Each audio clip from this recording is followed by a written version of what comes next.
1979, Northeast China. The wind was sharp as knives, the frost and snow like arrows. On the bulletin board at the forestry station, a red-header directive was posted prominently, encouraging hunters to cull wild animals to prevent them from harming people and destroying crops.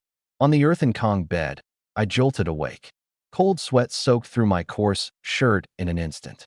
Lu Xiaofeng, that's my name. A 19-year-old body, yet a soul that has been reborn. The calendar on the wall stabbed my eyes.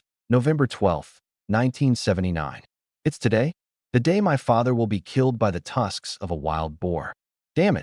I threw off the quilt, grabbed the hunting knife leaning against the wall, and ran outside. The blade still carried the cold gleam of last night's sharpening. Xiaofeng, my mother, Wang Guilin, came in carrying a bamboo basket. When she saw me with the knife, the basket fell to the ground in shock. What's gotten into you? Mom, Dad's in danger. I grabbed her wrist tightly, nearly shouting, Lao to Dingxi Mountain, a wild boar. Before I could finish, I heard the sound of hurried footsteps from the yard. Fongu, Mouse, my childhood friend, burst in, panting heavily. Your dad and the others have gone up the mountain. They found a pack of wild boars. The prints, they're as big as bulls. My heart almost leapt out of my chest. I grabbed Mouse and pulled him along. Let's go? Take the shortcut. Hearing my whistle, the big yellow dog bolted out like an arrow from a bow. The northern wind lashed my face. The snow reached my knees. I had only one thought in my mind. This time, no one was going to die. We scaled the ridge as the sound of dogs barking tore through the frigid air. 5 hunting dogs spread out in a fan-shaped formation, barking ferociously at a clump of bushes. Be careful. That beast's been shot twice, and it's still going crazy. My second uncle, Lu Dashin, raised his shotgun and aimed. Boom. The bushes exploded apart. A massive, 450-pound wild boar charged out, its tusks gleaming like daggers, its eyes blood-red. Blood dripped from a wound on its belly. A rogue boar. It's a rogue boar, my second uncle shouted. Rogue boars are the most vicious and relentless. They won't stop until one of you is dead. The boar bellowed and charged straight at the nearest villager. The hunting dogs lunged to attack, but it flung 2 of them aside with a single swipe of its tail. Lure it onto the frozen lake. I shouted. Memories of my past life surged like a tide. I knew every weakness of this boar. Suddenly, the boar turned and set its bloodthirsty gaze on my father. No. I sprinted forward like a madman, the hunting knife slick in my palm. Just as the boar was about to collide with my father, my second uncle stepped in front of it. The tusks lifted him into the air. He flew 10 meters before crashing heavily into the snowbank. Second uncle. Rage burned away all rationality. Mouse and I flanked the boar while the 5 dogs fought tooth and claw. The boar turned once more, charging furiously at my dad. This time, I wouldn't let history repeat itself. I lunged at the boar's hind legs, plunging the hunting knife deep into its flesh. The boar squealed in pain, spinning around to snap at me with its bloody jaws. I rolled out of the way, but a tusk grazed my shoulder, sending searing pain down my arm. Catch this, Mouse yelled, tossing me a lasso. I grabbed hold of the wild boar's front leg. This is it, my chance. I dashed forward, hunting knife aimed directly at its chest, and drove it in with all my strength. Thud. Blood gushed out, splattering across my face. The wild boar let out a bone-chilling scream before its massive body wavered and collapsed with a loud crash. I slumped onto the ground, staring at my dad, who was safe and sound. Tears slipped from my eyes like a broken dam. It's different now. Everything has changed. You little brat. Who told you to risk your life like that? Dad, Lu Yong, stormed over, brandishing a tree branch. He raised it high but paused 3 inches above my head. His eyes were red, his hand trembling. Uncle, Feng's moves just now were insane. Haozi crawled out of the snow, all 6 feet of him laughing so hard snot bubbles formed. That was insanely cool. Get lost, you rascal. Dad gave him a solid kick before turning to glare at me. What are you still standing around for? Go check on your second uncle. Second uncle, Lu Dashin, let out a groan as he regained consciousness. He noticed the lifeless boar and slapped his thigh in amazement. Kid, you've got more guts than your old man ever did. I pulled out some hemostatic powder to dress second uncle's wound, but Dad snatched it from me. Move aside. What do you even know? Dad, let me gut it, I said suddenly. You? Dad scoffed. You can't even hold your hands steady when killing a chicken. I ignored him and unsheathed the hunting knife. In my previous life, I had spent nights in the frigid wilderness, gutting 5 deer in temperatures as low as 40 degrees below zero. This skill was etched into my bones. The blade sliced open the boar's belly with ease. SHHHHHRRP. A flawless cut, avoiding all the organs. I reached in, and with a practiced hand, pulled out the heart, liver, and lungs in no time, all neatly placed inside a burlap sack. Jesus, second uncle stared, dumbfounded. That's smoother than any butcher. Dad's jaw almost hit the ground. This little punk, where the heck did he learn this? He cursed under his breath, but the corner of his mouth curled up in a barely contained smile. Standing nearby, Wang Erzhua glared out of jealousy before turning on his heel and storming off. That guy had been trying to show off in front of Dad, but today I'd stolen the spotlight entirely. Foam, teach me how to do that. Housie shuffled closer, his eyes practically glowing. Get out of here. I chuckled, kicking him playfully. Looking at this big-hearted friend, a wave of warmth washed over me. In my previous life, Housie had sacrificed himself to protect me, losing half his body to a bear attack. In this life, I vowed to keep him safe. Let's move. Hang up the pig intestines. Dad called out to everyone. In our mountain traditions, it was customary to leave an offering to the mountain god. I carved the intestines out, carefully hanging them on the old crooked tree. The cold wind howled, making the intestines sway from the branches. When spring comes, I'll teach you how to set snares. Lu Laosan's smile crinkled the corners of his eyes, even as his face turned purple from the freezing cold. Yeah, right. Feng's gonna be the best trapper out here soon enough. Housie teased, puffing out his chest. He pulled out an oiled paper packet from inside his heavy coat. Foam, this is for the road. My mom saved it just for you. Grabbing the still warm steamed bun, my fingertips brushed against the calluses on Housie's palm. This kid, Zhang Hao, we grew up together, the perfect example of a goofy, straightforward northeastern guy. Awkwardly, he shoved a few candies into my pocket. The new fruit candy from the grocery store at the village entrance. Saved up my allowance for a whole week for this. Looking at his crescent-shaped smile, I thought of that birchwood box, corners worn smooth from use and filled with over 80 comic books. Every time the heroes in those stories came up, Housie's eyes would sparkle like starlight. When we make it big, I'm gonna build a huge house and collect every single comic book in the country. Fengji, let's go. Housie's booming voice snapped me out of my thoughts. If we keep dawdling, we won't make it back to the village before nightfall. I caught up with the group. This time around, I was going to keep things steady, take care of my family, bring my brothers along for the ride. All the promises I couldn't keep last time, I would make them happen, one by one.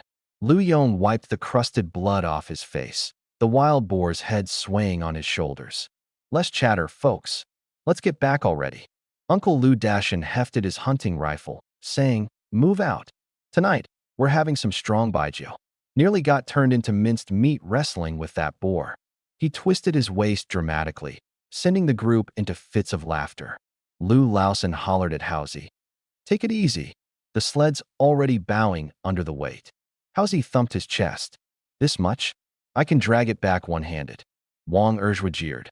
Oh, is being strong something special now? How about carrying that boar all the way back to the village? Housie's face reddened as he jumped forward, squaring up. Erzhua, if you're so cocky, let's have a contest. Loser fetches water for the whole village tomorrow. The crowd gathered around, egging them on. Their shouted banter bounced off the valley walls, startling a rabbit into the brush. The twilight, like ink-soaked cotton, wrapped around the mountains and trees. I walked at the back of the group, staring at the smoky trails rising from the direction of the village. Memories surged up. When I came back to the village in my little sedan, the villagers' smiles were warmer than a roaring fire.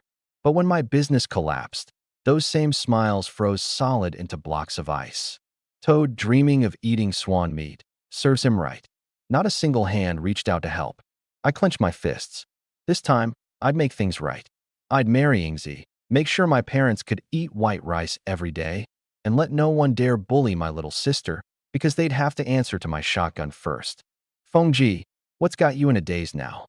Howsy smacked me on the back. Thinking about Ingzi, huh? Saw her by the well yesterday. That red cotton jacket of hers made her face glow. So fresh and pretty, you could wring water from it. The group erupted into laughter while Lu Laosan waggled his eyebrows. Got a little spring fever, have we? Uncle Lu Dashan slapped his thigh. Once you two tie the knot, your second uncle's drinking 18 bowls at the wedding banquet. Flushing, I gave Howsy a playful punch. You're all a bunch of nosy fools. Keep it up, and I'll leave you out here for the wolves to snack on tonight. Darkness thickened, our banter and the squeak of the sled mixing as we trudged toward the village. In the mud brick house at my second uncle's place, the kerosene lamp flickered. Wang Guilon clung to the frosted window, her breath forming small clouds against the glass. What time is it already? Why aren't they back yet? Mom, sit down for a bit. Her youngest daughter, Lu Xiaoya, said softly, her voice as light as a thread. Her frail figure swam in her oversized cotton jacket. Brother and Dad will be fine for sure. As soon as the words left her mouth, the sound of a sled traveling over snow pierced the air outside. Don't jinx it. Ugh, stop that. Wang Guilon grabbed the sole of a shoe and swatted at Xiaoya's backside. Your brother's tough as nails. Second aunt knocked the ashes out of her pipe with a loud thud-thud. It's all Wang Erju's fault for talking nonsense. When I see him, I'll give him a thrashing with my shoe sole until he's picking up his teeth from the floor. Lu Xiaoya twisted the fabric of her coat nervously. Mom, second aunt, what if we go meet them at the village entrance? Meet them for what, huh? Wang Guilon glared, her eyes bulging. It's pitch dark out there. You want all of us to get dragged into trouble too. Even as she barked, she grabbed the flashlight instinctively. At that moment, the sound of the sled grew louder, this time right outside the courtyard gate. The three women bolted toward the door like they'd lost their minds. You stubborn, old fool. Wang Guilon's eyes welled with tears when she saw Lu Yong returning, a wild boar slung over his shoulder. She picked up a bamboo broom and stormed toward him, smacking his back furiously. My son. She suddenly dropped the broom and threw her arms around me, sobbing uncontrollably, her body trembling like leaves in the wind. If anything happened to you, I wouldn't know how to go on. Second aunt grabbed Howsy by the ear. You little troublemaker. If you pull a stunt like this again, I'll break your legs, you hear me? I let my mom's tears soak my shoulder and reached out to wipe away my little sister's glistening ones. The earth stove roared with a warm fire, and the giant iron pot above it bubbled with creamy, white steam rising into the air. Strips of pork belly floated leisurely in the rich broth. Golden threads of pickled cabbage tangled and played with the glistening surface of the soup. The fatty meat soaked up the flavor, its layers of lean and fat melting seamlessly into the pot. Clear, ribbon-like vermicelli twirled and bobbed like colorful threads, their translucence hinting at an enticing chewiness. The aroma wafted upward like a siren call, the sour tang of the cabbage, the rich savoriness of pork, and the silky allure of the noodles combined into an undeniable force that made everyone at the table swallow instinctively. Lu Yong clinked his cup against Lu Dashan's. Brother, Shofeng really made us proud today. The way he dressed that boar, it'd make old Master Butcher in his heyday tip his hat. Lu Yong's chest puffed with pride, though his face remained stoic. He took a big swig of liquor, sneaking glances at me chomping away, my cheeks stuffed full, my eyes gleaming with excitement whenever someone praised me. That look of trying to play it cool while secretly basking in the compliments, it amused him to no end. Proud. Proud of what? His mood soured at the thought of me charging recklessly at the wild boar earlier that day. His temper flared. This rascal's got nerves of steel, huh? If I don't teach him a proper lesson, who knows what sort of trouble he'll stir up next time. Shofeng, tell your second aunt how big that wild boar really was. Second aunt coaxed as she piled more meat into Lu Xiaoya's bowl. Howsy shot to his feet and exaggerated wildly, stretching his arms as far as they'd go. That wild boar was taller than Shofeng by half a head. Its tusks were as long as a lassoing pole, if brother hadn't been quick on his feet. But before he could finish, he swallowed wrong, choked on a slippery noodle, and started hacking up a storm, spitting flecks of broth and causing everyone at the table to burst into laughter. Even Lu Xiaoya was laughing so hard her shoulders shook, her eyes sparkling as her. The cycle resumed. Brother, don't ever go to dangerous places again. Tui, tui, tui. Wang Guilin lightly slapped her daughter's hand, then turned to give me a glare. You little rascal, treating your life like child's play. Her trembling voice betrayed her emotions as she piled 3 big chunks of meat into my bowl. Eat more. Look at that little face of yours, all frozen. I stared at the mountain of meat in my bowl, then at the drink my father was pouring himself. My heart began to pound. This was probably my last meal before the inevitable beating. I picked up some pickled vegetables and put them in my mouth.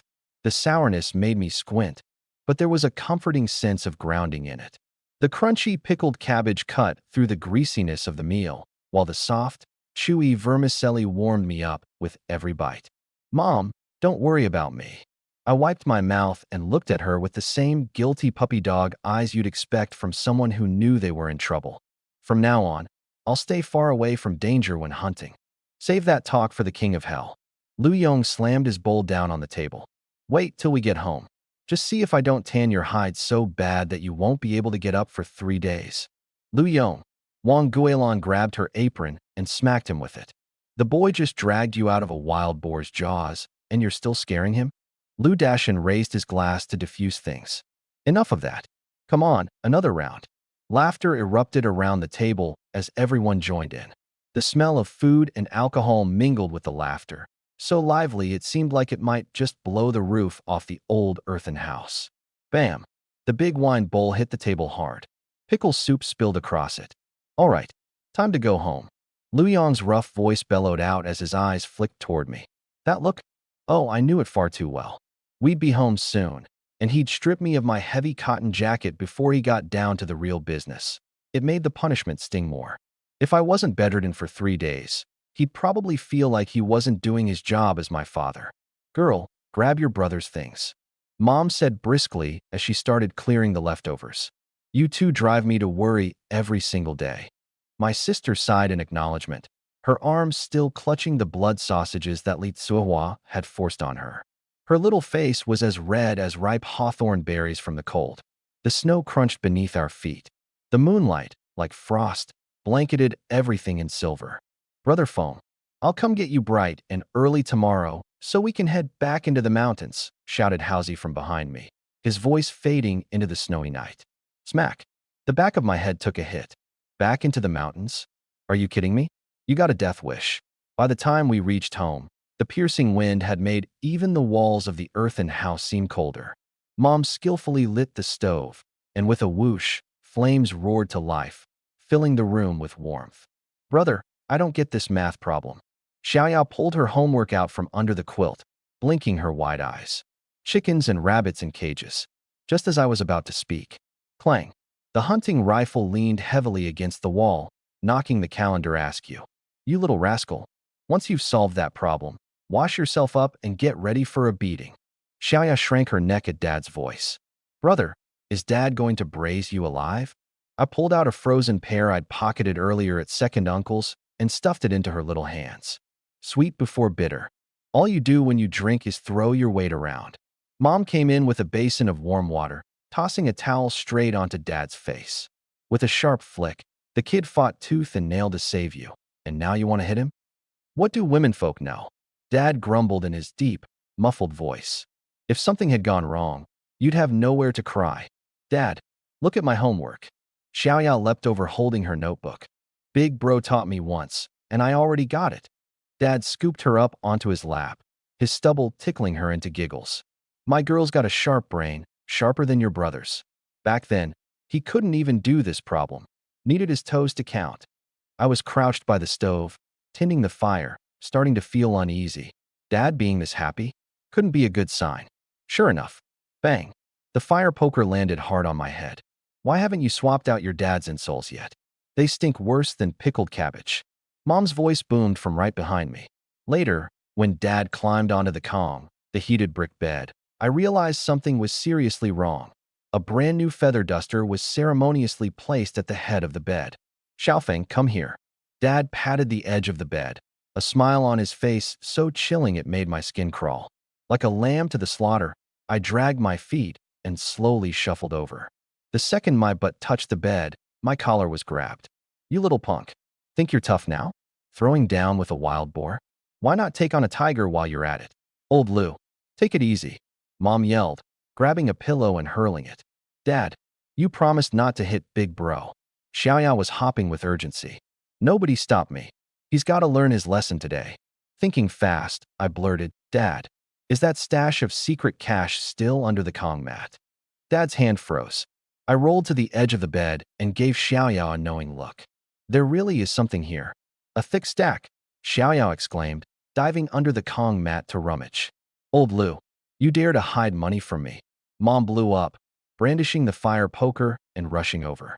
That's labor coupons, not cash. Dad's face turned red with panic. As the house descended into an uproar, I quietly scooched to the far corner of the Kang. Watching my parents squabble, my heart felt warm. In my past life, during my lowest moments, I would have given anything for this kind of lively chaos. Smack! The fire poker cracked down on the edge of the bed, and frost patterns on the window frame shimmered and fell. Old Lou, how long have you been hiding this money? Mom stood with arms akimbo, like an angry hen with ruffled feathers. Those are labor coupons, I swear. Last month's. I stuck them under the mat to keep them from getting wet. Dad was so flustered that veins bulged on his forehead. Labor coupons? You mean these? With little cartoon drawings.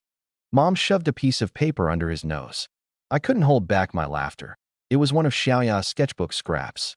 Mom, it's a misunderstanding. Xiaoya clung to Mom's arm, whining in her baby voice. I mixed up the papers. She blinked those big, innocent eyes and stuck her tongue out at me when Mom wasn't looking. It's all this little rascal's fault. Dad jumped up and pointed at me, always full of bad ideas. Just you wait. But before he could finish, Mom snatched the feather duster and brought it down on his backside. Point fingers all you want, but deal with your own mess first. What are you so mad about, Dad? Crack. The duster snapped into two pieces. This thing's not even good enough to burn for firewood. I stuck my head out and made a funny face. Dad, your secret stash hiding skills are pretty terrible. Whoosh. The sole of a shoe skimmed past my ear and smacked against the wall. You little brat. I'll tear your mouth off. Dad rolled up his sleeves, ready to charge at me, but Mom grabbed him by the collar. Lu Yong, don't even think about getting on the bed until you explain yourself. She pushed him into the corner, scolding him like a little kid who'd been caught doing something naughty. Brother, Dad's in big trouble this time. My little sister Xiaoya giggled as she pulled me behind the stove. She peeled open a frozen persimmon, its sugary insides gleaming. Serves him right for wanting to beat you all the time. Kiddo, your bait-and-switch trick was genius, I said, chomping into a frozen pear, laughing. Later, I'll teach you some moves from the art of war. You can use them again next time. We exchanged conspiratorial winks, laughing so hard our shoulders shook. Meanwhile, Dad was still protesting, beads of sweat forming on his forehead. Lu Yong, I've always walked the straight and narrow. How could I get caught up in this nonsense? Suddenly, he grabbed his hunting rifle, thrusting it forward. I swear on this. If I've been hiding money, may I never catch another animal in my life. Ugh, stop jinxing it. Mom smacked her hand over his mouth. What kind of talk is that? Her tone softened as she declared judgment. Fine, I'll believe you this time. But if there's a next time, you can bet there'll be hell to pay. Relieved, Dad flopped down onto the Kang bed and took a long drag of his hand-rolled cigarette.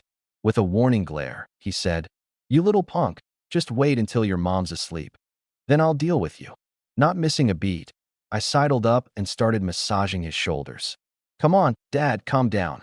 I was just trying to make sure you didn't hurt your back, you know? Yeah, Dad. Big brother knows he was wrong. Xiaoya threw her arms around Dad, giggling as she swayed his arm. Mom brought over a bowl of cornmeal porridge. With a slight roll of her eyes, she observed, The lot of you, so hopeless. We all sat down together for the simple meal, the warmth of family filling the room. I looked at them, my heart full at last, as if the warmth I missed in a past life had finally been restored. After dinner, steam from a hot bath fogged up the windows. I scrubbed my back while keeping my ears pricked for any sounds outside, half convinced Dad might burst in at any moment. In the inner room, Xiaoya was already snoring softly. Mom sat under the dim glow of a kerosene lamp, her busy hands stitching and sewing, each thread pull making my heart skip nervously. Outside, Dad puffed steadily on his cigarette, staring into the stove fire. That little punk. He nearly scared the life out of me today. If I don't give him a good whooping, who knows what kind of stunts he'll pull next? Lu Yong, what are you dawdling for? The water's getting cold. Mom's voice snapped. I shivered my way into bed, holding my breath. Moonlight spilled through the window lattice and onto the Kang mat, where stray shadows danced, each one morphing in my imagination into Dad's willow branch raised high in the air. The wall clock struck 12. Sleepiness began swallowing me. Maybe. Dad forgot. Thunk. The edge of the Kang bed dipped. The acrid scent of pipe smoke hit my nose. All at once, my eyes flew open, and there it was. Dad's face, looking absolutely terrifying. His hand gripping a tree branch in perfect readiness. You little brat. What? You think I'm an idiot? He grabbed my ear and shouted. If I don't straighten you out, you're going to poke a hole in the sky someday. Dad, it's the middle of the night. People are going to laugh at us. I winced in pain, grimacing. Mom, help me. Smack. The willow branch cracked against the wooden bed frame. Dad, what are you doing? Xiaoya shot up from her sleep, rubbing her eyes. I was just dreaming about eating candy. Old Lu, have you lost your mind in the middle of the night? My mom burst into the room, holding up an oil lamp. My dad kept dragging me off the bed. If I don't teach you a lesson, I might as well stop being your father. Clinging tightly to the bedpost, I shouted. Go ahead and hit me. But I swear, someday, I'll get revenge by telling your grandkids all about this. Uffed. Xiaoya snorted and jumped down, latching onto Dad's leg. Dad, brothers, but is already so bony. Even if you used it to make soup, no one would want it. Let go. Dad struggled, unable to move. Today, I'm flaying his hide off. Mom stepped between us. If you want to hit someone, hit me first. That kid saved you, and this is how you repay him. I scooted into the corner.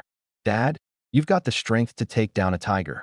If you hurt me, who's going to take care of you in your old age? Do you still want grandkids? The willow branch hovered in midair as Dad hesitated, face twitching. Finally, he growled. You little rascal, now you're learning to threaten me, huh? The deep night was silent, except for our commotion, when suddenly, Big Yellow, our dog, broke out into a wild bark. Woof! Woof! The barking sounded urgent, frantic. Loud banging came from the door outside. Li Xiaolon's booming voice cut through the night. Lu family. What the heck are you doing in the middle of the night? Are you slaughtering pigs? You're scaring my house rats awake. Only then did Lu Yong snap out of it, his ears turning red. The willow branch hit the floor with a thud before he grumbled and threw himself back on the bed. You got lucky this time, boy. Clutching my chest, I felt my heart pounding against my ribs. But I never would have imagined. The next night, while half asleep, a fiery pain suddenly shot through my backside. Eyes flying open, I saw Lu Yong towering over me, holding the willow branch he'd hidden under his pillow, his other hand pinning me down. You little rascal, last night they protected you. But who are you going to call for help tonight? Dad, this is so unfair. I screamed, rolling all over the bed. My jacket buttons popped off in my struggle. What kind of father ambushes his own kid? But Lu Yong wasn't stopping. The willow branch rained down like a storm. This is for showing off. And this is for thinking you're so clever. Each strike left red marks on my skin. As he yelled and lashed out, I caught the flicker of guilt in his eyes. That beating had me howling like a ghost. Even the neighbor's dog joined in, barking nonstop. By the time he finally stopped, I was a limp puddle on the bed, but high in the air, unable to move except for a pitiful whimper. Xiaoya, tears streaming down her face, brought over some burn ointment mixed with sesame oil. Dad went too hard. Brothers, but looks like a monkey's. For the next 4 days, I couldn't sit down, only lie on my stomach to heal. My sister had to feed me during meals, and I had to hold onto the walls just to make it to the bathroom. I was a complete mess. A seriously injured person. Lu Yong kept a stern look on his face, but behind the scenes, he secretly had someone buy some medicated plaster for bruises and injuries from town. He even had Wang Guilin slaughter the old hen they'd been raising for over a year to make chicken soup. My son, does it still hurt? Wang Guilin sat at the edge of the Kang bed, blowing on the chicken soup with a spoon. Learned your lesson this time, huh? I stared blankly at the ceiling. Mom, this counts as a work injury. It should at least earn me 2 chickens. Before I finished, a pillow nailed me right on the head. You little rascal, still daring to negotiate terms? Lu Yong roared angrily. Amid the family's laughter and bickering, I gnawed on the chicken leg, my eyes brimming with tears. The beating had stung to my core, but my heart felt warm.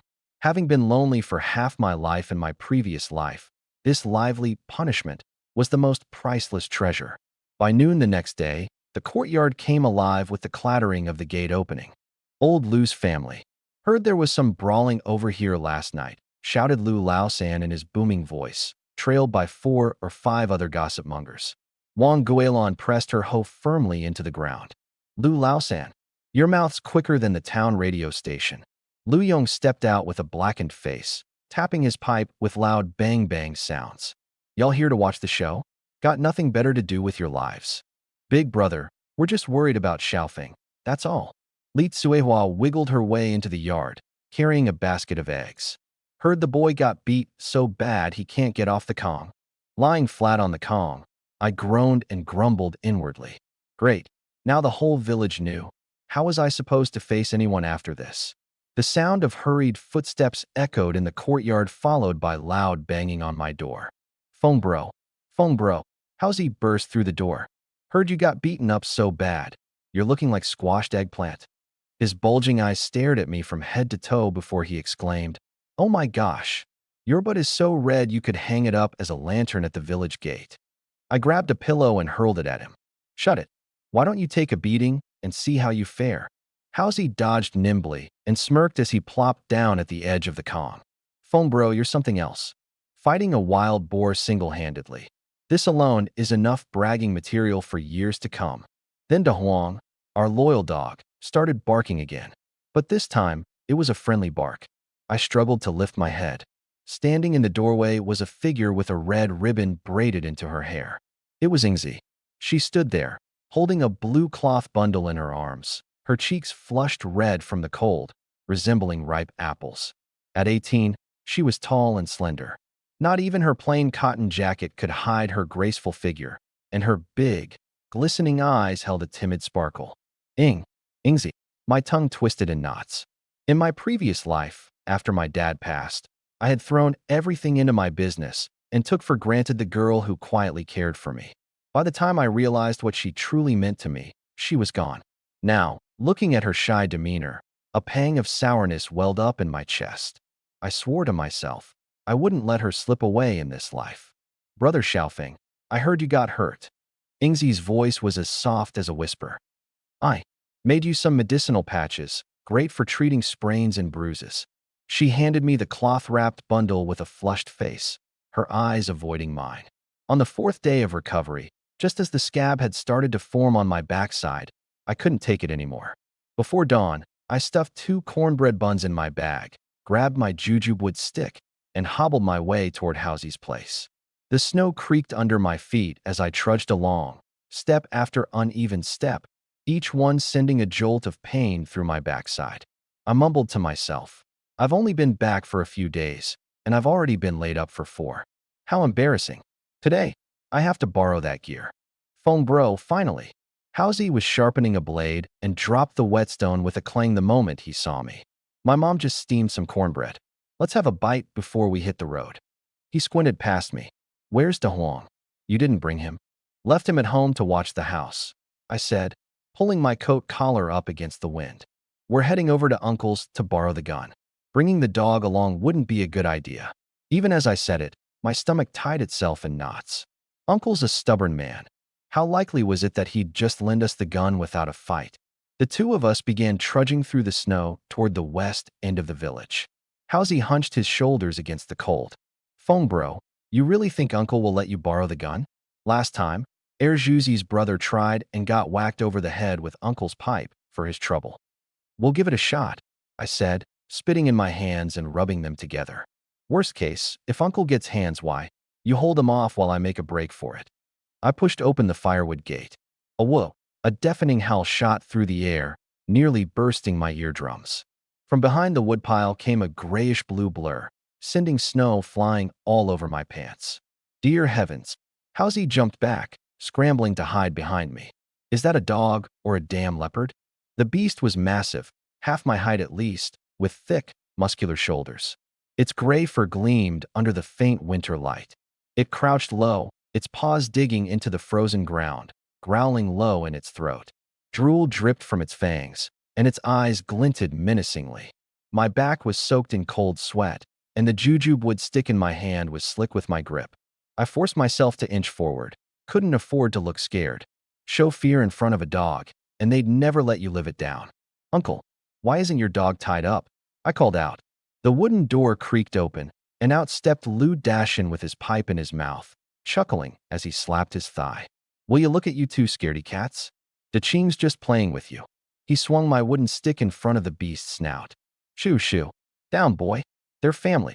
Da Ching immediately tucked its tail and backed off, though its eyes remained locked on me warily. Finally, I could breathe again, wiping cold sweat off my forehead. Uncle, could we borrow your gun? Just to hunt some rabbits, or maybe a roe deer. We'll return it right after. Lou Dashin's face darkened instantly.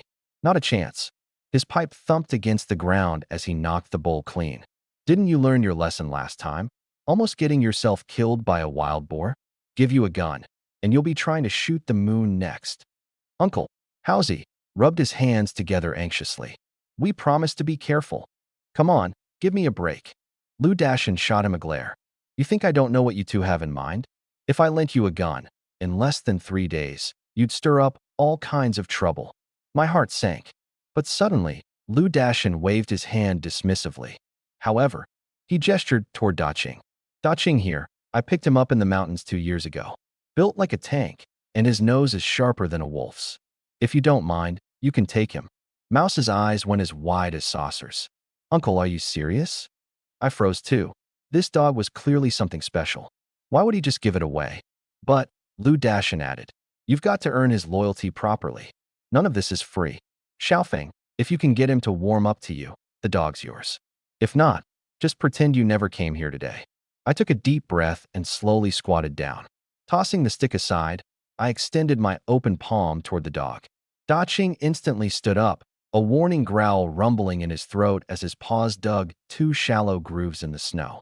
Da Ching, I softened my tone. Come with me to Eagle Cliff for hunting. I promise you'll have meat to eat every day. Da Ching tilted his head, giving me a long, hard look, before finally sniffing my outstretched hand with his wet, cold nose. Then, he licked my palm with his warm tongue. He had accepted me.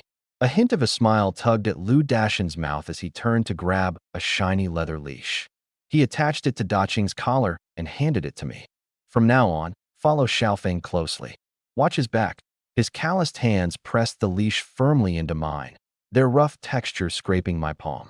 Da Ching circled around me twice, nudging my arm with his head, before sitting down proudly in the snow, upright and alert like a soldier awaiting orders. I gripped the leather leash, barely able to contain my excitement. Just like that, I gotten a dog? Maybe taking that beating earlier was worth it after all. Sometimes, the most valuable things come from the most unexpected places. Just like this dog, Da Ching. Or like my second chance at life. Oh man, Xiaofeng, it actually chose you. Mouse bounced with excitement, nearly hitting his head on the ceiling. Da Ching, my buddy, looks like we're family from now on. Take care of him, Lou Dashin said, patting my shoulder. His pipe wavered at the corner of his mouth. Remember, in the mountains, a good hunting dog can save your life. On the way back, Da Ching strode confidently ahead of us, head held high like a personal bodyguard.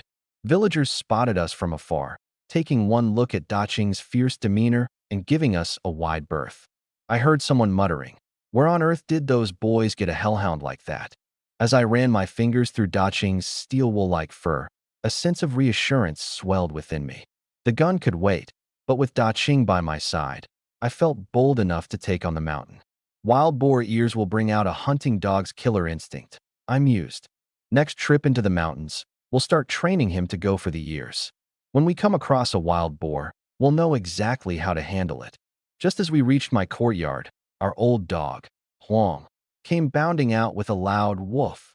Normally, Huang was considered a fierce dog around the village. But the moment he saw Da Ching, standing there half as tall as a man, Huang stopped in his tracks, frozen in disbelief. The board-like frame under its bluish-gray fur hinted at bulging muscles. Immediately, it tucked its tail between its legs, circling around Daqing twice. With a few submissive whimpers, it even rubbed against Daqing's belly, as if declaring allegiance to its new boss. "Well, I'll be damned." Mouse slapped his thigh and exclaimed. Our big yellow just folded right then and there. Squatting down, I reached out and patted Daqing. "Hey Mouse, what do you reckon it weighs?" "With this build, it's way tougher than your ordinary hunting dog. Got to be at least 70 or 80 pounds, no doubt." Zhang Hao gestured with his hands. "And check out those paws. Looks like they've got the size of a teacup. And that nose, all shiny and black. You can bet it's a master at tracking scents." Lu Yong stepped out with a pipe in his mouth. As soon as he saw Daqing, the pipe nearly dropped from his lips. "Wait a second. Did you just get Daqing from your second uncle? Man, he must have really splurged on this one." He walked around Daqing twice, giving its back legs a squeeze. "What a dog. But its temperament needs work. Too fiery, and it might ruin the chase." During dinner, while nibbling on a corn cake, I asked, "Dad, what's the deal with a hunting dog's fragrance point?" Lu Yong, after downing a shot of homemade liquor, exhaled sharply from the burn. "Oh, there's a whole science behind it. When a hunting dog tracks scents, it's called the fragrance point. A good fragrance point can make it chase 10 miles without missing a beat. There are two kinds of fragrance points. Low-head scent comes from smells left on the ground, where the dog has to sniff close to pick it up. Up-head scent comes from smells carried by the wind, and the dog can pick it up through the air. The best hunting dogs? They're good at both. And how do you feed them to keep them in top shape?" Mouse's eyes widened with curiosity. "Rough feed means corn cakes. Finer feed is pig offal," Lu Yong replied, picking up a piece of fatty meat with his chopsticks. "Especially pig hearts and lungs. Chop it up and mix it in. That's the real deal for bulking him up. But don't overfeed. Leave him a bit hungry so they've got that drive when working." I held back a little secret. I had a recipe from my past life. Wolf bone powder mixed with Chinese herbs, added proportionally to flour to feed the dog. I'd learned it from an old hunter, and the dogs raised on this mix? Twice as strong as your regular dogs. Once I found the modeled hunting dog, I was planning to use that method.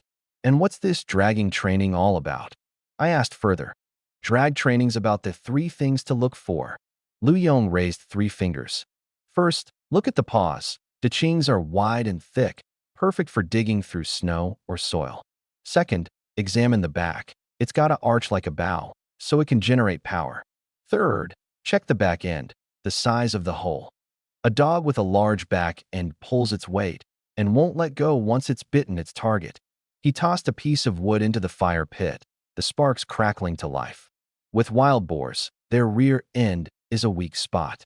Male boars have thick fat there, but once a dog's got a hold and tears it open, intestines spill out, and even the fiercest beast will collapse.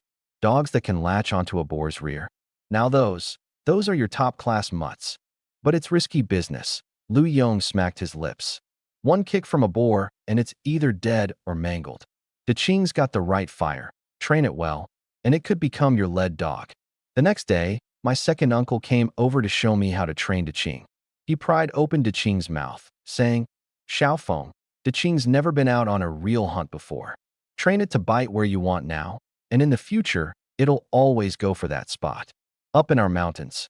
If you want a dog to hunt wild boars, you've got to train it to go for the ears and hind legs. If it can go for the rear end, that dog's worth its weight in gold." "How do you train it?" "With the tease method." Uncle pulled out a dried wild boar ear and dangled it in front of Daqing. "Hang it from a tree and let the dog jump for it. Bite the right spot, give it meat. Bite the wrong spot, scold it. Over time, it'll learn." Daqing caught the scent and perked up immediately. He started scraping the ground with his front paws and growling low in his throat. Uncle tossed the ear, and Daqing shot out like a bullet. He grabbed it in one bite, trotted back, and wagged his tail at me. "Good boy." I patted him and handed him some jerky. "When we head into the mountains next, we're counting on you." Mouse wanted to give it a go. He tossed the ear, but before Daqing could react, De Huang bolted ahead, snatched the ear, and dragged it back to his spot. Furious, Mouse stomped his feet. "You useless thing. That was for Daqing." Everyone doubled over laughing. I looked at Ching, standing there so confident and composed, and made up my mind. Once we finish his training and take him into the mountains for some real action, we're going to make a name for ourselves. Over the next few days, Mouse and I trained the two dogs nonstop. As fierce as Ching was, he was just as smart and quickly mastered the ear-biting technique. De Huang tailed along, picking things up slowly, even signaling to Ching when needed, taking on the role of his little sidekick. Old hunters passing by couldn't stop marveling. The Liu families got themselves a gem of a dog. The wild boars and deer up in the mountains better watch out now. The cold October wind cut like a knife, and tiny pellets of snow stung our faces. I held on to Ching's leash, while Mouse, hands shoved into his frozen red pockets, trudged along behind me. The snow was ankle-deep, crunching with every step. Ching occasionally paused to mark his spot against a tree before strutting confidently beside me. As we rounded the big old elm tree at the edge of the village, we bumped into Li Jinsong. He was wearing a well-worn padded coat, with his hands tucked into his sleeves. Two scrawny dogs behind him were busy snapping at each other. "Well, if it isn't Xiaofeng." Li Jinsong sneered at me, narrowing his eyes. "What are you doing out here on this freezing day? Shouldn't you be cozying up by the stove instead of wandering around with your dog?" His gaze landed on Ching, a flicker of jealousy in his eyes. "Where'd you get him? He looks impressive, but let's see if he's anything more than just looks. Might be all show and no go when he sees some real game." My chest tightened. Memories from a past life flooded in. When I was doing well, I treated him to meals and nights out at karaoke, and he couldn't kiss up to me fast enough. But as soon as my business crumbled, he wouldn't even look me in the eye.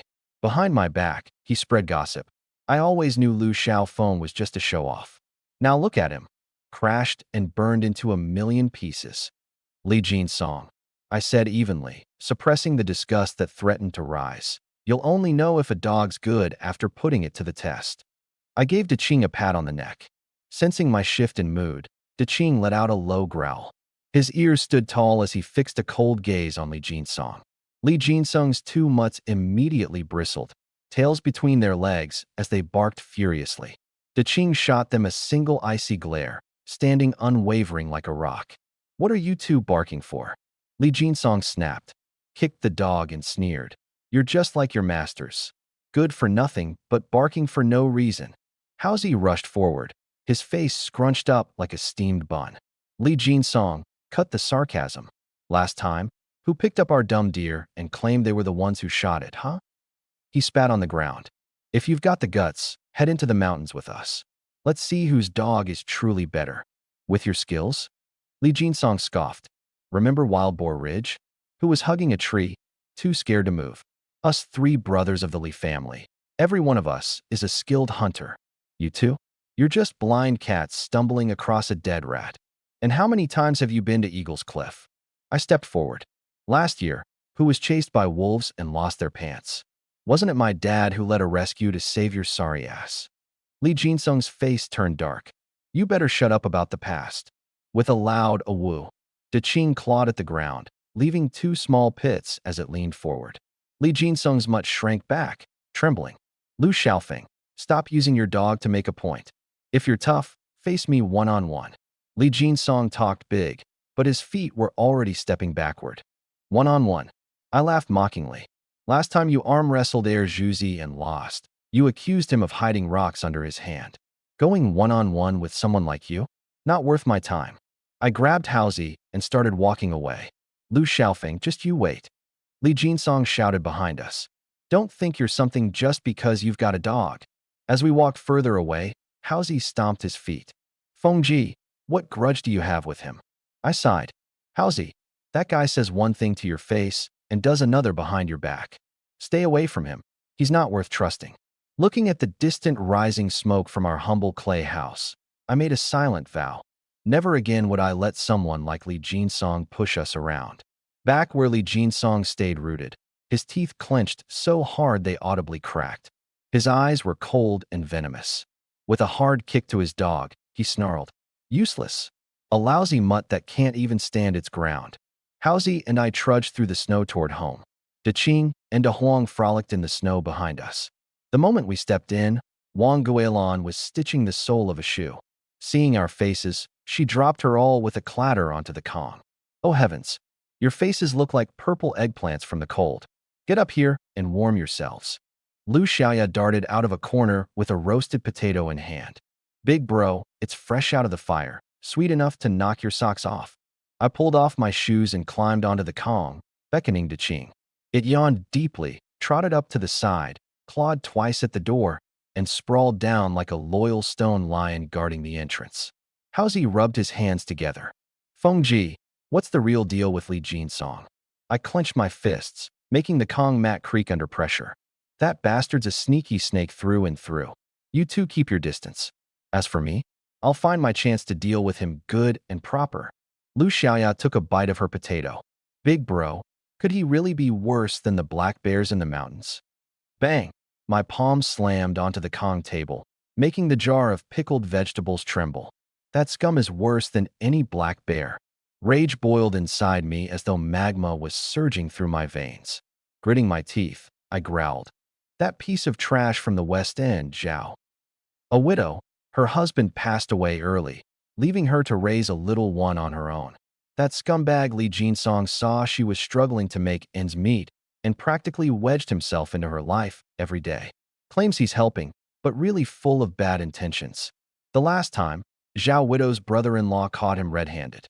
He nearly smashed Jinsong's skull in with a shovel handle. Mouse slapped his thigh in anger. That scum. Unbelievable. And it gets worse. My chest rose and fell violently. Last year, during the heavy snow, he went into the mountains with old Zhou from the neighboring village to hunt rabbits. They ran into a pack of wild boars. Old Zhou tried to protect him and ended up getting his legs sliced open by a tusk. I clenched my fist so tight it cracked. Instead of helping, that coward ran off, leaving old Zhou to freeze to death in the snow.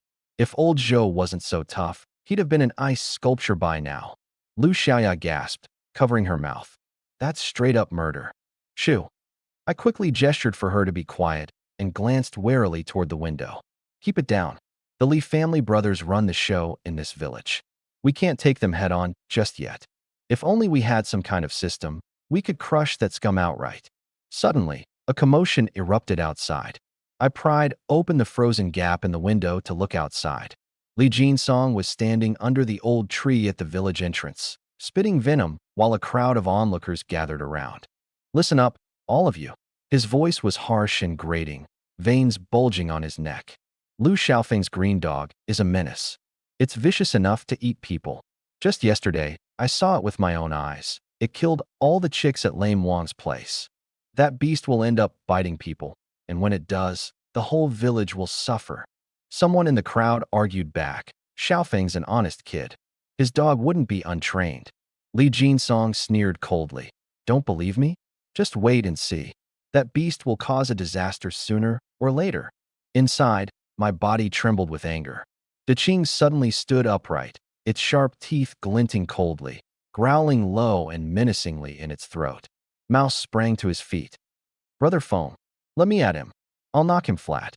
Don't fall for it. I yanked him back. That's exactly what he wants. My teeth ground together as I spoke, my eyes flashing with cold determination. We need a plan. Something to show everyone his true colors. Wang Guilin slapped her shoe against her palm in fury. This world's upside down. Good people get devoured by wolves. The Li clan. They hoarded grain during the famine and caused so many deaths. Lu Xiaoya frowned. Brother, we can't just sit around and take this lying down, can we? I stroked De Qing's sleek fur, and it licked my palm softly. Patience. I'll take De Qing into the mountains and bring back some big game. Then, everyone will see who the real hunter is. As night fell, the northern wind pelted snow against the windows. In Li Pao's home, 3 sturdy hunting dogs lay near the Kong, their ears perked on high alert. Bang! Li Jinsong kicked the door open, letting the icy wind and snow sweep into the house. Hey, Li Pao, lend me a couple of dogs. He grinned shamelessly, but his greedy eyes remained fixed on the hunting hounds. I know where a bear den is. If we catch the bear, we split the meat. The bear paws are yours, and the bear bile is mine. Get lost. Li Pao slammed the table with such force that tea splashed everywhere. You think everyone's ignorant about what you did to old Zhou, leaving him in the snowy pit? Borrow my dogs. Not a chance. Limping to the door, he growled. Get as far away as you can. Li Jinsong's face turned dark with anger. You'll regret this, Li Pao. Just you wait. He stormed off, slamming the door behind him.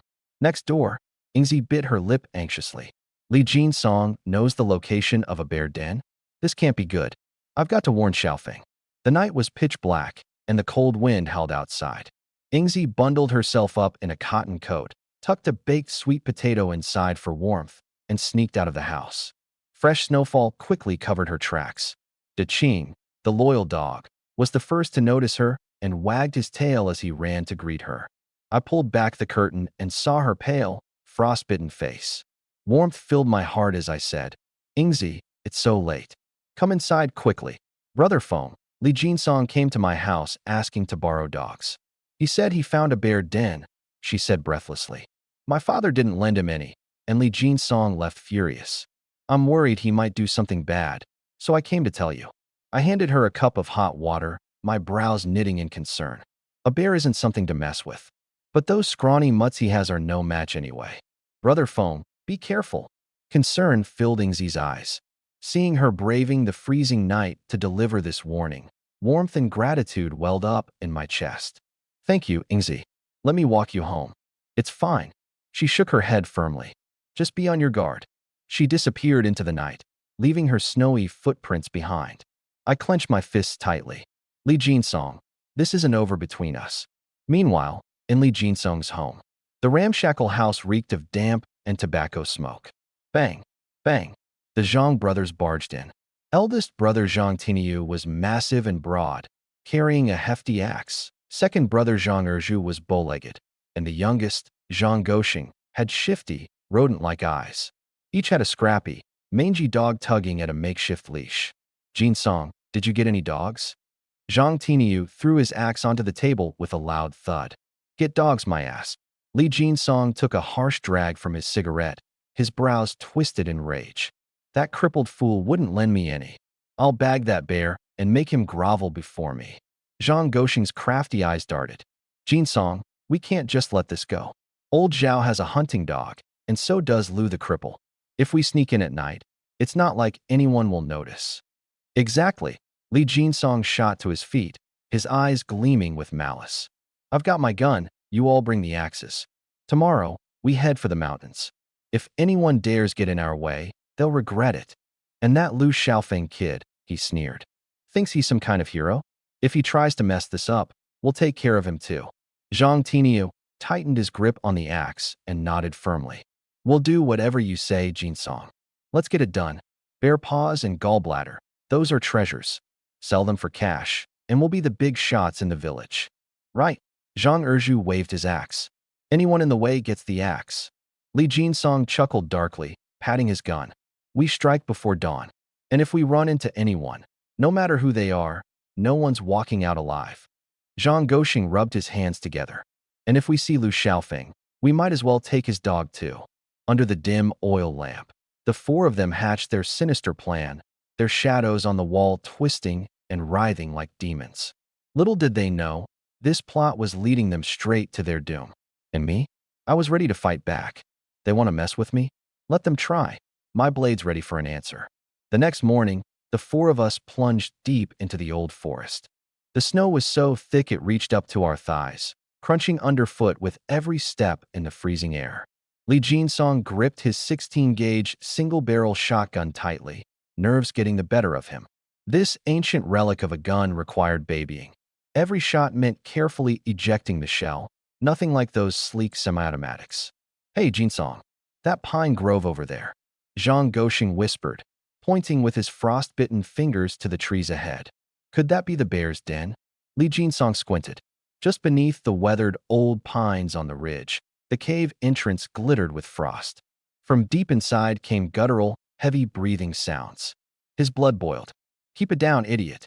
Don't wake the bear yet, he barked, trying to sound composed. Zhang Tiniu slapped his axe blade noisily.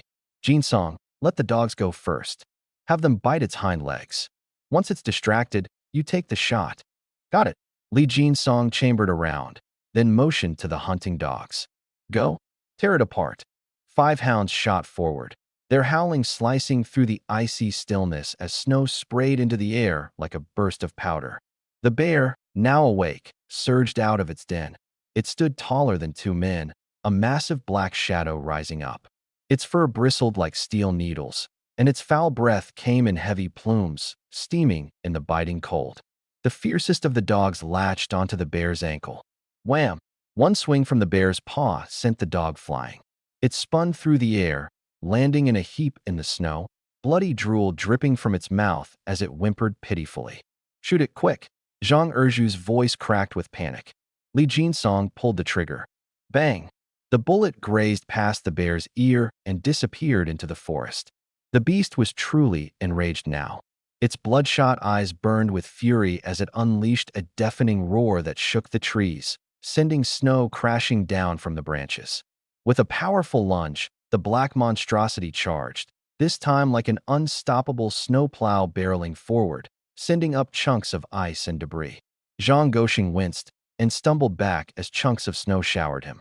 The remaining dogs tucked their tails and bolted, but a spotted one didn't make it far before the bear caught up. One heavy swipe sent the dog sprawling, writhing in pain in the bitter snow. "Mother of God, run!" Zhang Goxing yelled, already bolting for dear life, losing one of his boots in the process. "Mama, your boy's not making it out of this alive." Li Jinsong frantically tried to reload, his hands trembling so badly the bullets slipped and fell into the snow. By this point, the bear had nearly reached them. The stench of blood filled the air. He squeezed his eyes shut and fired another shot, hitting its shoulder. Instead of slowing it down, the shot only enraged the beast. Zhang Tinyu raised his axe in an attempt to block. Crack! The bear's massive paw struck his back. Blood sprayed from his mouth as he was sent flying through the air. The axe grazed Li Jinsong's face, so close it made him fall back onto the snow in terror, a damp spot quickly spreading on his trousers. "Brother Song, do something quick!" Zhang Erju shouted from behind a tree, his voice shaking. The only one still showing any fight was their scrawny black dog. It had its teeth locked firmly on the bear's hind leg, refusing to let go. The blind bear spun and stomped wildly, leaving the dog's belly riddled with bleeding wounds. Still, the dog wouldn't release its grip. Li Jinsong saw an opening and fired, hitting the bear in the stomach. Blood sprayed everywhere as the massive animal wobbled and fell, but not for long. It stood again, grievously injured yet angrier than ever, charging toward them all over again. The three men were terrified out of their wits. Li Jinsong dropped his gun and bolted. "Help! This bear's possessed." They tumbled over themselves as they sprinted madly across the snowy terrain, leaving behind a trail of chaotic footprints and the abandoned axe. The bear's bloodshot eyes stayed locked on Li Jinsong. Scrambling and crawling, he ducked behind a pine tree, his panic-stricken gaze catching sight of the black dog lying lifeless in a pool of red. His voice cracked as he shouted, "Run! Head toward the eastern ridge." After ensuring his companions had made some distance, Li Jinsong began climbing the tree. The bear, though clumsy, started clawing its way up after him. Timing it perfectly, Jinsong leapt off the tree and landed in a pile of dried leaves below.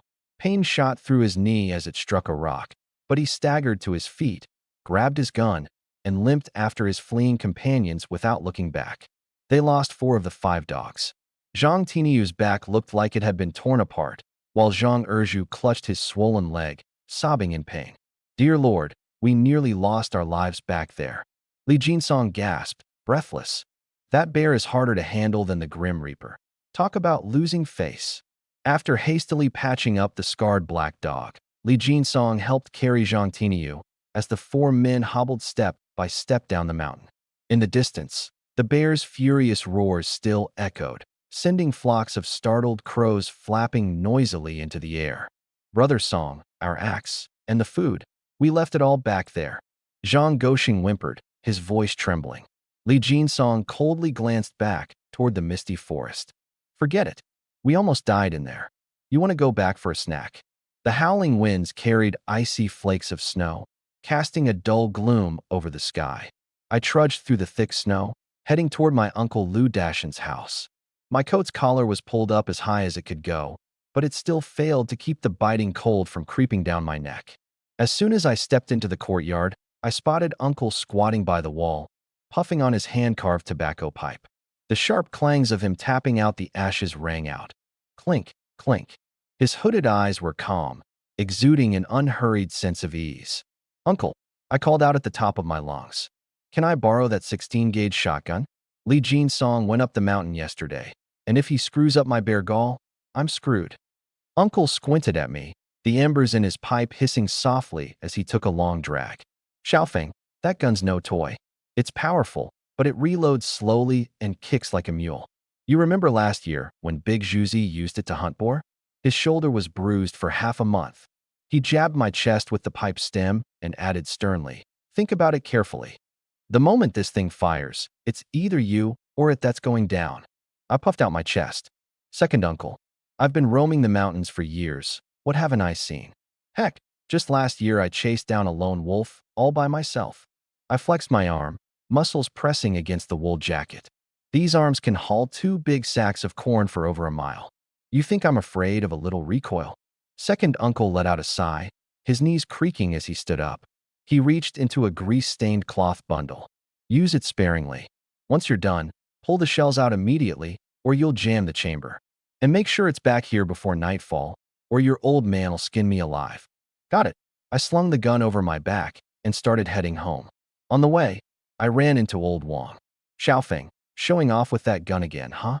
Aunt Zhang called out over the fence. Young man, if you manage to bag something, don't forget to save your Aunt Zhang a cut. I grinned and nodded, but deep down, I was distracted. The gun in my hands was warm to the touch, hot and heavy. Stroking the stock, I couldn't help but laugh as a memory popped into my head of the time I'd secretly tried to mess with my dad's pistol as a kid and got my butt thoroughly whipped for it. Once I got home, I leaned the gun against the edge of the Kang bed and flopped right down for a nap. Half asleep, the door slammed open with a bang. Big bro phone. We've got trouble. Rat burst in, gasping for air. Lee Jinsung's hunt went south. A bear mauled him to shreds. Zhang Tinyu's back got plastered flat, and Zhang Erju's leg looks like a swollen gourd. All their hunting dogs. Total goners. His face lit up with schadenfreude. Serves him right. Acting all high and mighty. He almost sent himself to the grave. I shot up straight. What? A wounded bear goes crazy. I'm gonna lose my bear bile if we don't act. I threw on my cotton jacket. Rat, grab an axe and some rope. First light tomorrow, we head to the mountain. Gotta take advantage while it's injured. Rat stomped in excitement. Right on. With you leading, even the fiercest bear doesn't stand a chance. He made it to the door, then doubled back. Oh, and Li Jinsong? He pissed his pants out of fear. The Zhang brothers? Chucked their axes and cracked 3 ribs each. Huh. I patted the gun resting on the bed, a sense of heat and determination welling up. If Li Jinsong can't do it, I damn sure will. That bear's going down this time. Outside, the wind howled like a wild beast. Over dinner, I scarfed down my meal, hoping my old man wouldn't pick up on anything. If he found out I borrowed the gun, my butt wouldn't just get whipped, it'd be obliterated. After a quick wash, I crawled into bed clutching the gun, plotting the next day's hunt. Before dawn, tiny pellets of snow started pelting down from the sky. There I stood, halfway up the slopes behind Legiatan village, slinging a 16-gauge double barrel and a belt of shells around my waist. The clinking of metal echoed softly as I moved. Rat, hold that axe tight, I told him, rubbing my ears which had gone numb from the cold. An injured bear's a demon. It could skin a man alive. Don't wimp out. My fingers brushed against the gunstock. Muscle memory from a past life holding a firearm kicked in, filling me with confidence. Rat hoisted 2 axes over his shoulder, ropes looped twice around his neck. Got it, big bro foam. I've got a grip. It's just this forest, it's too damn quiet. Shut it. I shot him a glare. Li Jinsong spooked the bear yesterday. Where it is now, who knows? Shoo. Keep it quiet, or you'll regret it. Big Blue walked at the front, nose almost glued to the snowy ground, occasionally letting out low woo-woo growls. Its tense tail was like a taut string, and its blue fur, frosted with white, gleamed like silvery armor. The big yellow dog followed closely behind, its ears twitching cautiously as it stayed alert. The deeper we ventured, the stronger the scent of blood became. Suddenly, Big Blue surged ahead, barking madly at the red pine in front of us. I motioned for a halt, squatting down to pinch the dried blood and bits of fur on the ground. A bear's been injured. It's holding a grudge and will lash out at anything it sees. My hand reached for a bullet, clenching it tight in my palm. The bear had plenty of weak spots. The nose, the temple, under the jaw, the hollow near its heart. If I hit it right, I'd take it down in one shot. If I missed, even 9 lives wouldn't be enough to make it out alive. Phone, maybe we should fall back? Rat whispered from the side. Coward, don't want your comics anymore? Take down the bear, and you'll get a whole shelf of them. Before I finished speaking, a roar erupted from behind the red pine, shaking loose the snow overhead, which came tumbling down. Heavy, ragged breaths followed, like muffled thunder crashing through the forest. The sound, it was like some tormented demon had clawed its way out of hell, a spine-tingling, soul-piercing scream. But Rat didn't back down. Instead, he gripped his axe tighter and moved forward. Damn, that's intense. Phone, we're hitting the jackpot today. When we get back, we'll slap that smug grin right off Li Jinsung's face. Big Blue hunched its back, growling deeply as its front paws scraped at the snow. My eyes followed its gaze. By a thick red pine trunk stood a massive black beast, bracing against the tree with one paw. Its right foreleg hung limp, and the skin on its chest was torn open, exposing eerily white bone. Thick, dark blood dripped onto the snow below, blossoming into sinister, crimson flowers. One of its eyes was swollen shut, but the other glinted with a piercing ferocity. Even in its injured state, when the creature rose onto its hind legs, it towered over us at more than twice our height. Its labored breaths carried flecks of blood, forming ghostly white puffs in the freezing wind. Big Blue, yellow attack. Go for its hind legs. I yanked the sling off my shoulder, spinning the rifle into my grasp in one smooth motion. I braced the stock against my shoulder and rested my cheek on the cold wood, finger brushing the trigger.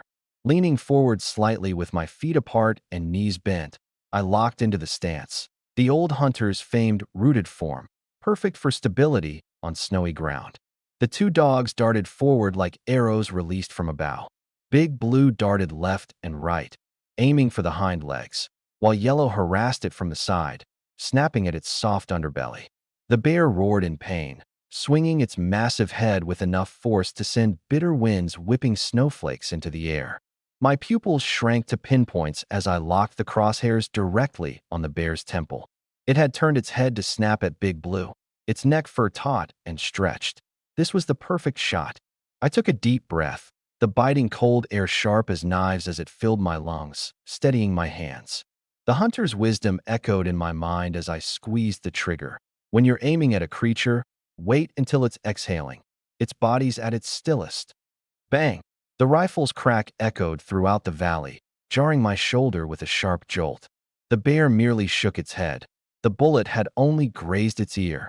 Cold sweat poured down my back, soaking through my thick jacket instantly. No time for curses. I reached for another bullet on the bandolier with my left hand, fingers fumbling for a 7.62 bullet. With the barrel of the shotgun pointed downward in my right hand, I pressed the shell eject button with my thumb. A crisp clang echoed as the scalding hot casing hit the snowy ground, emitting wisps of white steam. Rat, get behind a tree, I barked. I rolled to the side as the massive black bear charged forward, its steps crunching through the snow and sending a wave of it cascading around. The stench of its breath was suffocatingly close. Rat scrambled and dove behind a tree, shouting over his shoulder, "Go get him, Maple! Take that beast down!"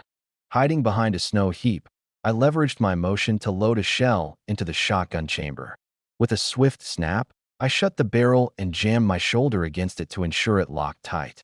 The whole sequence was seamless, taking no more than 2 seconds.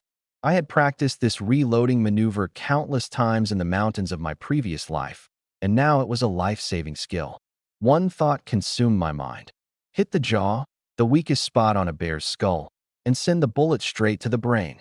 Just then, Big Blue leaped out and clamped its teeth around the black bear's throat. The bear roared and rolled violently, trying to shake off Big Blue, but the dog wouldn't let go. Opportunity struck. I rose to my feet, firmly shouldering the shotgun. Eyes locked on the exposed jawline, I aimed. Die, you bastard. I growled, pulling the trigger. Bang! The bullet tore through the air, and the bear froze mid-struggle. Its massive body collapsed with a thundering crash, crimson spraying everywhere as brain matter mingled with the snow. Big Blue finally released its grip, shaking off the snow and panting heavily in exhaustion. I didn't let my guard down for a second. Gun firmly in hand, I approached the bear step by step. Rule number 1. Never assume it's dead until you see blood bubbling from its nose. I chambered another round and steadied my aim at its head. Bang! I fired another shot, point blank, until those wild, unseeing eyes completely went dull. In my previous life, I had made the mistake of letting my guard down after a bear fell. I thought it was dead, only for it to lunge back to life in a fit of desperation. It caught me off guard and claimed the life of my beloved hunting dog, Swiftwind, who threw itself in front to protect me. The image of his blood staining the snow still pierced my heart like a dagger. From that moment on, I vowed never to repeat that fatal mistake.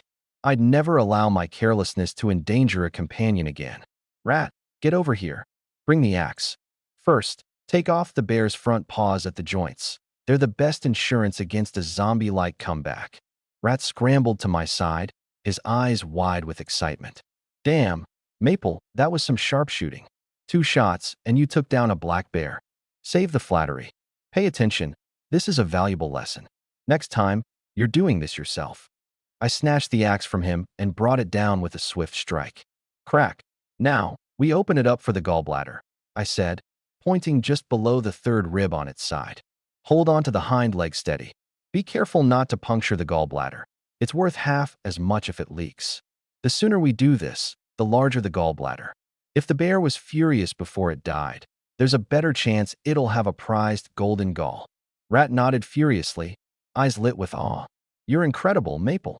This feels wilder than anything I've read in pulp novels. Without looking up, I worked deftly with the axe, slicing through the thick coat and muscle. Pay attention and learn. Stick with me, and you'll see and do things that books can't teach. Effortlessly, I parted muscle from membrane, carefully maneuvering to avoid nicking any internal organs. Soon, my hand reached where? A cold, pouch-like object. Too bad it's just grass gall. Mouse, wrap it up with oilcloth carefully, don't crush it. Bear gall is truly prized, a great remedy for clearing heat, detoxifying, calming spasms, and stopping convulsions. Common grass gall fetches 600 or 700, but copper gall goes for over 1,200. Mouse took careful care wrapping it, tucking it into his jacket. Foam bro, a few hundred just like that? Feels unreal. Mouse neatly packed the bear gall away. I patted the 2 hunting dogs. Mouse, slice off some meat and feed it to the dogs. Make sure they're full. These 2 worked hard today. Mouse drew his knife and sliced off 2 large portions of belly meat, bits of fat still steaming. Deching wrinkled his nose, let out a woof, and wagged his tail like a propeller. De Huang, faster and greedier, tore into the meat in a few bites, growling contentedly. Slow down, no one's going to fight you for it. I chuckled. Even feeding dogs had its tricks. If there's still hunting to do, feed them only halfway full. Hungry dogs bite harder. After making sure both dogs had no wounds, I exhaled in relief. Mouse, hang the bear's guts on a tree as an offering to the mountain god. Old rules can't be broken. Mouse nodded and obeyed. I gathered dry branches and lit a match. The flames cast a warm glow across both our faces. We carved sticks and skewered bear meat, roasting it over the fire. The fat dripped and sizzled, filling the air with the rich aroma of meat mixed with pinewood smoke. Let's fill up our stomachs first. We'll need to build a sled after this, I said, turning the meat. Bear meat's got to be roasted crispy on the outside and juicy inside. Mouse swallowed his saliva. Foam bro, with over 300 pounds of meat, the family will have plenty to feast on. But what will you say to your dad? I froze for a moment. The excitement made me forget about that. Last time sneaking into the mountains, I got whipped so bad I was laid up for 4 days. I bit into the crispy meat, the fat exploding with flavor in my mouth. But this time it's different. This bear's worth more than what he makes in a whole year. Maybe we can ask Uncle to cover for us? Mouse mumbled as he ate. That's the only way. Just tell them Uncle led us into the mountains. After finishing the meat, I pointed to two birch trees as thick as bowls. Chop them down and use them for the sled shafts. Mouse swung his axe, hacking away at the trees. I pulled some vines, and when the trees were felled, we trimmed off the branches and placed the two trunks parallel, tying them together with the vines to create a simple sled. Give me a hand. The two of us worked together to hoist the bare meat onto the sled, leaving deep tracks in the snow behind us. Just as we were about to set off, Deching suddenly growled low toward the northwest, his tail straight as a rod. De Huang bared his teeth and followed suit. Do you think it's a wolf pack? Mouse gripped the axe tightly. Don't panic. I pressed his arm down. It's probably some other animal drawn by the scent of blood. Let's move. Hurry down the mountain. Deching led the way, charging downhill. Mouse and I pulled the sled close behind, the sound of crunching snow uncomfortably loud in the silent forest. I glanced back toward the dense woods behind us, unable to shake the feeling that unseen eyes were watching. A chill climbed up my spine. The sun rose higher, with golden rays piercing through the trees. The sunlight filtered through the branches above, making it hard for me to keep my eyes open. Foam, what's hunting that roe deer? Rat suddenly tugged on my arm, panic in his voice. I followed his gaze, and my heart clenched. Amid the snow, a foolish roe deer bent down, digging for food. Just 3 steps behind it crouched a shadowy figure, ash gray. It's a lynx, also known as the tiger cub, about a meter long, with a tail that's only a quarter of its length. Its fur gleamed slick and smooth, patterned with perfect black spots. Its front paws were slightly bent, and its amber eyes were locked onto the roe deer with a menacing intensity unique to feline predators. A tiger cub, the stuff of legends. Rat sucked in a cold breath.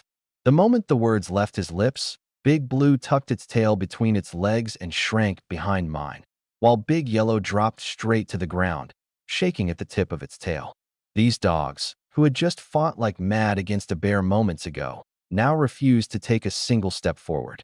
This thing's a nightmare for hunting dogs, I muttered under my breath, my gaze a mix of greed and caution. The old-timers used to say lynxes target wolves, earning them the title wolf slaughtering machines. Just one swipe of its paw can crush a wolf's skull. As I spoke, the lynx made its move. It sprang low to the ground, pinning the daft roe deer before the animal even realized what was happening. The lynx's jaws clamped onto its throat. Snap! The deer's legs immediately buckled. Just then, the lynx lifted its head. Its amber eyes swept toward us, locking with mine. There was no fierceness in its stare, just a cold indifference with a tinge of contempt. With only that brief glance, it returned to its meal, tearing into the roe deer as if we weren't even worth its notice. This bastard, arrogant as hell. Rat clenched his fists. Foam, blow it away with one shot. Even if we miss, it'll scare it off. If we hit, that pelt could sell for a fortune, worth way more than bear bile. I shook my head and nodded toward the shotgun slung over my shoulder. A 16-gauge scattergun won't cut it. For the lynx pelt to fetch top dollar, it has to be pristine. You'd need a Type 56 semi-automatic. Shoot it clean through, left eye in, right eye out. Perfect headshot. Leaves just 2 small bullet holes in the pelt. Won't hurt its sale value. I clicked my tongue. A couple of years back, Wong Pao bagged a perfect one, and the supply co-op offered him $1,200 on the spot, enough to build 2 houses. I shot a glance at the lynx and marked its location in my mind. We'll wait until we get our hands on a 56 semi-auto and then come back. A pelt like this, we have to turn it into real cash. You think the meat's good? Rat asked as he swallowed hard. The meat's tough, gamey as hell, I said, spitting on the ground. You need a ton of spices and to stew it for hours just to make it edible. Nobody wants to bother. Most people skin it and toss the rest to the wolves. As we spoke, the lynx had already torn open the roe deer's belly, gnawing into its innards. Its eating habits carried an air of untouchable dominance, its tail entirely still.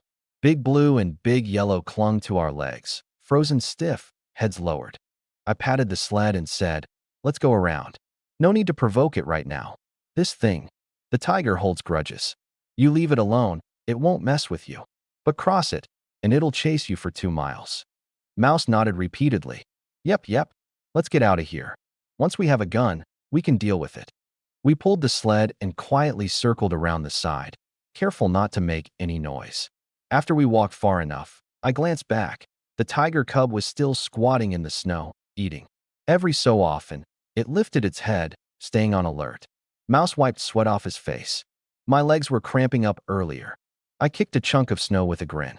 Now this is what the wilderness is about, survival of the fittest. Once we bring that black bear back, that's when we'll really prove ourselves. Mouse, once we sell the bear hide and the gallbladder, we'll split the money 70/30ths. Mouse shook his hands in panic. No, no, Phone. I wouldn't have made it out here without you. I'm just playing the helper role. A few comic books will be enough for me. Don't be ridiculous. I shot him a look. If we go into the mountains together and both put in the effort, then we both get a share. That's the rule. We'll need to keep working as a team in the future, so let's set the rules straight right now. Mouse felt a warm glow inside. He scratched his head and chuckled. All right, Phone. You're the boss. The sun was tilting west as we approached the edge of the village. Out of breath, I stopped to pull the sled. We're going straight to my house, not to Uncle's. Mouse froze. Not going to Uncle? If your dad finds out. I wiped my face, sweat mixed with melted snow dripping down. Then he finds out and beats me. Big deal. I'll just eat more bear meat to make up for it. Here's the thing. If we want to hold our heads high in these mountains, my dad needs to know I'm not some coward. Taking a beating for the freedom to hunt later? Worth it. Mouse gritted his teeth. All right. If you're not scared, why the hell should I be? As soon as we entered the village, the women at the drying ground spotted us. Widow Wong dropped the sole she was stitching. Oh my. Xiao Feng and Mouse, what did you bring back? A black bear. Before you know it, everyone swarmed over. Old Zhang hobbled over on his cane. Good heavens. That thing's got to be 300 pounds. Xiao Feng's tougher than his dad was back in the day. Uncle Li slapped his thighs. Li Jinsong and his boys came back looking worse for wear, saying the bear was half dead. Turns out Xiao Feng was the one to finish it off. Widow Wong cut him a glare. Finish what? You think it's just dumb luck? Let Li Jinsong go try again.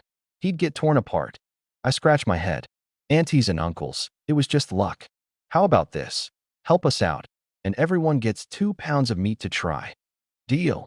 The men rolled up their sleeves and began lifting with all their might. The women hurried home to grab basins. The whole village was suddenly alive with excitement. We got to my yard just as my mom, Wang Guilon, stepped out with a basin of laundry. When she saw the bear, the basin dropped with a clang. Lu Xiaofeng, you little rascal. You went into the mountains again, didn't you? Was your dad too soft on you last time? Are you trying to give me a heart attack? I hung my head low, staying silent. I'm done for. Mom's definitely not stepping in this time. Little sis, I'm counting on you tonight to save me. Mouse tried to smooth things over. Auntie, it was me who talked Feng into it. Shut it. If Xiao Feng wanted to jump into the lake, would you follow him too? Don't act like you had that much influence. Mom poked my forehead with her finger, though her touch was so light it barely tickled. Your dad's going to have your hide when he finds out. I've worked my fingers to the bone raising you. Not so you can risk your life up in the mountains. Though her words were sharp, her eyes darted across me, scanning for injuries. When she saw I was fine, she let out a subtle sigh of relief. The two big dogs, Big Ching and Big Huang, wagged their tails as they ran over, pawing at her pants for attention. Grandpa Zhang chuckled, trying to ease her anger. Guilon, settle down now. Xiao Feng's got real skill. That bear is worth quite a bit. This year's shaping up to be a prosperous one. Mom huffed, but couldn't help the hint of a smile tugging at her lips. She circled the bear, gesturing. That's my boy. Look at this beast. Have you ever seen such a big one in your lives? Then, turning serious, she grabbed a kitchen knife. All right, everyone line up. Tonight, I'm divvying up the bear meat for everyone to share. With one swift motion, the knife came down, cutting clean slices. Not even the tiny scraps were wasted. She scraped them into a bowl. These little bits are perfect for dumplings. Can't waste them. Mouse pulled out the bear gallbladder. Auntie, Feng got this one himself. Make sure to dry it properly. Mom's eyes lit up instantly and, with a chef's force, slammed the knife down onto the cutting board. Oh my goodness. This is a treasure. Your dad's been hunting for years and barely brought any of these back. Son, how much is this worth in cash? Mom, it's a bear gall. At least $600, I replied. Before the words were fully out of my mouth, Mom let out a sharp inhale. Oh my, that's enough to start saving for your wedding. Your dad always complains about my spending. Let's see if he dares mutter another word when I sell this off. She carefully wrapped the gallbladder, tucking it into her blue cloth pouch as if guarding a prized possession. Suddenly, footsteps echoed at the courtyard gate. My little sister, Lu Xiaoya, burst in with her backpack. Ma, did my brother go up the mountain again? The whole village is talking about how he took down a bear. Spotting the bear meat, she screamed as she lunged forward, but Mom smacked her hand aside. Go wash your hands first. That's raw meat. You'll get sick. Xiaoya stuck out her tongue, dropped her backpack onto the heated brick bed, and clung onto my arm, shaking it wildly. Big bro, you really took down a bear? Tell me, was it super fierce and scary? She alternated between poking the bear hide and tugging at its teeth. Mom's eye twitched as she snapped. Girl, settle down. One more move and no dinner for you tonight. I got up and boiled a pot of water, carefully dipping the bear gallbladder in. I watched it slowly expand in the steaming liquid and, once ready, fished it out to let it hang under the eaves to dry. Little sis, tonight it's bear meat all you can eat. You're going to be stuffed, I said warmly, ruffling her hair. Seeing the smile start to spread across Mom's face again, I couldn't help but look ahead. Heading up into the mountains, someone's bound to sneak me some homemade flatbreads. Guilin, let me give you a hand. Mouse's mom came in holding a ceramic basin. I heard Xiao Feng took down a black bear. I brought some yeast. Tonight, I'll make some steamed buns, and they'll pair perfectly with bear meat. Mom straightened her back and laughed. Shulan, you always think of everything. She sliced off a marbled piece of bear meat and forced it into Mouse's mom's arms. No need to be polite. Take this home, make a big pot of stew, and pair it with some warming spiced wine. Mouse's mom hesitated, pushing back. I can't. Xiao Feng risked his life for this. It should go to the kids to help nourish them. This bear was taken down by both Xiao Feng and Mouse. They already decided how to split it, Mom said, firmly tucking the meat into her arms. Now hurry up and help me check if we have enough pickled cabbage.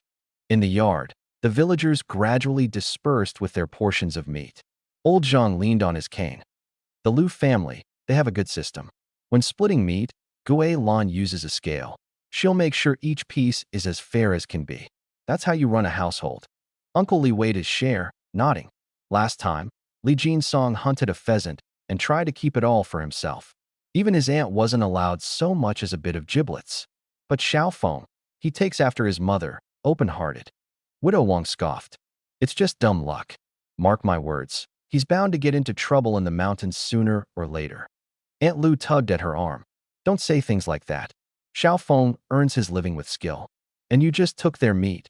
Bad-mouthing them makes you sound heartless if anyone overhears.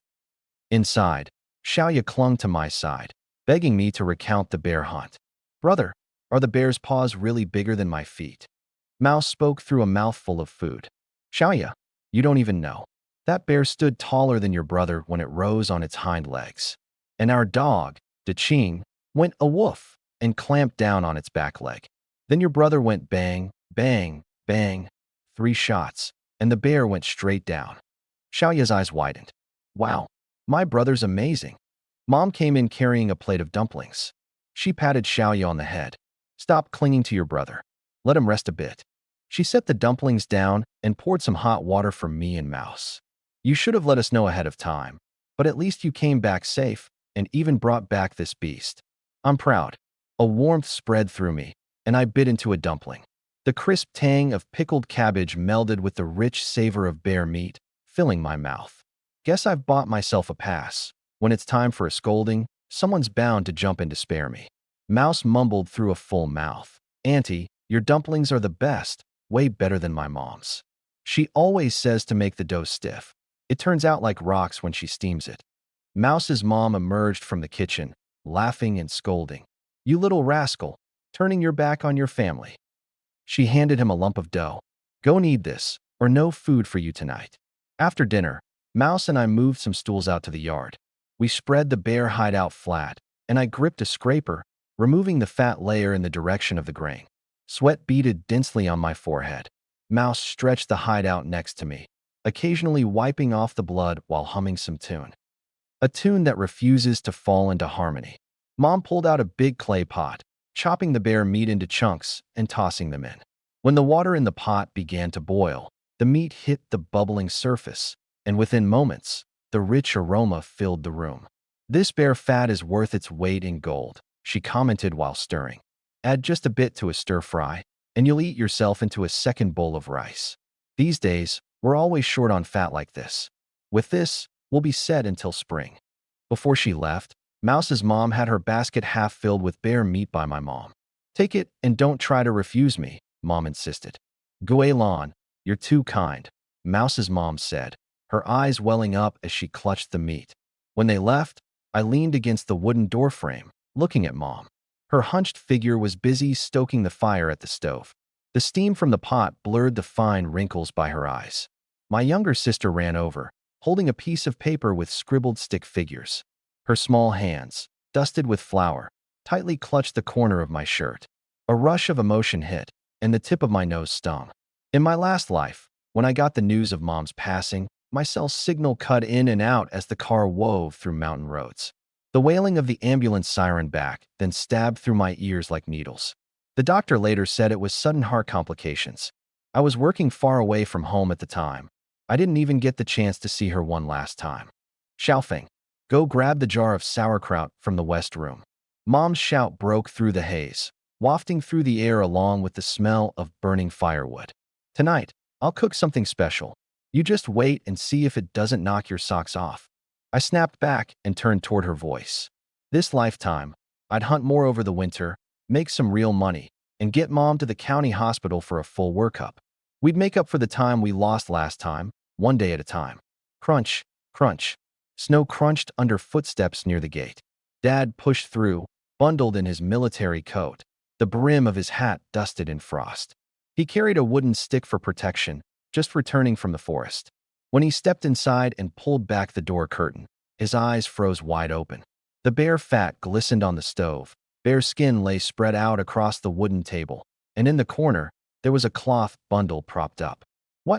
What the hell is all this?" Dad leaned his stick against the wall, snow dust falling off as he glared at me. "Lu Xiaofeng, you brat. Did you sneak back into the mountains again?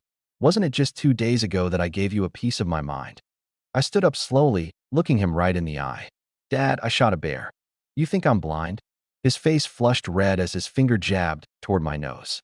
But despite his scolding tone, I noticed his gaze kept drifting toward the bear's skin. The pelt was pristine, with clean edges that were well removed. It was leagues ahead of the shoddy skins he'd tried in his younger days. The wound on the bear's head. That was a kill shot. Damn mountain bastards must have lent the boy a gun. Bitterness crept over his face, like a mix of jealousy and pride. "When the hell did you get this good? Who told you to go up the mountain?" he barked again. From the kitchen, Mom poked her head out, waving a spatula. "Enough with the yelling. Your son's got skills enough to take down a bear. You should be feeling proud." She nudged closer to Dad and lowered her voice to a whisper. "This bear bile's top-notch. The supply store will pay a good price for it. Beats the peanuts you're earning on that pitiful salary." Dad opened and closed his mouth a few times, but found nothing to retort with. Snorting, he turned to hang up his military coat and shot me a quick look, muttering to himself, "Little rascal. Getting more and more like me back in the day. Kid, no, just a little better than your old man. Xiaoya, call your second uncle for dinner." Mom knocked on the stove. "Tell him your brother took down a black bear and let him come try it. Oh, and help your dad drink some wine." She glanced at me slyly, a mischievous grin at the corner of her lips. Xiaoya grabbed a few dumplings and dashed outside.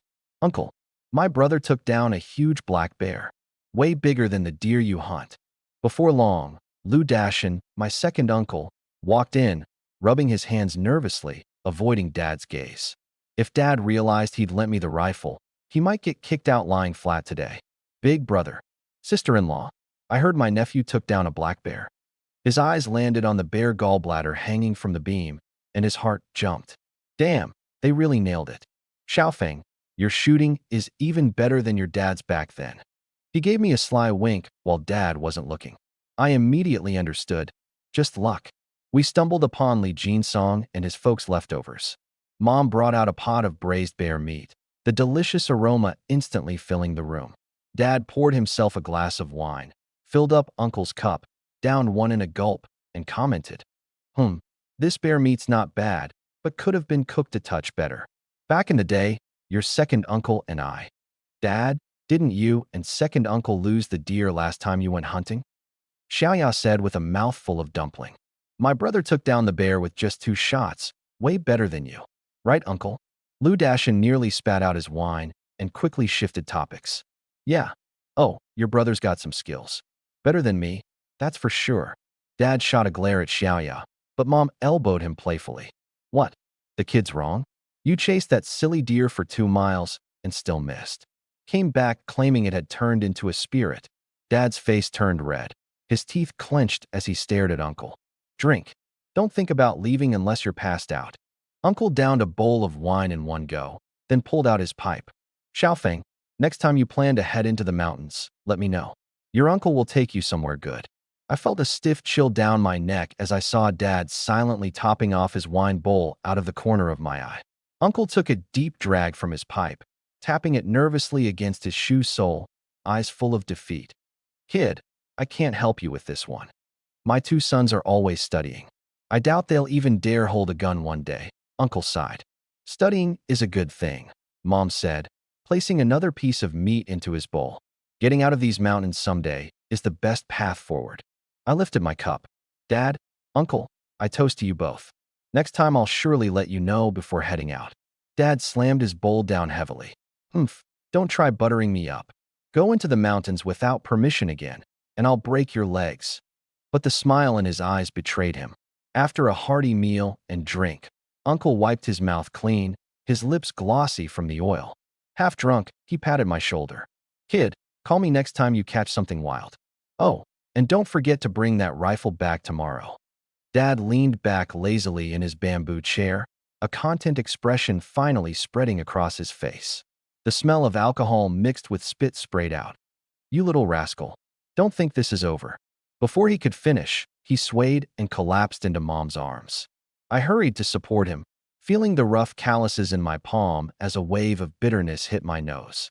Memories surfaced of my father carrying me on his back through miles of mountain roads during stormy nights when I had a fever. Moonlight crept up the windowsill. Soft murmurs carried over from the west wing. Mom adjusted the oil lamp, tucking the quilt around Dad. Your son has a stubborn streak. The more you stop him, the more he'll want to go. Does he think messing with a bear is a joke? Remember old Lee from the next village last year? Dad turned over on the straw mat, the bed creaking under his weight. Before dawn broke, Dad and Uncle bundled up in their heavy military coats and headed toward the forest.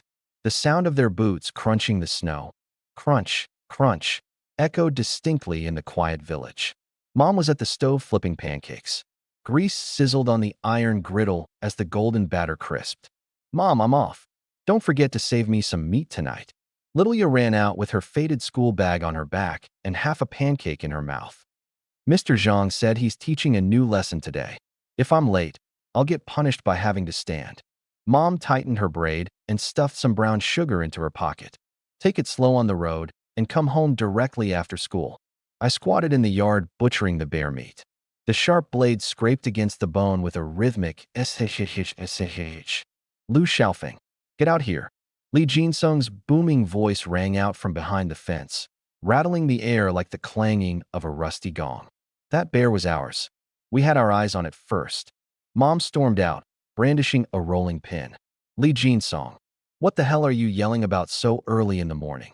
Behind him stood the Zhang brothers, battered and bruised, with Zhang Goxing's arms strapped onto his neck in a makeshift sling. We chased the bear all day, and your son swooped in and stole it from us. Steal? My ass. Mom slammed the rolling pin onto the ground so hard that even the snow jumped. You cowards got your asses handed to you by that bear and still have the nerve to claim credit? Just then, Rat, puffing and panting, came running over with an axe in hand. Li Jinsong, you're shameless. I stood up, grabbed my rifle from the side, and loaded a bullet with a crisp click. Li Jinsong, don't you know the rules of the mountains? If you didn't take the prey down, it's not yours. Whoever takes it out claims it. If you're smart, get lost now. Otherwise, I won't hesitate to blow your head off. Li Jinsong glanced at the gun in my hands and then at Mom's murderous glare. In the end, he didn't dare make a move. Just you wait. This isn't over. He huffed and turned away, dragging the Zhang brothers with him, tails tucked between their legs. Mom spat in their direction. What a piece of trash. She turned back, pulling out a blue cloth bundle. Xiaofeng, take this over to Ingzi's house. I opened it. Inside were 2 bear paws and part of the bear's skull cap. Go on, take it over and come back quickly. Mom smiled, patting me on the shoulder. That girl Ingzi is a good kid. Her dad's legs haven't been well, and this bear skull cap will come in handy for him. Sure, here's the translation with a natural and local touch appropriate for an American audience. Wait a sec. Mouse chuckled slyly beside me. Bro Maple, I'll be right here waiting for you. My mom pulled Mouse inside with a smile. You're so thoughtful. Come in, I'll make you some sugar pancakes. Carrying a few things, I walked toward Ingzi's house, my heart racing like crazy. Ingzi was the prettiest girl in the village. Her big eyes were like fresh mountain springs, and her dimples appeared whenever she smiled. Seeing her again after being reborn, my heart felt like it had a rabbit bouncing inside it. Just as I was about to knock, the door creaked open. Ingzi stepped out, holding a basin of laundry. She had on a red cotton jacket, her braids draping over her shoulders. When she saw me, her eyes lit up, and her face instantly turned red. She quickly lowered her head and covered the little camisole in the basin. Maple, what are you doing here? Just brought something for Uncle Lee. I handed over a blue cloth bundle, but when my fingers brushed hers, I pulled back like I'd touched an electric current. Some bear paw for trying fresh, and bearskin cartilage to help with leg pain. Ingzi accepted the bundle shyly. Thanks, Maple. Come inside and sit for a bit. Inside, Uncle Lee was rubbing his leg while sitting on the calm, heated brick bed. Oh, it's Xiao Maple. Come, have a seat. Ingzi, pour your brother Xiao Maple some water. Uncle Lee, I heard your leg's been bothering you a lot. That bearskin cartilage soaked in liquor might help relieve the pain a little. Uncle Lee held up the bearskin cartilage, glanced at Ingzi, who had just gone to fetch water, and suddenly understood. He grinned, his face full of warmth. This is a real treasure. Maple, you're so thoughtful. Ingzi brought over a bowl of water, sneaking little glances at me. Our eyes met, and she immediately lowered hers, her face red as a ripe apple. She placed the bowl clumsily in front of me and quickly retreated toward the kitchen. I'll go stoke the fire. Watching her nervous back disappear into the kitchen, my heart felt like it was filled with honey. It was warm, sweet, simply overflowing. This was what it felt like to like someone. You just wanted to look at her, to talk with her. Even just sitting quietly nearby made my heart feel content. For a woman who loves you to her core, she deserves the best. I was a fool in my past life to let her go. This time, I wouldn't make the same mistake. Dusk was setting, painting the snowy ground with hues like fire. I left Ingzi's house feeling so light. It was as if I was walking on clouds. Just thinking about her shy smile as she lowered her head made my heart race all over again. When I got back to the yard, Mouse was fiddling with traps, the hemp rope in his hands twisting like a snake. You're finally back, Maple. Honestly, I thought you might just spend the night at Ingzi's. His grin was full of mischief. You looking for a beating? I crouched down to check the knots. Where are we setting these traps tomorrow? That birch forest near Eagle Cliff. Tracks show lots of sable around there. Too risky. I grabbed a branch and began drawing in the snow. The crookneck tree on the back mountain is better. Last year, I saw sable stripping bark there. Plus, about half a mile south, there's a rabbit warren. Mouse's eyes shone bright. Got it. Let's head out before dawn. He pulled out a grease-stained paper parcel.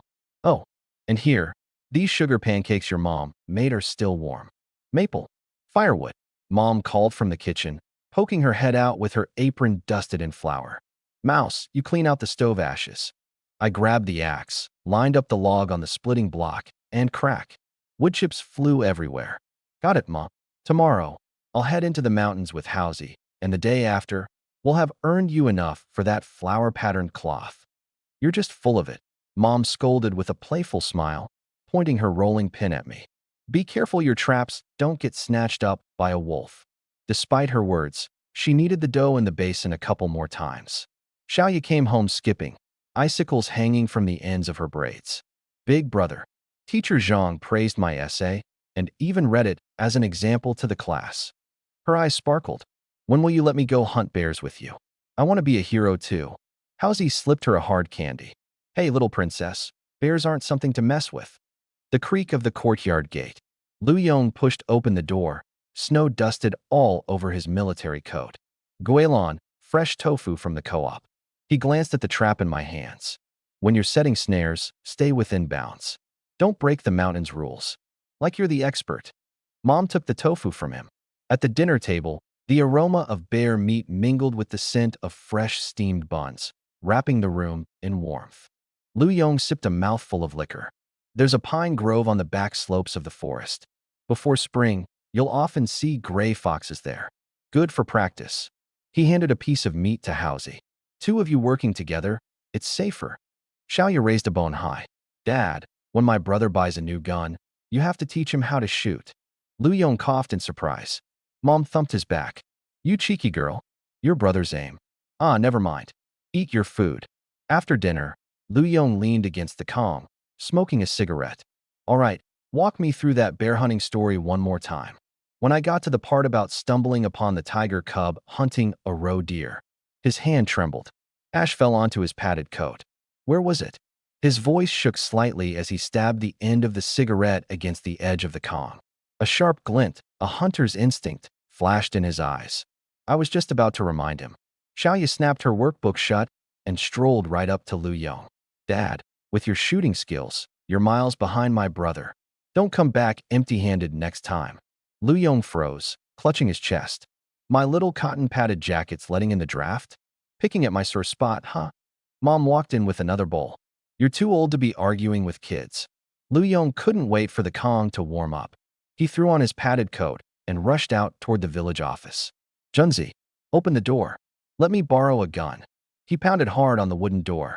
Zhang Hongjun answered, his cigarette glowing faintly in the dark. Yong, what's got you in such a hurry this late at night? There's a tiger cub on the back slope. Lu Yong kept his voice low. Xiaofeng saw it yesterday. Lend me a couple of SKS rifles, 20 rounds of ammunition. I promised to return them in 3 days. Zhang Hongjun squinted. Yong, don't do anything stupid. You remember last month, Wang Pao's hound was gutted by one of those tiger cubs, intestines dragged out for over a mile. He smirked. I'll lend you the guns, but count me in. I knew I could count on you. Lu Yong clapped him on the shoulder. Tomorrow, before dawn, we'll take the shortcut up the west slope. That cub is sly. Zhang Hongjun tapped the tabletop. We'll need to be strategic, set plenty of traps. Quit the nonsense. Lu Yong shot him a glare. Remember the time I took down a wild boar all by myself? You still wet the bed. Just standing there by the birch woods like you're waiting for a miracle. The two of us spat accusations at each other, arguing for 2 hours straight. We were so cold we had to stomp our feet to keep warm before finally heading home. The first rooster crowed. The sound of icicles dripping woke me up. The sky was still pitch black, and frost covered the window panes, forming intricate ice flowers. The kid known as Mouse was curled up in the corner of the heated Kang bed. Phone, man, it's freezing cold. Do we really have to go out now? Quit whining. I slipped on my stiff, frozen shoes. If we go early, we might catch animals out looking for food. Don't forget your slingshot. My dad mentioned there's some gray foxes out there. Stepping into knee-deep snow, our shoes made crunching squeaks against the frozen ground. Why didn't we bring Big Green and Big Yellow? Mouse rubbed his ears to warm them. Bringing dogs would scare the game away, I explained, breaking off some ice from the low-hanging branches on the side of the path. Make sure the traps are wound tight. If a dumb roe deer steps into one, it won't be able to escape. By the time the morning light broke through the clouds, we had reached the old, crooked tree. I squatted down to examine the paw prints. Look here, marks from a sable clawing at the bark. Tie the snares about half a foot off the ground and scatter some of that fragrant roasted corn on top. Mouse tried to mimic my movements, though rather clumsily. How do you adjust the tension on the traps? Set it tight enough to snap a wild boar's leg, I said, kicking him lightly. Camouflage the trap with dead branches on top. The sun climbed higher, warming the forest just slightly, bringing more activity among the trees. Hey, Foam, is that a roe deer over there? Mouse pointed at some hoof prints on the snow. I grinned.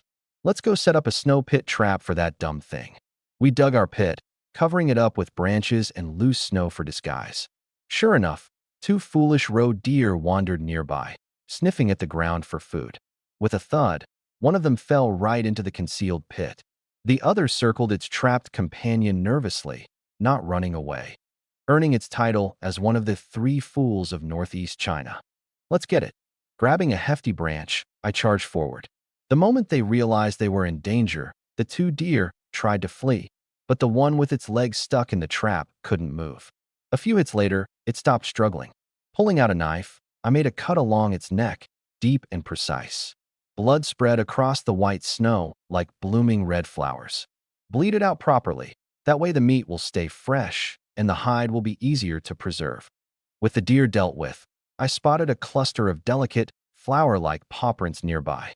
Follow this trail. It'll definitely lead us to a rabbit's burrow. Under a small hillside, we found several burrow openings, barely the size of bowls. Packing some dried grass into the burrow entrances, we lit damp branches to smoke them out. The rabbits bolted out one by one, squealing in panic. Grab them. After some chasing and stumbling, we caught 5 rabbits, but 4 managed to escape. Out of the corner of my eye, I caught a flash of blue and purple darting through a thicket. It was a woodland capercaillie. Raising my slingshot, I let a pebble fly. Whack! The bird thudded to the ground, sprawled out on the snow. By noon, our sack was bursting with spoils: 2 roe deer, 5 rabbits, a capercaillie, and 2 pheasants. Mouse beamed. Foam, we're still a bit short of trading for that type 56 rifle, huh? Let's sell what we caught first. We'll use the money to buy some floral fabric for Annie and a new school bag for Xiaoya. Hoisting a deer carcass over my shoulder, I grinned. Now let's get home and cook up some meat. For the next 3 days, we kept setting up traps. One morning, the wind was howling, and the snow pellets stung my face like needles. There wasn't much choice but to stay indoors. In the northeastern winter with sub-zero temperatures, the entire outdoors turns into a gigantic natural freezer. Here's what we bagged in total: 5 roe deer, 30 rabbits, 3 pheasants, locals call them flying dragons, and 10 wild chickens. Too bad we didn't catch any sable this time. Over the past few days, Xiaoya has been indulging in all kinds of meat. Her little round cheeks are plumper now, her roots aren't so yellow anymore, and she skips around the house gleefully. She's even bragging about it at school, making her classmates jealous beyond belief. Tomorrow, I've decided to take Hausie and my younger sister to the market to sell the meat, and head over to the Forestry Supply and Marketing Cooperative to sell the furs. They're under state purchase quotas for export to earn foreign currency. I rubbed my frostbitten hands and said, "Look at this haul. Back in the old days, we'd be crowned the champions of all hunters." Hausie rummaged through the bag before chiming in. "All we're missing is a sable. But hey, with all this meat, we could open a wild game restaurant." "Xiaoya, have you had your fill of meat for a lifetime these past few days?" Xiaoya raised her chin proudly, her pigtails flopping high in the air. "I've been showing off to my classmates about the venison stew with potatoes and rabbit meat stir-fried with chili. They were drooling like crazy. If I told them about the flying dragon soup," she licked her lips. "That soup was so good, I wanted to lick the bowl clean." I patted her little head with a grin. "Tomorrow, I'll take you to the market. We'll sell the meat first to make some money, then head to the supply co-op to sell the furs. They're paying a premium now, trying to boost exports and bring in foreign currency. We're contributing to the country's efforts."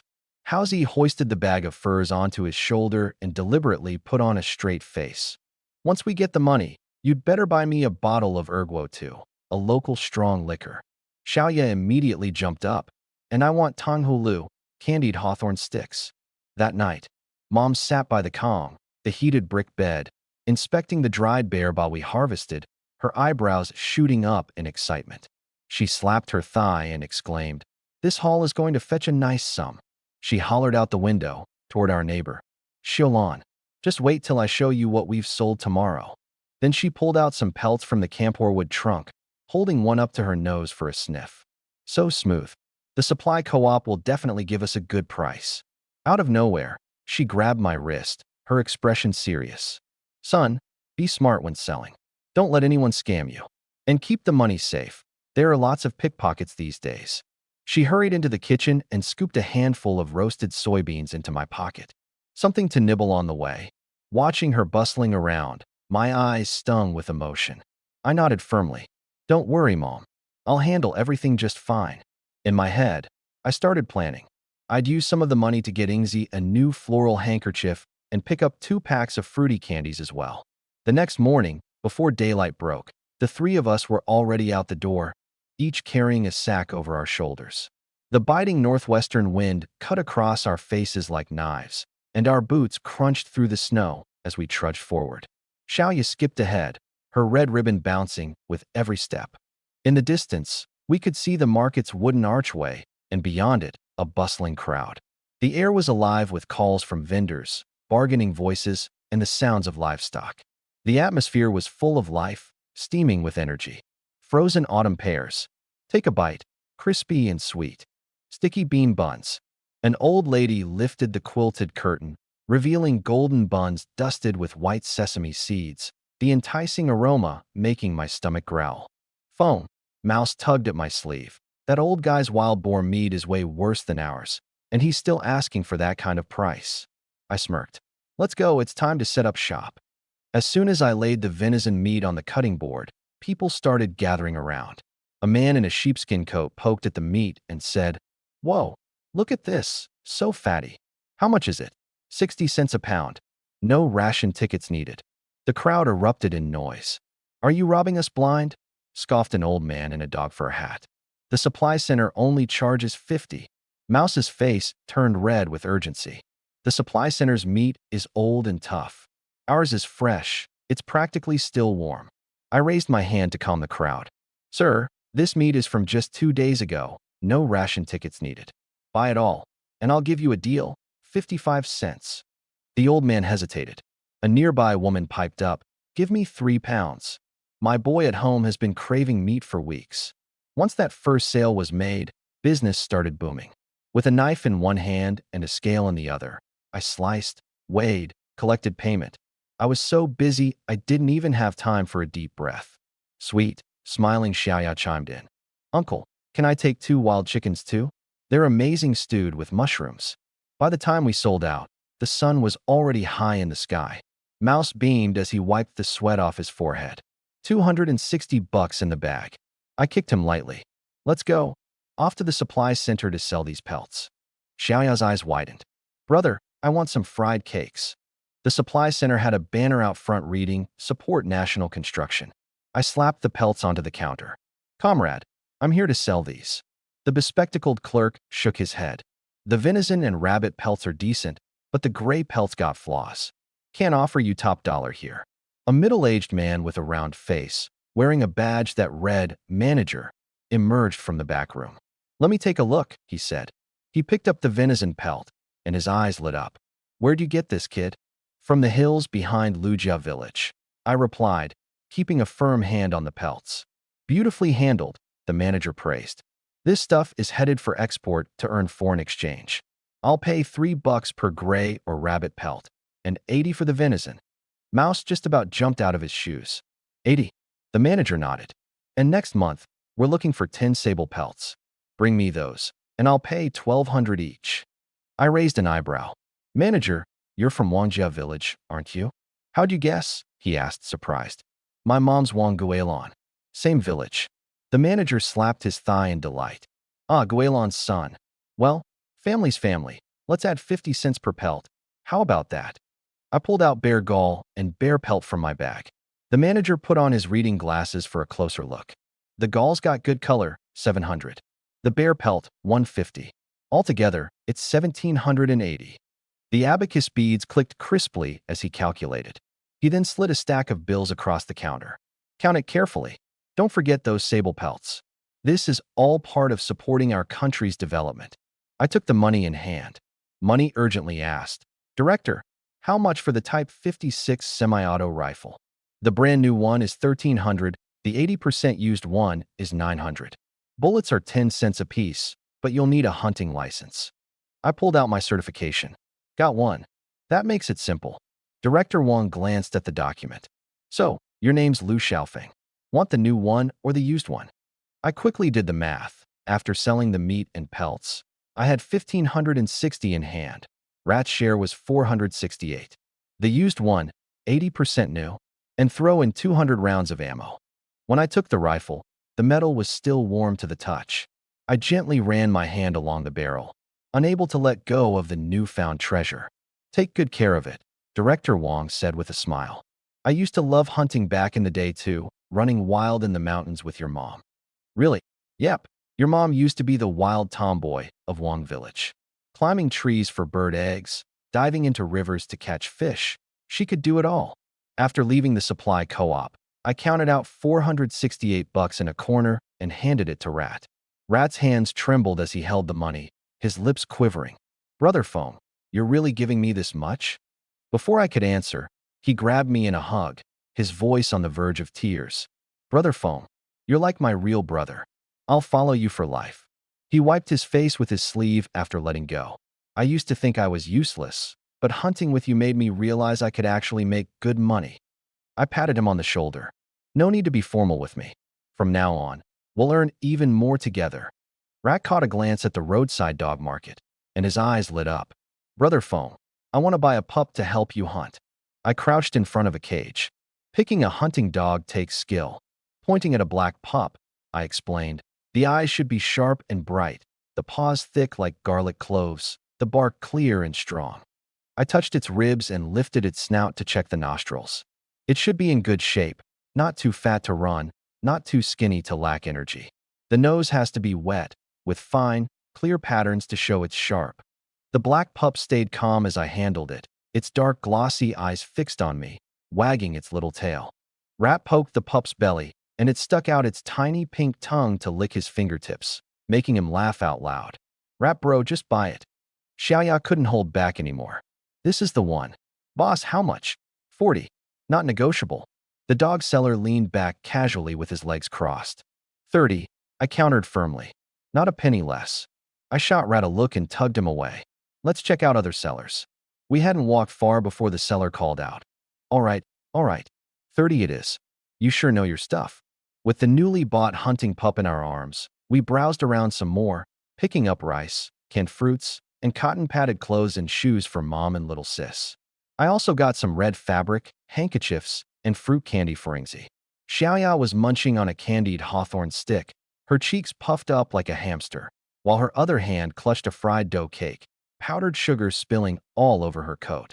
She stood on tiptoes and reached out with her sticky dessert-covered hand to give me the snack she'd saved. The wax paper wrapper from the candy crinkled as she leaned in closer. Big bro, you're buying so much for our future sister-in-law. Are you planning to marry her before the new year?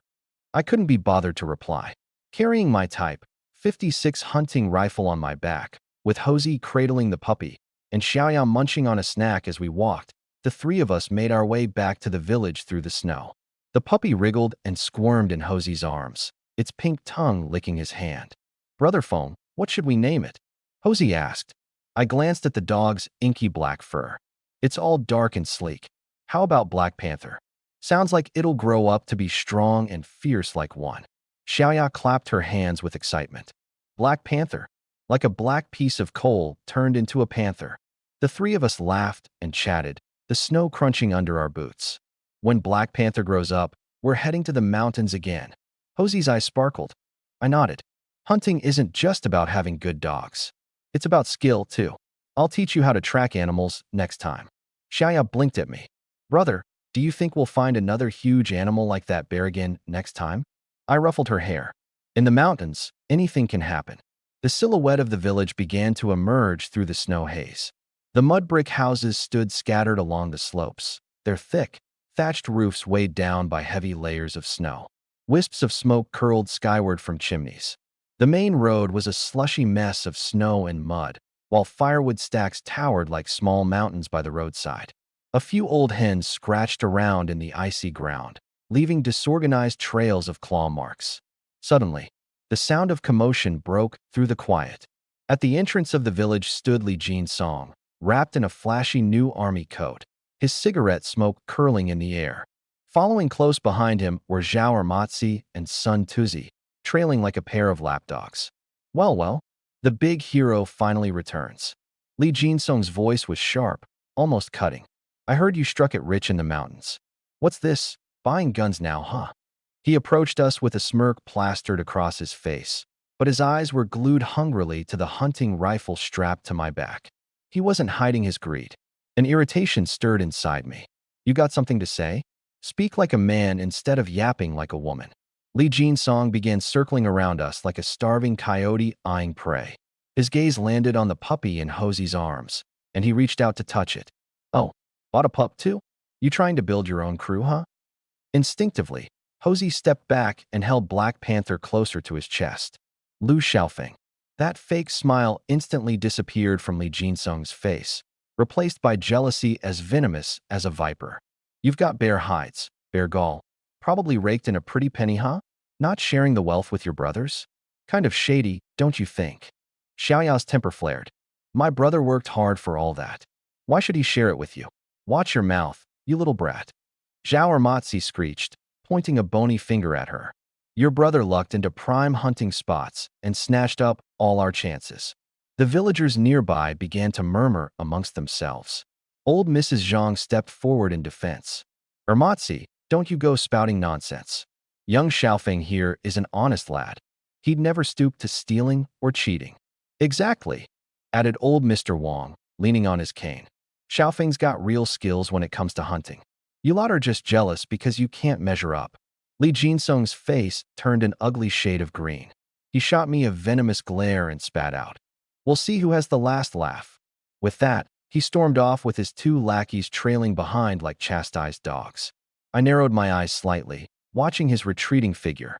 Lee Jin-sung, let's see how long you can keep running your mouth. Prepare to spend the rest of your days enjoying hell. Brother, they're too much. Xiaoya stomped her foot angrily. I patted her head. Ignore them. We've done nothing wrong and have a clear conscience. Lu Erlingzi squeezed out from the crowd. This drifter spent his days lazing around and dabbling in petty thievery. Xiaofeng, let me take a look at your gun. His eyes lit up. Guns aren't toys. One misfire, and it could be fatal. I shifted the gun behind me. Then take me along next time you go hunting. You wouldn't even enjoy chewing on the northwest wind. I chuckled. The crowd dispersed, and we headed home. Lee Jin-sung won't let this slide, Heisey said with concern. Don't worry. My gaze was resolute. If he dares try anything, he'll be met with fists. If something happens, it'll be on me. In Legiatin, a village with 3 dominant family clans, Lu, Li, and Wang, grudges ran deep. For generations, they fought over fertile land and water, the rivalries only intensifying. The Lu and Li families once came to blows, and the Wang family's disputes with the other two over resource distribution didn't help. Lee Jin-sung always envied the prime woodland owned by the Lu family. My father, Lu Yong, was one of the village's 4 shooters, a status that garnered immense respect, but also jealousy. They 4 shooters, Lu Yong, Wang Chong, Zhao Dashan, and Li Pao, each had their specialty. Lu Yong once single-handedly took down a 1,300-pound bear with a single shot, earning fame throughout the village. Wang Chong was a master of intricate traps, able to snare tiger cubs and sables. Zhao Dashan, as strong as an ox, could subdue prey with his bare hands. Li Pao, on the other hand, knew animal behavior like the back of his hand and was a tracking genius. The 4 once worked together to protect farmland from threats, earning the admiration of all. Growing up hearing my father's tales of the mountains and forests, I understood better than most the perils of the deep woods. Not just the need for skill, but also the ruthlessness of human nature. This clash was only the beginning. Having lived through so much in 2 lifetimes, what type of schemes hadn't I seen before? Lee Jin-sung, he's small time. I can handle him with ease. When we got home, my mother, Wang Guilon, was already waiting anxiously at the door. My boy, you're finally back. Her voice was a mix of surprise and joy. Xiaoya bounced around like a happy little bird. Mom, the town market was so lively. We even ran into Director Wang from Wangjiatin, and he said we could go to him for good supplies in the future. My mother brushed the snow off my coat, her eyes pausing on the rifle slung over my shoulder. Director Wang is trustworthy. Back when your grandma needed emergency grain tickets, it was his father who helped out. You can feel at ease doing business with him. But you'd better be careful with that gun. I unpacked the goods we'd bought and mentioned running into Li Jinsong, causing trouble at the village gate. My mother frowned. The Li family is petty. You boys need to stay vigilant. The dinner table was steaming with warm dishes. Heisey couldn't hide his worry between bites. Do you think Li Jinsong might sabotage us when we head to the mountains? I picked up a portion of sauerkraut and noodles with my chopsticks, placing it in his bowl. Let's eat first. Even if they try something, we'll need our strength to deal with it. Xiaoya puffed out her cheeks. If they dare cause trouble again, we'll let Daqin and De Huang bite them. Mother laughed. Stop spouting nonsense and eat already. Haozi rushed home, carrying something on his shoulder. Ma, look what I bought. Li Xiaolan, busy stoking the fire by the stove, stood up abruptly when she heard him. She didn't even bother to dust off the cornmeal on her apron. You little rascal, what did you buy all this for? She rummaged through the rice, flour, and oil, her eyes wrinkling with a smile. But as soon as her hand brushed against the money pouch, her face darkened. Where'd this money come from? Don't tell me you've been up to no good. Haozi explained about the hunting deal they split profits on. Li Xiaolan's face softened as her brows relaxed. She smacked him on the back of the head. At least you've got a conscience. Now remember, Xiaofeng is your brother. If anyone dares so much as lay a finger on him, you grab that fire poker. She wiped at the corner of her eyes. Look at my Haozi, finally grown into a man. She thought back to the year Haozi had a terrible fever and how their family was dirt poor back then. Wang Guilin had stuffed money in her hands and took her and the boy to the clinic in the middle of the night. Lu Yong, ever the hunter, always made sure to bring some meat to her family. Over time, the two women became the closest of friends. The Black Panther's probably freezing out there. Go build a shelter for it. She gave Haozi a kick. Hurry up. Before the sun was even up, Haozi was howling outside the window. Fengji, get out of bed. The sun's almost up. He banged on the window, shaking loose the frost patterns. Haozi, are you mourning someone this early in this freezing cold? I muttered groggily. Stop sleeping. Haozi started hopping from foot to foot in frustration. On one hop, he slipped and fell flat on his backside. He quickly scrambled up like nothing had happened. There's a wild boar herd running rampant in Eagle's Peak. The old hunter told me so. My father walked out, wrapping a cotton-padded jacket around himself. What are you shouting about so early? Xiaofeng just got back yesterday. Let him rest a bit. Uncle, wild boars don't wait for anyone. If we catch a big one, we'll get you and Auntie some meat stew to help you keep warm this winter. Littleya rubbed her eyes and peeked out. Haozi Ji only asks my brother to hunt. He never takes me along. Little Missy, Eagle's Peak is dangerous. Haozi gestured wildly for effect. A black bear could crush a water tank with one swipe of its paw. If you come along, Feng Ji's gonna have to keep an eye on you. And then what would I do? I'm not scared. Littleya crossed her arms stubbornly. Father ruffled her hair. Stop fooling around. Wait until you're a bit older. He turned to me, his brow twitching. The sight of my new hunting rifle yesterday had clearly annoyed him. His mood had been sour enough to eat less at dinner. Making a few thousand in days? What tricks was this kid using now? Be careful at Eagle's Peak, he said calmly. The terrain is steep, and those animals are fierce. Don't take risks. Your life is the most important thing. I held back a chuckle. Got it, Dad. Don't worry. I've got Daqin and De Huang to warn me of anything. Mother climbed out of bed, wrapping a coat around herself as she mumbled. Haozi's even more energetic than a monkey on a sugar high. The pig fat sizzled loudly on the iron griddle, and dough instantly turned into crispy breadsticks. She sprinkled on some green onions and salt, and soon, the aroma filled the air. Meanwhile, Lu Yong used the opportunity to sneak over to the stove while Wang Guilan's hands were busy kneading dough. His eyes darted mischievously. Wife, you know, with Xiaofeng heading off, who knows if. How much good stuff did you catch this time? He rubbed his hands together with a sly grin. My pockets are emptier than my face. Yesterday, old Jean called me to play chess, and I couldn't even bum a pack of smokes. Embarrassing, right? Bang. A lump of dough slammed down on the counter. Lu Yong, Wang Guilin shot him a glare. Your son hasn't even set foot out the door, and you're already scheming? I wasn't scheming. Lu Yong started pacing, his feet in a frantic shuffle. Xiaofeng caught some game. We need to invite the neighbors over. Let them see how capable our son is. A little wine, some peanuts. These things cost money, don't they? Humph. Wang Guilin shot him a sideways glance and smacked the rolling pin against the countertop. The last time you went to buy salt, you snuck half a pound of pig's head meat into the storage to eat by yourself. Think I didn't notice?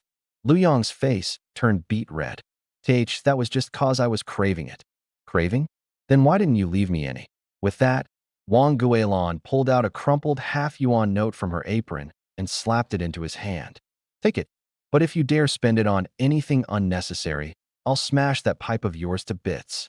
Lu Yong clutched the money like a treasure, grinning ear to ear. He carefully slipped it into his inner pocket, hummed a cheerful little tune, and shuffled out. By the time I stepped out of the room, dressed and ready, Mouse was crouched in the yard, teasing Black Panther, the little pup, with a big silly grin. Just you wait till you grow up. You'll go hunting with us. As soon as he saw me emerge, Mouse jumped up and wiggled his leg at me. Bro phone, check out how good my leg wraps are. Before he got the words out, he almost tripped and face-planted straight into the snow. Clumsy as usual. I crouched down and re-wrapped the bindings for him. Eagle Ridge isn't a joke. Wild boars, black bears, wolf packs, they're all out there. Adjusting the rifle on my back, I glanced over at the dog pen. Clink, clank. The chains rattled as De Qing and De Huang, our two hunting dogs, barked and whined to be let loose. De Huang shoved his head through the gap in the door, drooling on the snow. Meanwhile, De Qing was frantically digging at the ground with a look in his eyes as if to say, "Don't you dare leave me behind. Let's go." As soon as I unhooked the chains, the two dogs bolted into the yard, tails wagging like windmills. Mouse slung an axe over his shoulder, tucked a hunting knife at his waist, and whistled a horribly out-of-tune melody as he followed. Black Panther scampered in tow, his tiny legs struggling to keep up. He tripped over the snow a few times, but quickly scrambled back to his feet. Before we left, I locked him back in the house. The little guy pawed helplessly at the door, staring after us with a mix of frustration and longing. About an hour later, the wind, sharp as blades, cut across our faces. Eagle Ridge loomed ahead like a giant eagle poised between the mountains. Beyond the ridge lay the untouched expanses of the Changbai mountain range. Hidden in its depths were a few ancient cabins I'd been meaning to visit when the time was right. I couldn't help but think about the Evenki hunter I'd met in a past life. Wonder where he was camping now. The snow underfoot was half a foot thick, crunching loudly with every step. On the pristine white surface, wild rabbit tracks, delicate as plum blossoms, wound in meandering trails. Bro phone, you think we'll come across a sick deer?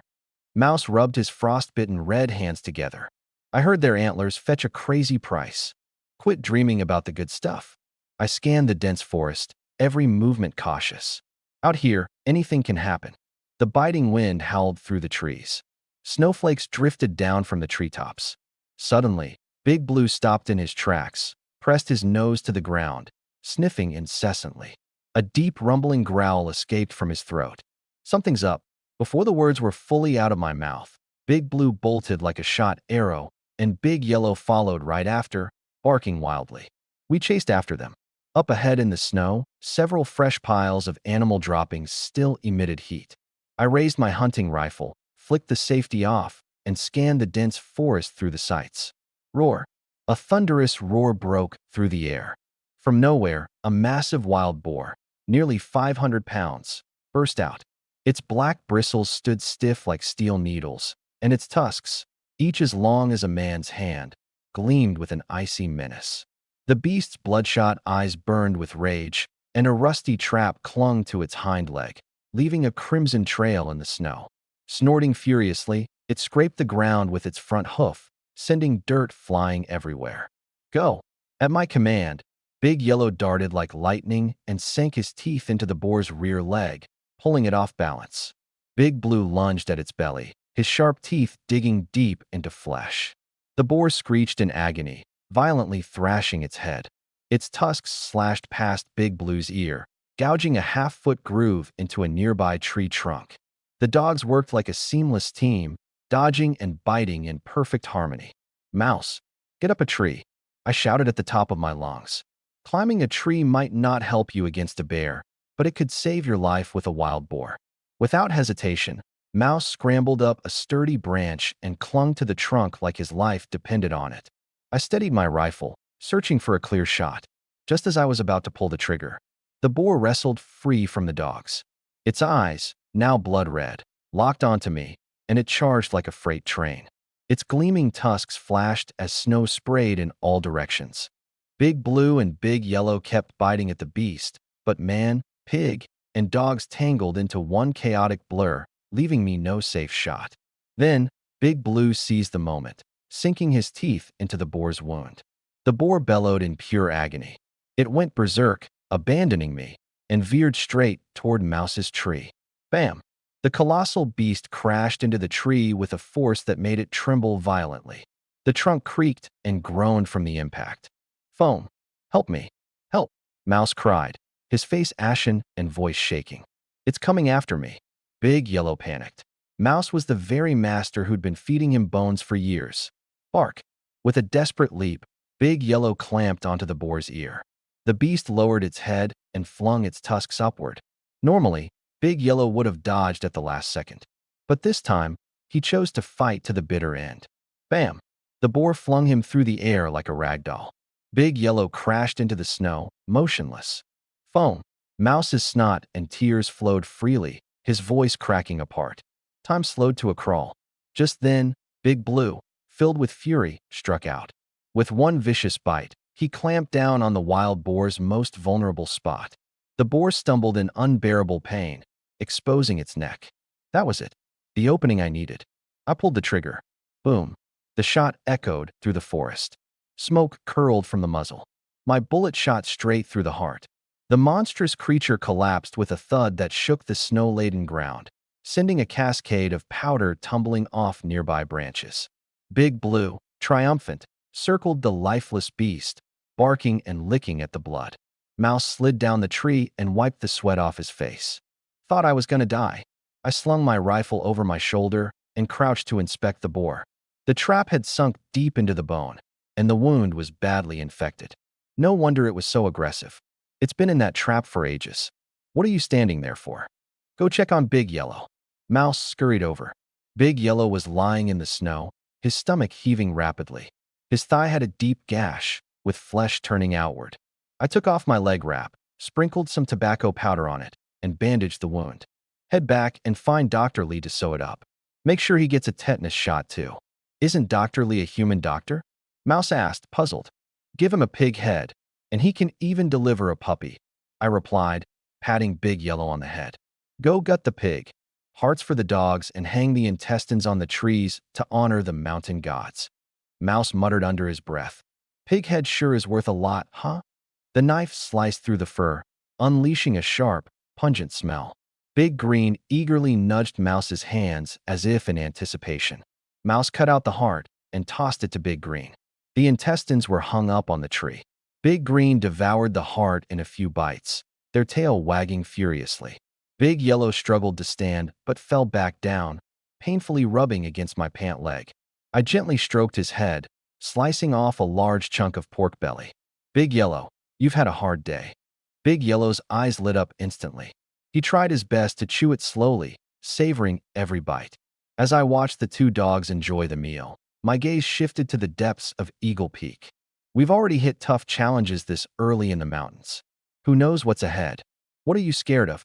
Mouse sniffled, wiping at his nose. With you here, Brother Foam, nothing can faze us.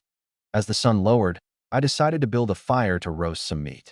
The flames roared to life as fat dripped into the fire, spreading the fragrant aroma of cooking meat mixed with burning pine wood. That smell is killer. Mouse swallowed hard, visibly famished. After half an hour of preparation, we pieced together a sled to haul both the boar and the injured Big Yellow down the mountain. By nightfall, we'd finally made it home.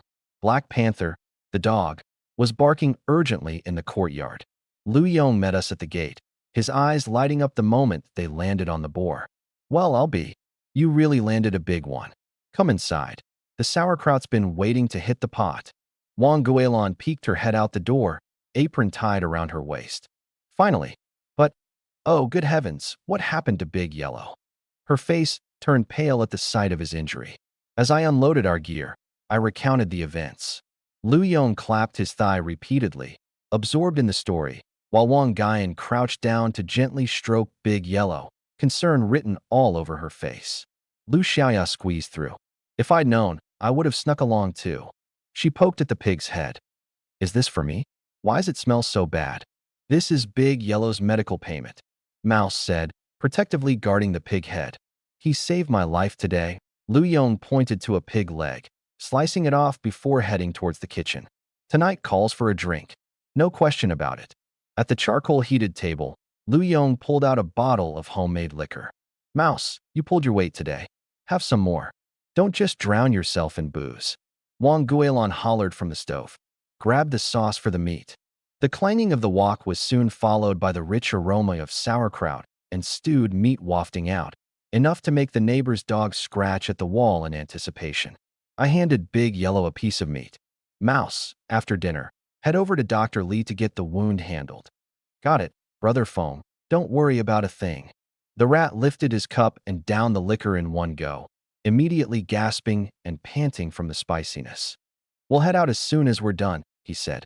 He winked at Xiaoya with a mischievous grin. When Big Yellow's all healed up, I'll take you along next time. Xiaoya was about to cheer when Wang Guilin yanked her ear. What is a little girl like you doing trying to get involved in this nonsense? If he dares to bring you, I'll teach him a lesson myself. Suddenly, hurried footsteps echoed outside. Old Lu appeared, gripping the doorframe and breathing heavily, his eyes fixed hungrily on the wild boar meat on the table. Well, I'll be damned. I smelled the meat from the village entrance, and here you all are, secretly feasting without me. Lu Yong burst into laughter as he stood up. Brother Lu, you showed up right on time. The wine's just been poured. Tonight, nobody leaves till they're too drunk to stand. The room erupted with laughter as they added more meat to the table and refilled wine cups. After 3 rounds of drinks, the rat animatedly recounted the wild boar's rampage, using both hands and feet to act out the scene. He exaggerated to the point of hilarity, even admitting how his legs had gone weak while clinging to a tree, sending the whole room into an uproar. I quietly petted Big Yellow, lost in my own thoughts. I've been given another chance at life, and I'm going to make the most of it. In a few years, this won't even be an option anymore. After dinner, the rat staggered out, cradling the boar's head and leading Big Yellow to see Dr. Lee. Outside, the cold wind whipped flecks of snow against the window panes. Opening the door to Dr. Lee's home, the smell of medicinal herbs mixed with the burnt aroma of a kerosene lamp filled the air. Dr. Lee was curled up in a wrought-tan chair, reading, his reading glasses perched low on his nose. When he spotted the boar's head, his eyes lit up. Well, using hard currency to barter for a health fix? So what happened? Dog bite, or did you get hurt yourself? Rolling up his sleeves, Dr. Lee prepared his tools with a clinking sound. Big Yellow got tossed by a wild boar. The rat gently placed the dog on the table. Dr. Lee cleaned the wound with an alcohol-soaked cotton ball as Big Yellow whimpered and instinctively pulled his paw back. Bear it, buddy. Clean wounds heal faster, murmured the rat, holding the dog's head still. Wild boar tusks carry bacterial toxins. Good thing you brought him in quickly, Dr. Lee said as he skillfully threaded a needle and began stitching. If you'd waited till tomorrow, we'd be talking about cutting away infected meat and scraping bone. Once the stitches were done, Dr. Lee administered a tetanus shot. Change the dressing every day and don't let him lick the wound, he instructed, handing over antiseptic powder and purple iodine. This stuff stings. If he struggles, you'll have to muzzle him. The rat left with Big Yellow in his arms, trudging through the snow-covered path. He thought to himself, I'll make him some bone soup tomorrow to help him recover. He did save my skin after all. Back at home, Wang Guilin turned to me and said, Dr. Lee has a soft spot for pig brains. Swears they're excellent brain food. Next time, we'll whip up some for you and the rat too. I didn't respond, only smiled, as images of wild boars at different life stages danced through my mind. During their juvenile phase, their yellow bristles are striped against a tan base, the meat tender and free of pungency. By the next year, a wild boar might weigh close to 200 pounds, its bristles darkening. In their 3rd year, male boars are aggressive and territorial, earning the nickname nut smashers. The biggest boars can reach 1,000 pounds, earning them the title of Boar King. Unfortunately, the larger they get, the worse the meat tastes, gamey and tough. The best are the 200-pound sows or the juvenile yellow-striped piglets. After discussing plans for tomorrow's hunt, the rat scooped up Little Black Panther, ready to. Carrying half a pig leg, I headed home. Lu Yong took a sip of his wine, lit his pipe, and said, "Eagle's Beak Ridge. Danger holds treasure in that place." "Even treasure requires caution," my mother warned. "It's the swimmers who drown, the hunters who don't make it home. The mountains are full of them. Haven't we had enough widows in the village?" I looked out into the night through the window. My thoughts drifted to the unexplored forest deep within Eagle's Beak Ridge. I recalled Li Pao's words. "There's a bear's den down in the Eagle's Hollow. If you could find its winter stash, it would be worth the price of 10 wild boars." A spark from the embers in the fire pit flew out, snapping me back to reality. Lu Xiaoya stared at me eagerly. "Brother, take me with you next time, please." I flicked her nose and rolled my eyes. It had taken so much convincing for Dad to let me hunt. If I snuck my little sister along, I'd be buried before middle age. At the break of dawn, frost and mist hung over the village like thick cream. An icicle kicked down by a rat clattered onto the doghouse, startling Big Green into a barking frenzy. I poked my finger through the ice crystals on the window paper and saw the rat crouched in the snow, grinning ear to ear. "Foam, there are 6 wild boars at Eagle's Cliff." His words shattered any last trace of sleep. Grabbing my cotton jacket, I scrambled to put it on. Lu Yong was oiling his gun, his brows furrowed. "What's the rush? It's not like wild boars can fly. You're way too rash." He spun the bolt in his hand a couple of times. "Check the striker on these Type 50 SIXS carefully. Just last month, Old Wong's rifle jammed, and he lost a chunk of flesh to a boar." My mother approached, holding a bowl of cornmeal porridge. "Eat, my boy," she said, cracking 2 soft-boiled eggs into my bowl. She shot a glance at the rat. "You too, rascal, sit and eat. Hunting on an empty stomach. Is that how it works?" Lu Xiaoya swayed back and forth. "Brother, I want to go too. A little girl like you. Don't stick your nose where it doesn't belong." Mom barked, grabbing her by the back of her collar. "Stay home and stoke the fire. Maybe if you behave, your brother will bring you back a pigtail." I wolfed down my bowl in 3 bites and squatted in the yard to sharpen my axe. Rat handed me some water. "Foam, just the 2 of us.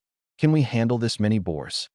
"Depends on how tough their luck is today," I replied, tossing the gleaming axe back to him. Then, I unchained Big Green. Big Yellow's tail swept the snow into the air. It knew we were heading into the mountains again. My father approached, carrying his Type 56 rifle on his shoulder. "Got enough ammo?" "The northwest wind at Eagle's Cliff is tricky. Circle downwind and close in slowly." Mom stuffed an oiled paper pouch into my hands. "Keep this close, so it doesn't harden in the cold. And take this." She handed roasted soybeans to Rat. "Chew on a few if you get hungry." The 2 of us headed toward Eagle's Cliff, blanketed in the morning mist. Big Green's ears suddenly perked up, tail straight as a line, a low growl in his throat. My chest tightened as I pressed Big Green down to calm him. Rat's breathing grew heavy. He crouched low as we crept forward, each step as tense as stepping onto drawn wires. A sharp crack split the air. Big Green arched his back, nose buried in the snow.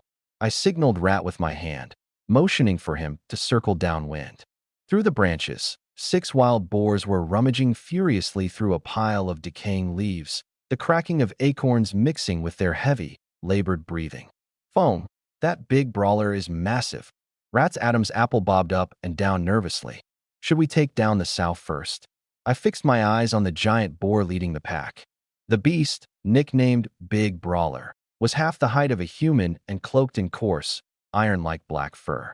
Its scimitar-shaped tusks gleamed coldly under the light. Every time it dug into the frozen earth with its snout, chunks of dirt and snow exploded into the air like buckshot. "Wait for my shot, then move," I said, leveling the hunting rifle against my shoulder. "The sow has her piglets. Wait until the herd scatters. You cover the 2 on the right. Don't let them flank us. Stay safe." My crosshairs locked on Big Brawler. I crouched low, muscles taut like a strung bow. My breaths synchronized with the rise and fall of the wild boar's movements. the rifle sight unwaveringly trained on the thinner spot of its skull. The old hunter's mantra echoed in my ears: steady, precise, lethal. Countless nights of shooting practice in the pitch-dark forest came flooding back. The knowledge was no longer conscious. It was ingrained, instinctual. Bang! The gunshot roared like thunder, reverberating through the frigid air. Big Brawler collapsed with a deafening thud. The bullet tore through its body, exiting and striking one of the smaller boars, a yellowish piglet, behind it. Foam, that beast isn't dead yet. Rat yelped in alarm. Big Brawler's eyes burned crimson with rage. The piglet it had shielded under its belly lay lifeless in a pool of blood. The giant boar bristled with fury, letting out an earth-shaking roar that sent vibrations through our earpieces. With a furious scrape of its hind legs, Snow shot into the air. Like a living mountain, it charged forward, snapping a pine tree as thick as my arm in half. The 3 remaining wild boars went berserk, thrashing and running rampant around us. My reflexes overtook my thoughts. I quickly repositioned the sights onto the charging Big Brawler. When it was mere feet away, bang! The bullet drilled into its right eye socket, striking with pinpoint accuracy. The self-proclaimed king of the forest collapsed in a thunderous crash, taking down a few smaller pine trees in the process. With their leader dead, panic rippled through the remaining boars. None of them knew what to do. My rifle stayed hot, smoke rising as I kept firing. Each shot brought down another, the once mighty herd reduced to lifeless bodies lying limp in the snow. Foam, you could shoot the wings off a fly with that aim. Rat gave me an enthusiastic thumbs up. Our hunting dog, Da-Ching, barked excitedly, circling the fallen wild boars. I walked to Big Brawler's corpse to inspect. Its left ear was missing a chunk, clearly an old scar from an escaped tussle with a hunting dog. Rat, gut it and feed the dog, I ordered. He heaved the massive boar onto its side, slicing through 3 inches of thick fat with his blade. Rat pulled out its heart, liver, and lungs, which Da-Ching feasted on with wild abandon. This pig's fat is thick enough to render oil. Rat wiped a smear of blood off with the back of his hand. This'll last the family through the winter until spring. I slung the rifle casually over my shoulder. The entrails go to honor the mountain spirit, I said solemnly. Near the cliff's edge, an ancient tree hung heavy with icicles. Rat tiptoed to hang the pig's entrails on the highest branch, clapping his hands together and bowing in respect. Mountain spirit, forgive us and accept this offering in exchange for sparing us a meal of life. Gut the rest. I nudged the yellowish piglet with my boot. Each of us will carry one down the mountain. This one's tender, Rat exclaimed as a puff of white steam rose from its freshly sliced chest cavity. Get your aunt to braise it with some wild mountain mushrooms. It'll be so tender it'll melt off the bone. With 3 wild boars, we've got close to 1,000 pounds of meat. Including yesterday's hunt, that's a total of about 1,300 pounds, I said. I was counting on my fingers, I said. 40 cents a pound, over $500 for the haul. We're rich. Rat's fake eyelash glue was practically falling off from excitement. A bit more, and we can afford that semi-auto rifle. I tapped his knee and warned. Buying the gun is easy, but ammo's expensive. Practicing will burn through it like a bottomless pit. Don't let your wallet hurt later. The evening sky blanketed the mountain ridge as we slowly made our way down, each carrying a 100-pound wild boar. Big Blue, full from feeding, wagged its tail and rolled in the snowdrifts. Looking at the fresh, still dripping beads of blood on the golden fur of the smaller boar, I couldn't help but think of Mom's cornmeal mush back home, especially the kind she made with pork cracklings, steaming fragrant on the stovetop. Let's use some of the money to buy a couple pounds of sugar, I called out to Rat. Oh, and get Little Yo a pack of fruit candies. That girl's been craving sweets for ages. By the time smoke from the chimneys became visible and the vague outline of our settlement appeared, Big Blue had already bolted ahead, racing home. As soon as we stepped into the yard, Mom stormed out from the house, apron tied at her waist. Finally, you're back. The sauerkraut and beanstarch noodles are simmering on the stove. She rubbed my frostbitten, purple ears, pausing when she noticed the golden boar. Her laugh lines deepened, her cheeks glowing with delight. Well, would you look at that?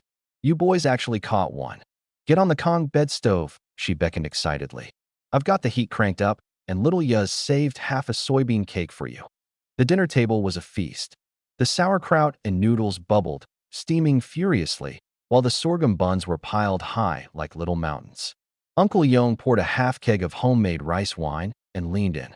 Come on then, tell me, how'd you boys take down a beast ball? Must have been something. Rat was already holding a strand of noodles with his chopsticks, his eyes wide. Uncle, that big boar? It was like a black iron tower. When it leapt, snow splattered all over my face. He gestured animatedly, almost dropping his noodles. And then Feng Ji steadied his rifle, steady as a rock. Bang! One shot straight through the boar's eye, and, get this, took out another one next to it. One shot, 2 kills. Little Ya put her bun down, staring wide-eyed in disbelief. For real, brother? Would I lie? Rat slapped his thigh so hard his enamel cup nearly toppled over. And then the rest of the wild boars got riled up, screeching so loud my ears wouldn't stop ringing. Next thing you know, one of them charges straight at me, bowling over trees like they're nothing. I thought that was it for me, but Feng Ji aimed again, and pow, he got it right in the other eye. The big guy collapsed thud and even brought down 3 pine trees when it fell. Rat mimicked the collapse, almost tumbling off the Kong, sending Little Ya into a fit of giggles. Uncle Yong sipped his rice wine, narrowing his eyes at me. That marksmanship, it was uncanny.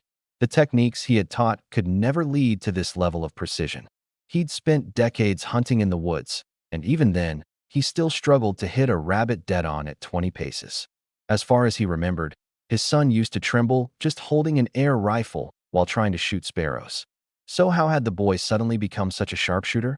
Don't exaggerate. You didn't mess up anywhere, did you?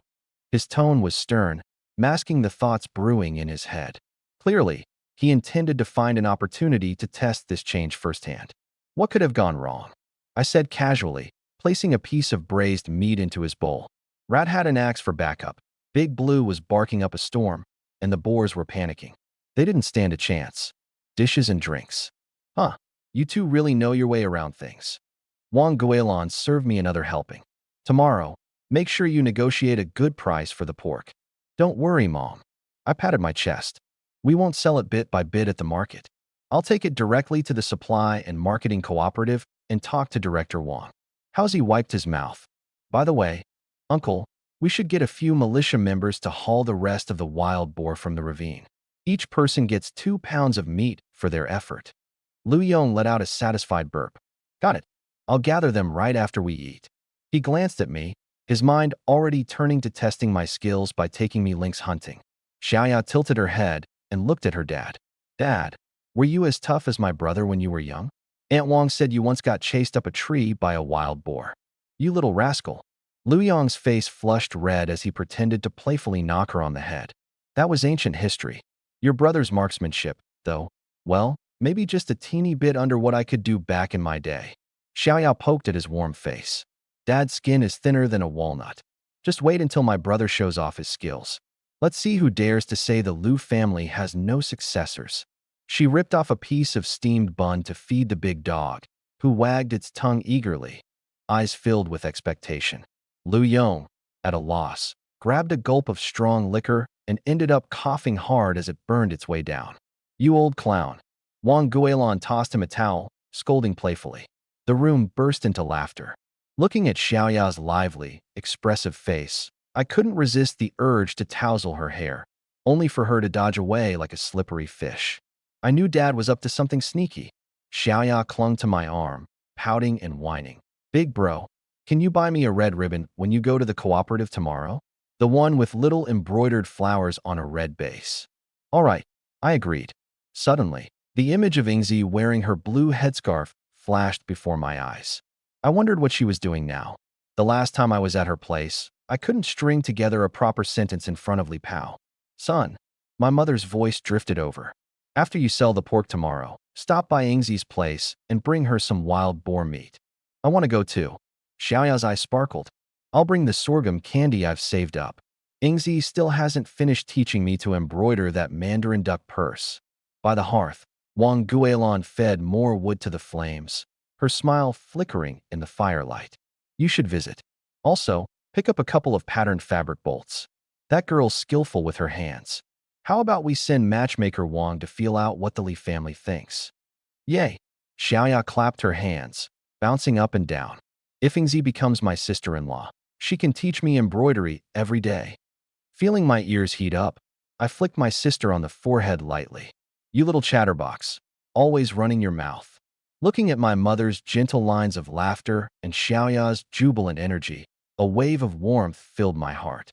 The hearth crackled with snapping sparks. Morning came. Wash up, feed the dog. Wang Guilin pushed her cart into the yard. Last night, Lu Yong and the others had hauled all the wild boar back. I carefully bundled the chopped meat with straw rope, the glistening streaks of pork layered with icy frost. Housie squatted beside it, counting. Boar's head, belly, tail. These will fetch a good price. Stop counting already. I slapped the handle of the handcart and said, enough stalling. It's time for Director Wang to head down to the countryside. Wang Guilin stuffed 2 steamed buns into Housie's pocket and adjusted my coat collar. Don't mess around on the way. Sell the goods. Then stop by Yingzi's house and remember to bring the floral cloth. Got it, Mom. The cart wheels crunched over the frostbitten dirt road, leaving deep ruts in the ground. Housie gripped the cart's handlebars, his cotton shoes making a crunch-crunch sound on the ice. Fengji, you think we could sell it for 50 cents a pound? What are you dreaming about? I gave him a kick. Wild boar meat is nothing like domestic pork. 4 cents a pound at most. I calculated in my head, 1,300 pounds. We'd make at least 500 yuan. Enough to buy Yingzi some cloth and get little Yi some candies. After walking for more than an hour, we finally reached the marketplace. The roadside was lined with small vendors. An auntie in a blue padded coat was selling pickled vegetables, 5 cents a pound. Next to her, an old man weaving baskets was snapping willow twigs. Brand new sifters, 10 cents each. The sun climbed above the telephone poles, and the market swarmed with people. A man in a military overcoat squatted by a soybean milk stall, the steam rising from a coarse ceramic bowl. The cobbler's stall was bustling, hammers clinking away. Fengji, look. Housie pointed to a young man in a floral shirt fiddling with a radio, playing Sweet as Honey. I had no time for distractions, so I pushed the cart straight toward the supply and marketing cooperative. Its gray brick walls bore the slogan, "Develop the economy, secure supply."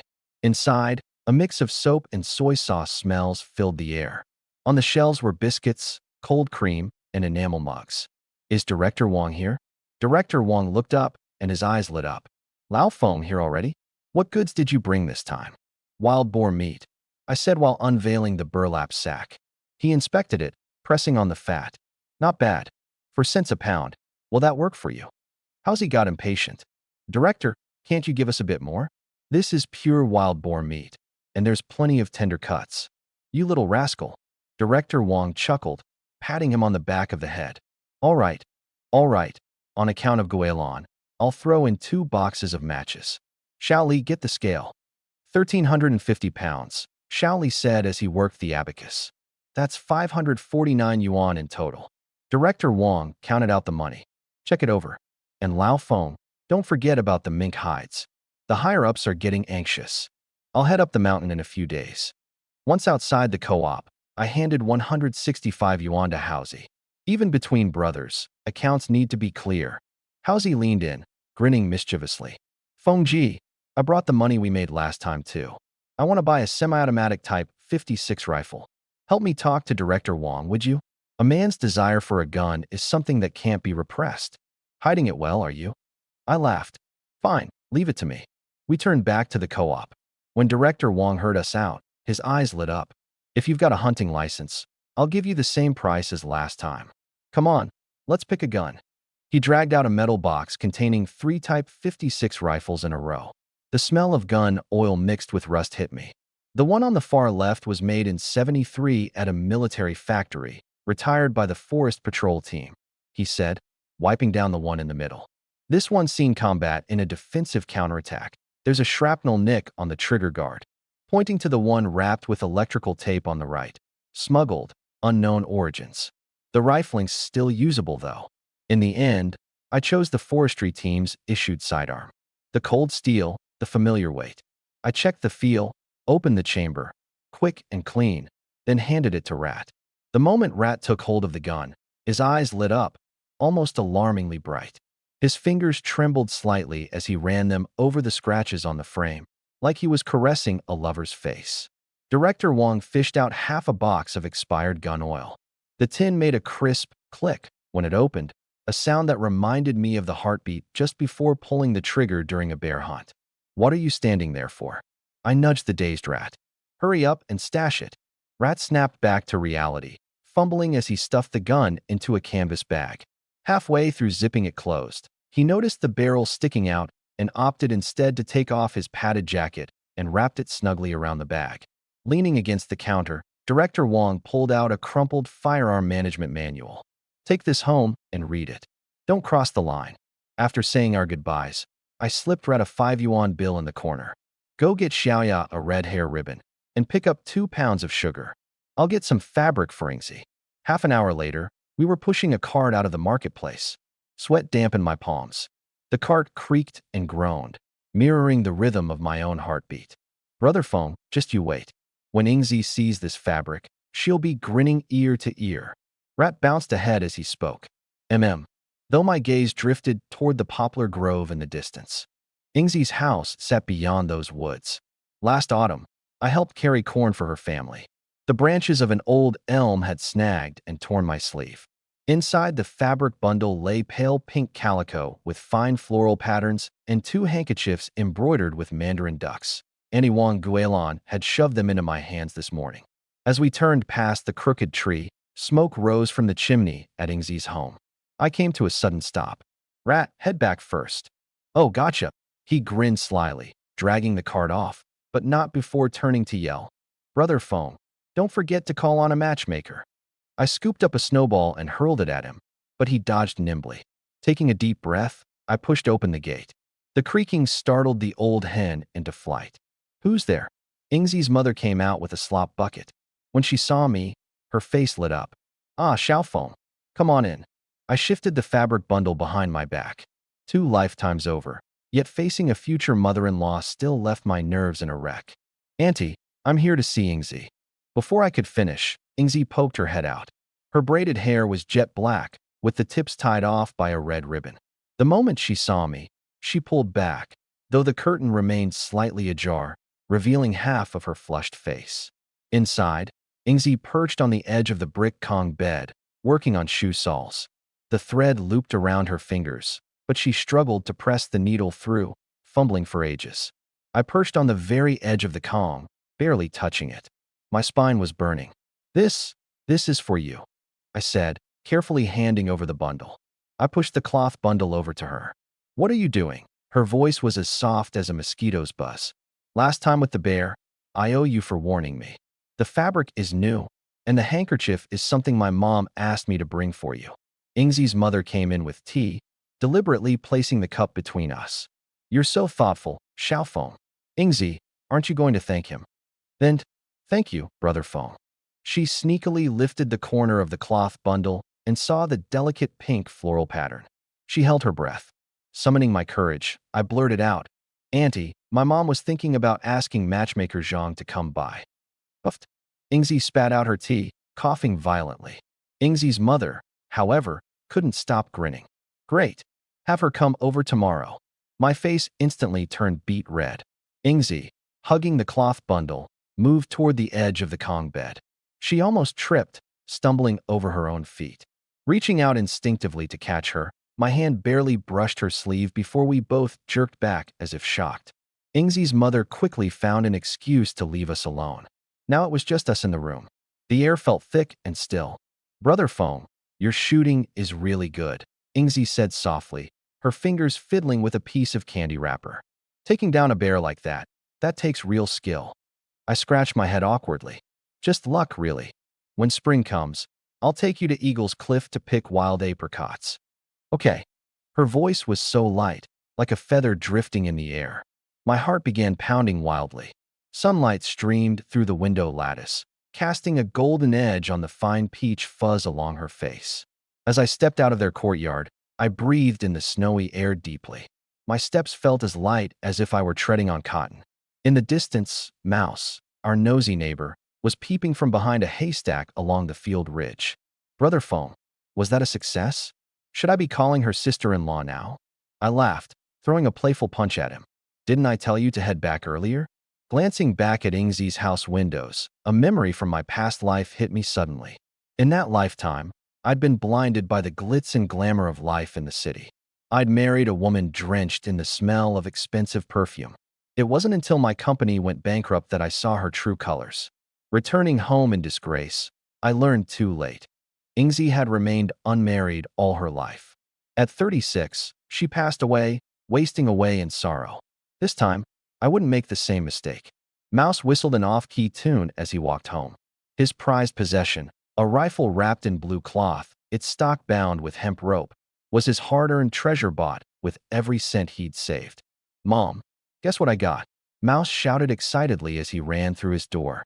Li Xiaolan straightened up, curiosity flashing across her face. Let me see. I bought red sugar for you. And a rifle.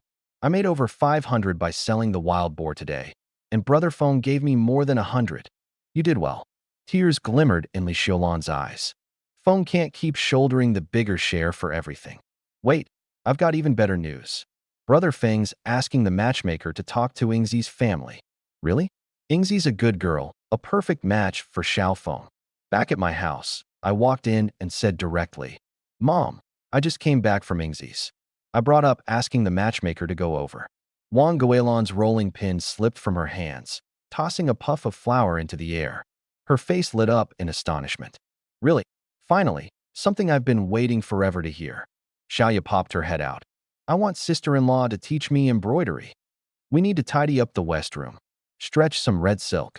Wang Guilan was pacing around the house frantically. Oh no, I forgot to ask about the betrothal gifts.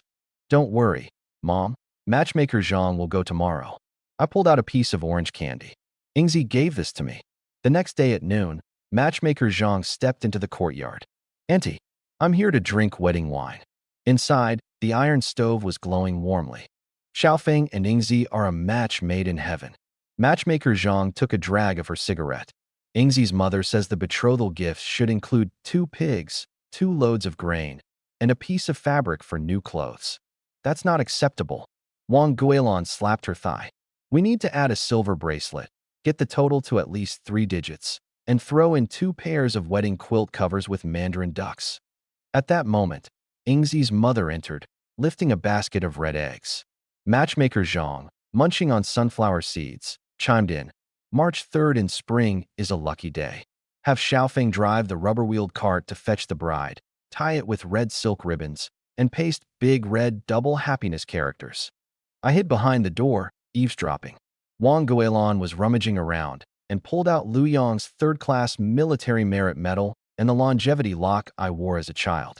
The cash gift must have serial numbers in sequence, she said, her eyes red. Back in my day, when I got married, all I had was a patched-up quilt. In my mind, I started calculating. I'd have to go dig for those wild ginseng roots hidden in the mountains. In my previous life, that area yielded some good stuff. Quietly, I went outside to find Housie. I'm planning to make some extra money before the wedding. No problem, phone bro. Housie agreed without hesitation. Tomorrow, we'll set traps in the back mountain and see if we can catch some sable. Their pelts are worth a good amount, enough to cover part of the betrothal gifts. Sables are sly as anything. We'll have to wake up early. We hashed out the details and then went home to rest. Under the silvery moonlight, I lay on the heated brick bed but couldn't sleep. In this life, I wanted to give Ingzi the best. Meanwhile, at Eagle Beak Cliff, the north wind howled like a knife, and the icy snow stung my face. Hunched behind a giant boulder, my cotton jacket had frozen stiff like iron, and frost had formed around the collar. I blew warm breath onto my purple hands, rubbed them together, and stuffed them back into my sleeves.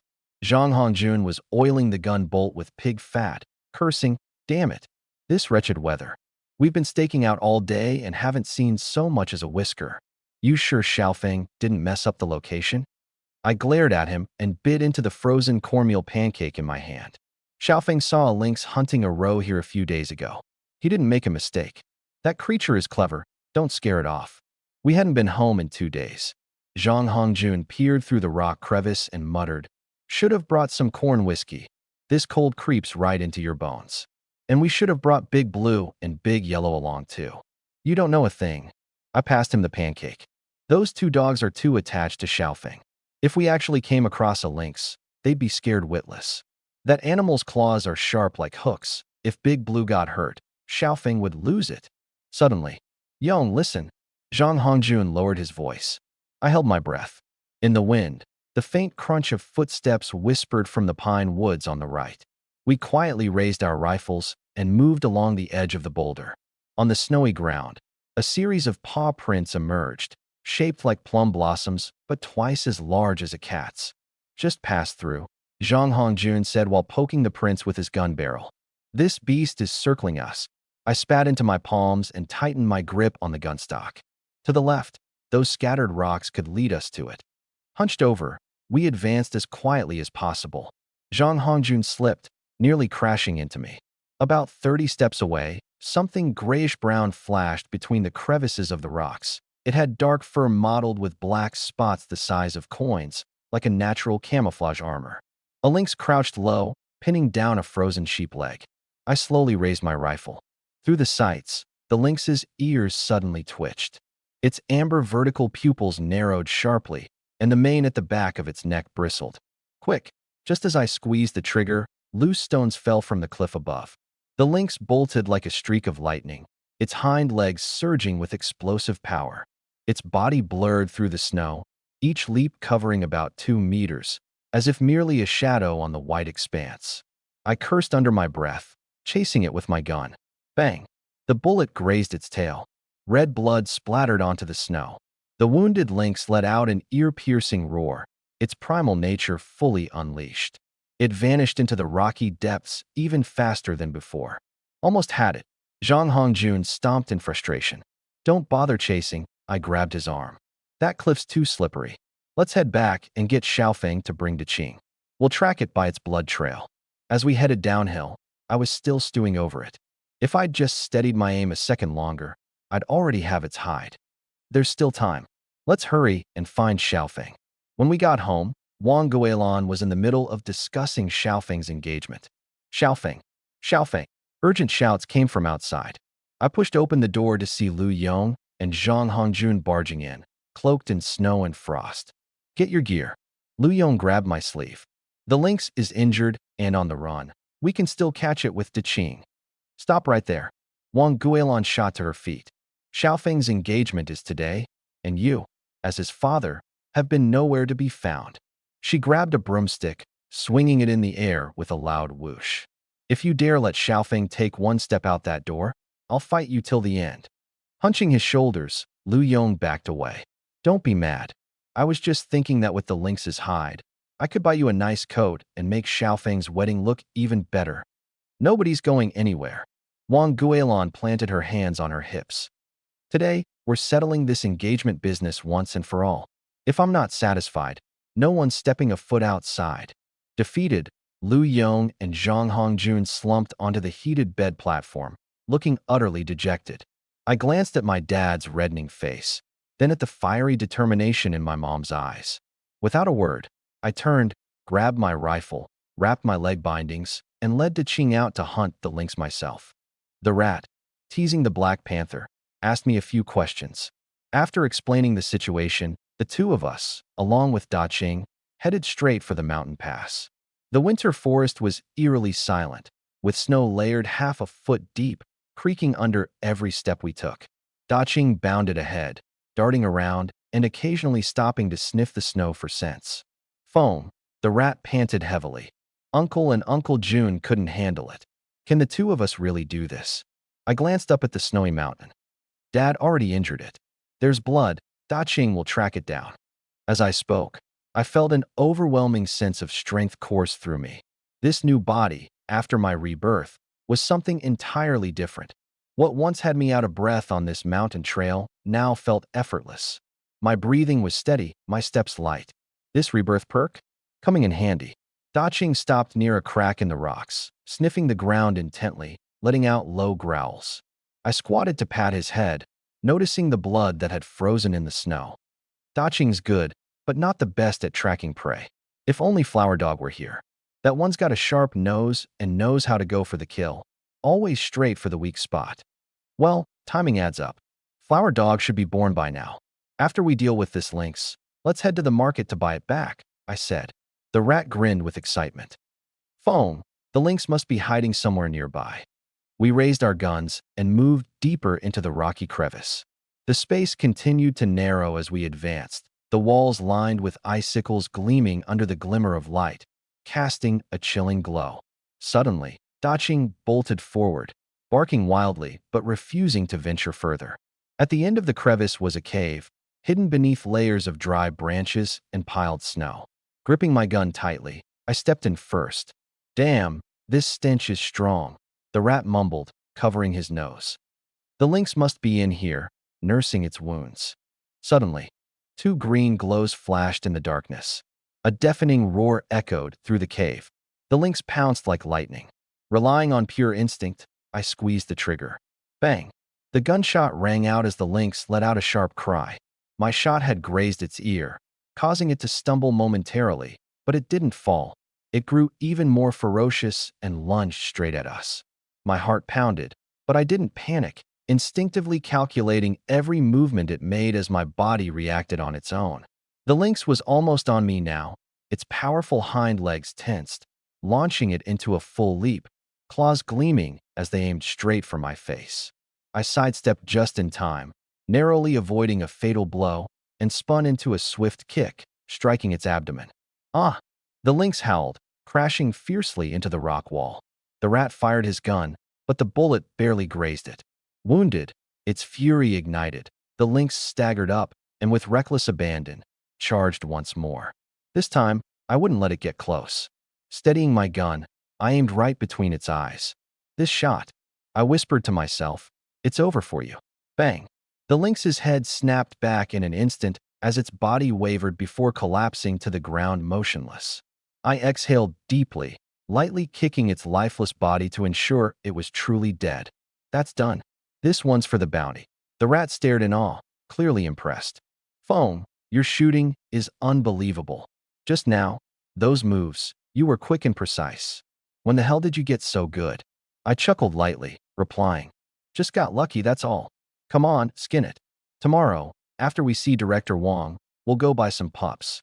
Hunting relies on good hounds. You need at least 8 to take down big prey, I said. Housie swiftly began skinning the animal, his hands moving faster just thinking about the good price we could get for it. After finishing the job, we cut off a leg to feed Big Ching. Housie carried the meat, while I took the pelt as we headed down the mountain. Feng Ji, what do you think Uncle's reaction will be when he hears how quickly you bagged a wildcat? Housie asked. When we got home, Big Ching wagged his tail and ran toward the doghouse, as if boasting about today's bravery to De Huang. Inside the doghouse, De Huang struggled to its feet. I inspected its wound. Still needs a good 2 or 3 days to heal completely, I said, tearing off a chunk of the wildcat's leg to give it. Eat up, this meat is full of protein. De Huang devoured the meat and wagged his tail proudly. Just then, footsteps sounded outside. With a creak, Wang Guilin pushed open the door, holding a needle and thread for shoe mending in her hand. She had just been discussing the engagement menu with Lu Yong and Zhang Hongjun when she heard the dogs barking excitedly in the yard and thought someone had come by. What's all the commotion about? She started. But as soon as her eyes fell on the half-bloodied wildcat meat in the yard, the needle and thread slipped from her hand and fell to the ground. My boy, how are you back so soon? She exclaimed, her eyes fixed on the meat. Is this a tiger cub? Did you really catch it? Before I could reply, Lu Yong and Zhang Hongjun had already rushed out to see. Dad fiddled with his tobacco pipe, his eyes bulging. You two caught this? How long were you even up there before bagging it? Zhang Hongjun was even more excited. In 3 quick strides, he was at the wildcat's side, hefting it to test its weight. Good grief. Must be 50 to 60 pounds. Where's the pelt? Let me see it. Lu Yong kept scrutinizing me, his Adam's apple bobbing as he swallowed hard. I could see his thoughts plain as day. This kid used to get the shakes just trying to shoot a pheasant 2 years ago. How'd he suddenly become so capable? Xiaofeng. He finally blurted out, unable to hold back anymore. Did you really drop this tiger cub with 1 shot?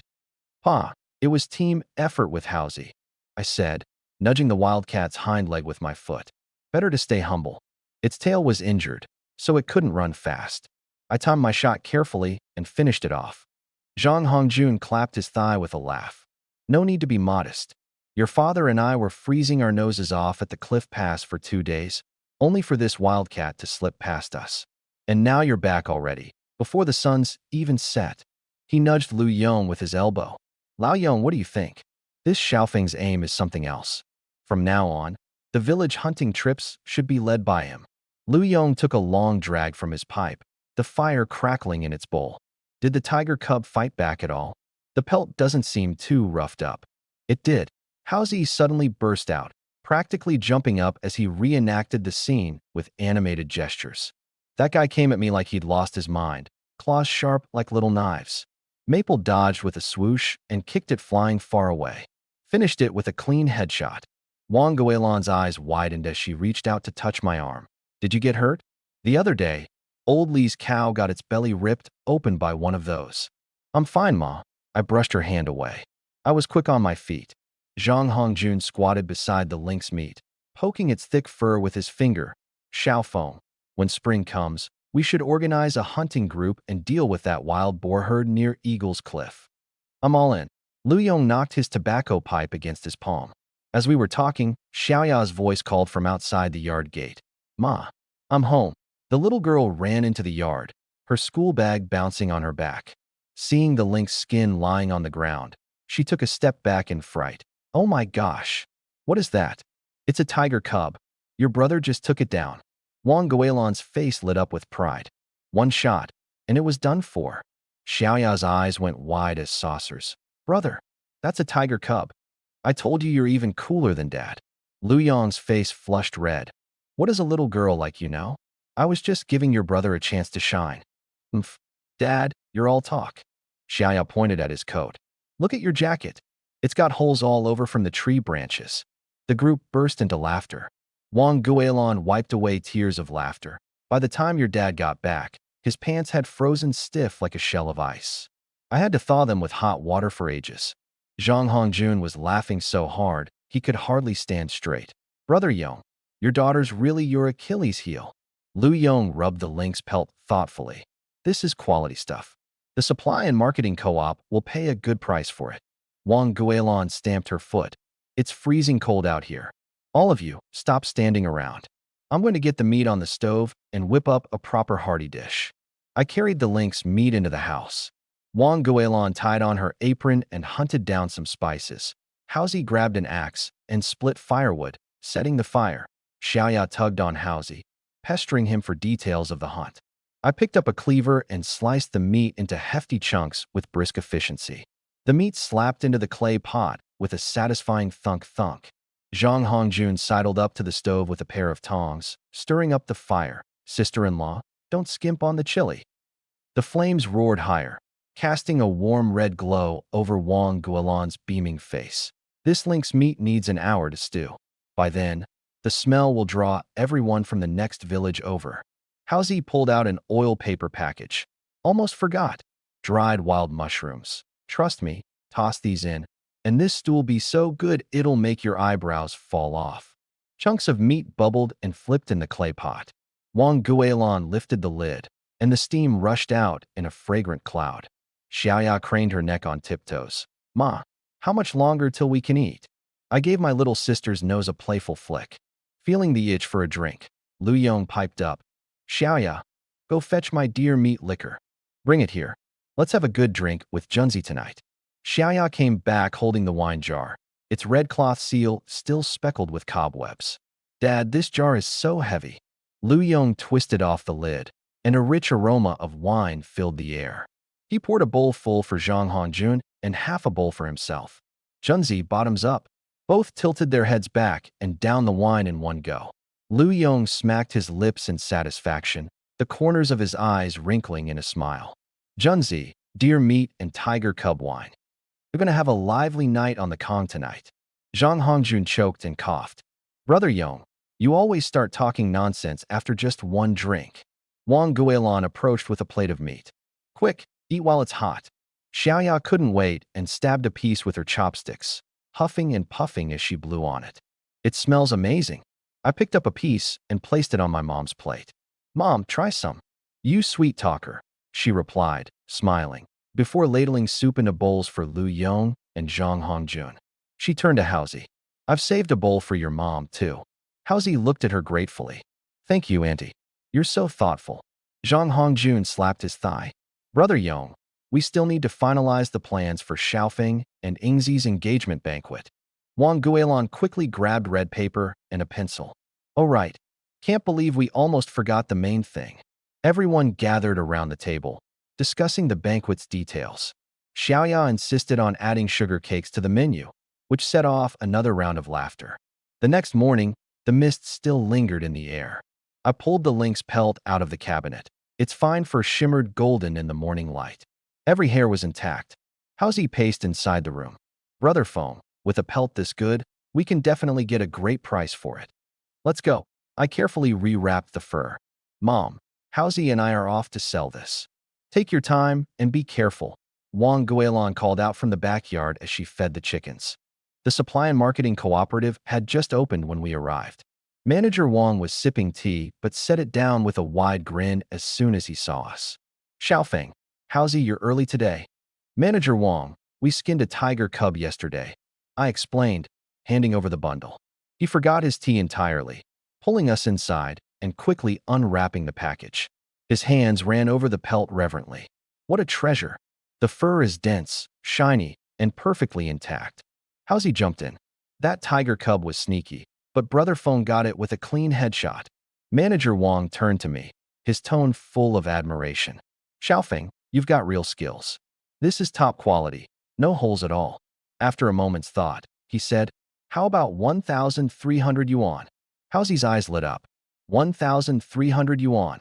I nodded. Deal. While counting the money, Manager Wang couldn't help but marvel. One pelt is worth a year or two of a formal worker's salary. Handing over the cash, he asked, Xiaofeng, anything else you need?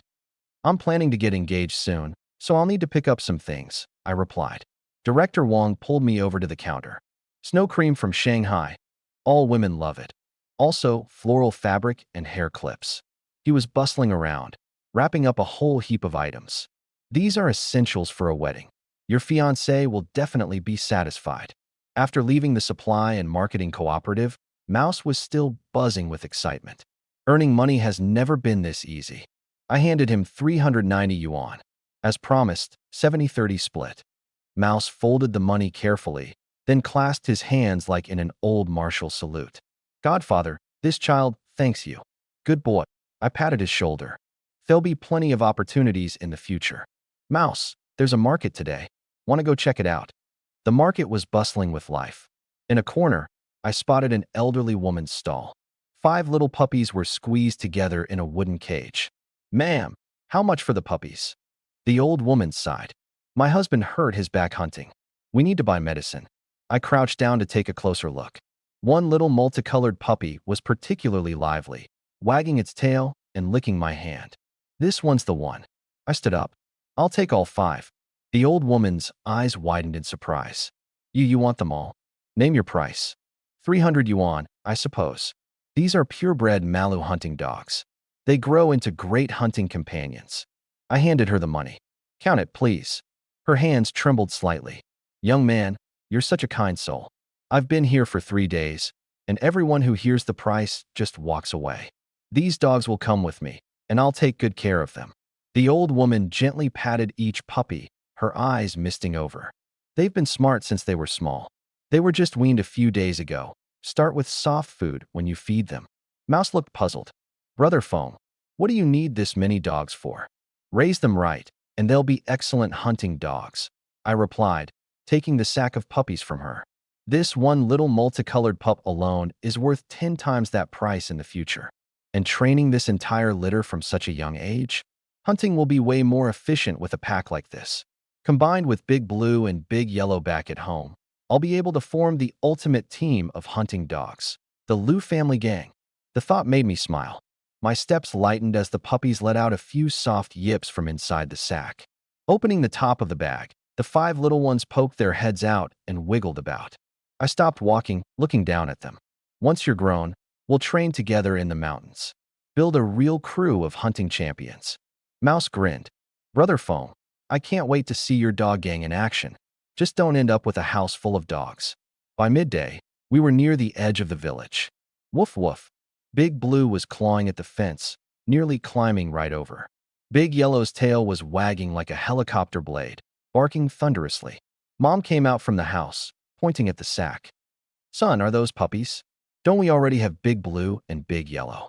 She reached out to stroke the heads of the curious little ones peeking out from the sack. Flower Dog. Wow, these pups are adorable. 5 of them. Why'd you buy so many? I explained the whole story about buying the dogs. Mom nodded approvingly. You did the right thing. Helping others is a good deed. These pups look sharp, too. Once they're grown, you'll have more hunting dogs to keep you safer during hunts.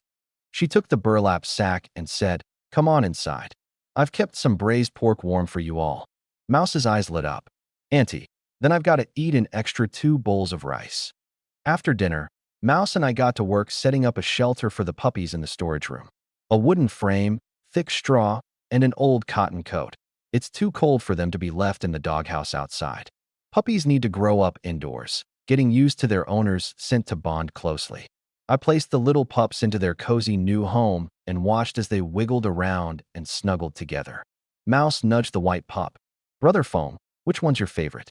I think this white one will be the leader for sure. Without hesitation, I picked up the spotted one. This little spotted one definitely has the makings of a lead dog. Tomorrow, we'll head up the mountain to set some traps, then stop by Eagle Cliff. Let's make it a longer trip so we can catch more to sell. Mouse rolled up his sleeves, grinning enthusiastically. All right, I'll come get you before dawn. Let's bring plenty of traps and snares. We'll catch some valuable game for sure. As the evening deepened, Mouse got to his feet. Brother Foam, get some rest early. You'll need the energy tomorrow. I stayed behind, playing with the spotted pup. I gently flipped it onto its back and tickled its belly, chuckling as it squeaked in protest. The front gate creaked open, and Dad and Xiaoya came back. Xiaoya instantly locked eyes on the makeshift puppy den. Her school bag dropped to the floor with a solid thud, as if she hadn't even realized. Then she dropped onto her knees with a loud thump. Completely ignoring the pain, she just stared, grinning idiotically at the tiny pups. Oh my gosh, my brother bought puppies. Her voice cracked with excitement, and her hand trembled slightly above the wiggling pups. How'd you know I wanted to raise some puppies? Big Yellow grew up so fast, and I didn't get to enjoy its baby days for long before it got all big and grumpy. But these little ones, they're too cute to handle. She picked up one of the pups, pressing her cheek against its soft fur. Oh my gosh, it's breathing warm air into my palm. Bro, quick, feel it. Its tummy is warmer than a marshmallow. Dad crouched down and gently squeezed a puppy's paw. Wow, Xiaofeng, are you going all in on raising hunting dogs now? Xiaoya practically wanted to crawl right into the puppy den. So many little ones. This house is about to get lively. Bro, let's make them tiny outfits and hang little bells on their collars. I pointed at the spotted pup. This one's called Spot Tai, solid build and a great temperament. Dad lit his pipe, puffing with a mock air of superiority. Nothing special. Now, raise a dog that outshines Big Yellow, and then I'll admit you've got a good eye. Xiaoya slapped her forehead. Oh no, I almost forgot. Puppies need food right away. Dad glanced at her. Why the rush? Uncle June 2 houses over has some goats. I'll get 2 bowls of goat milk from him after we eat. Mom's shout came from the kitchen. Dinner time. The next day, just before dawn, I was up. After washing up and feeding the pups, I prepared my hunting gear. Newly made traps and snares were loaded into my bamboo basket. Right on cue, Mouse arrived. Come over, the 2 of us are going to check the shotgun shells. Our dog Daching sensed we were going hunting, and he started darting around the yard excitedly. The mountain path was rugged, each step taken with extreme caution. The weather was freezing, yet sweat trickled down my forehead. When we reached the back mountain, I scouted for spots to set traps while Hausi placed the snares. We focused on paths where wild animals frequently pass and areas near water sources. Daching sniffed around nearby, coming back to signal us whenever he picked up a trail. The traps and snares were all set up. Breathing heavily, Housie said. Foam. I picked these spots carefully. By tomorrow, we're bound to catch something rare. I stretched my lower back and replied, All right, let's head to Eagle Beak Cliff and try to bag some more game. Eagle Beak Cliff was treacherous, its jagged cliffs jutting into the clouds like an eagle's sharp beak. Not long after we entered the forest, Deching's nose twitched, and he suddenly bolted off in one direction, growling quietly the whole way. Exchanging glances with Housie, we quickly followed. 3 wild boars. A 400-pound sow was digging through the soil for food, flanked by 2 piglets. The sow raised her head sharply, snorting as if sensing danger, while the little ones scurried behind her. We raised our guns. Housie, I'll take the sow, and you handle the little ones. Wait for my count. 3, 2, 1, fire. The gunshots echoed, sending birds scattering into the sky.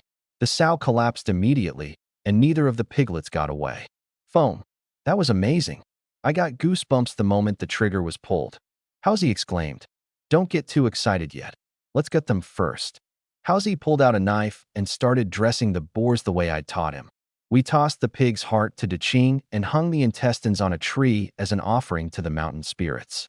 We hadn't rested for more than 30 minutes when Deching suddenly bolted deeper into the forest, barking in an urgent and low tone, completely different from when he found the boars.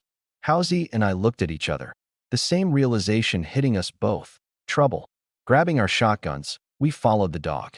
The deeper we went, the denser the trees became, and the dimmer the light grew.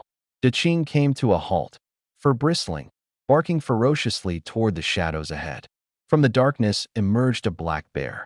In the northeast, we call them humpbacks, their backs arching like a small hill, with a lurching gait. It should have been hibernating, but its emaciated frame revealed its ribs. It wasn't ready for winter and had no choice but to come out looking for food. Roar. Its growl was deep and guttural, carrying with it a foul stench. The vibration shook snow from the branches overhead. I raised my gun, aiming for its head. Suddenly, it lunged, pushing off its hind legs with a force that snapped nearby branches. Deching shot forward like an arrow, sinking his teeth into the bear's hind leg. He clamped on and refused to let go. The bear roared in pain, its fur bristling as it let out a deafening cry that made my ears ring. The stench hit me like a wave. Housie dropped his gun to the ground with a clatter. This was the second time he'd been so close to a bear's roar, and its low resonance seemed to reverberate through his chest, freezing him in place. Blood streaked Deching's fur as the bear slashed him again and again. His wounds were deep, the crimson spreading across his tangled coat.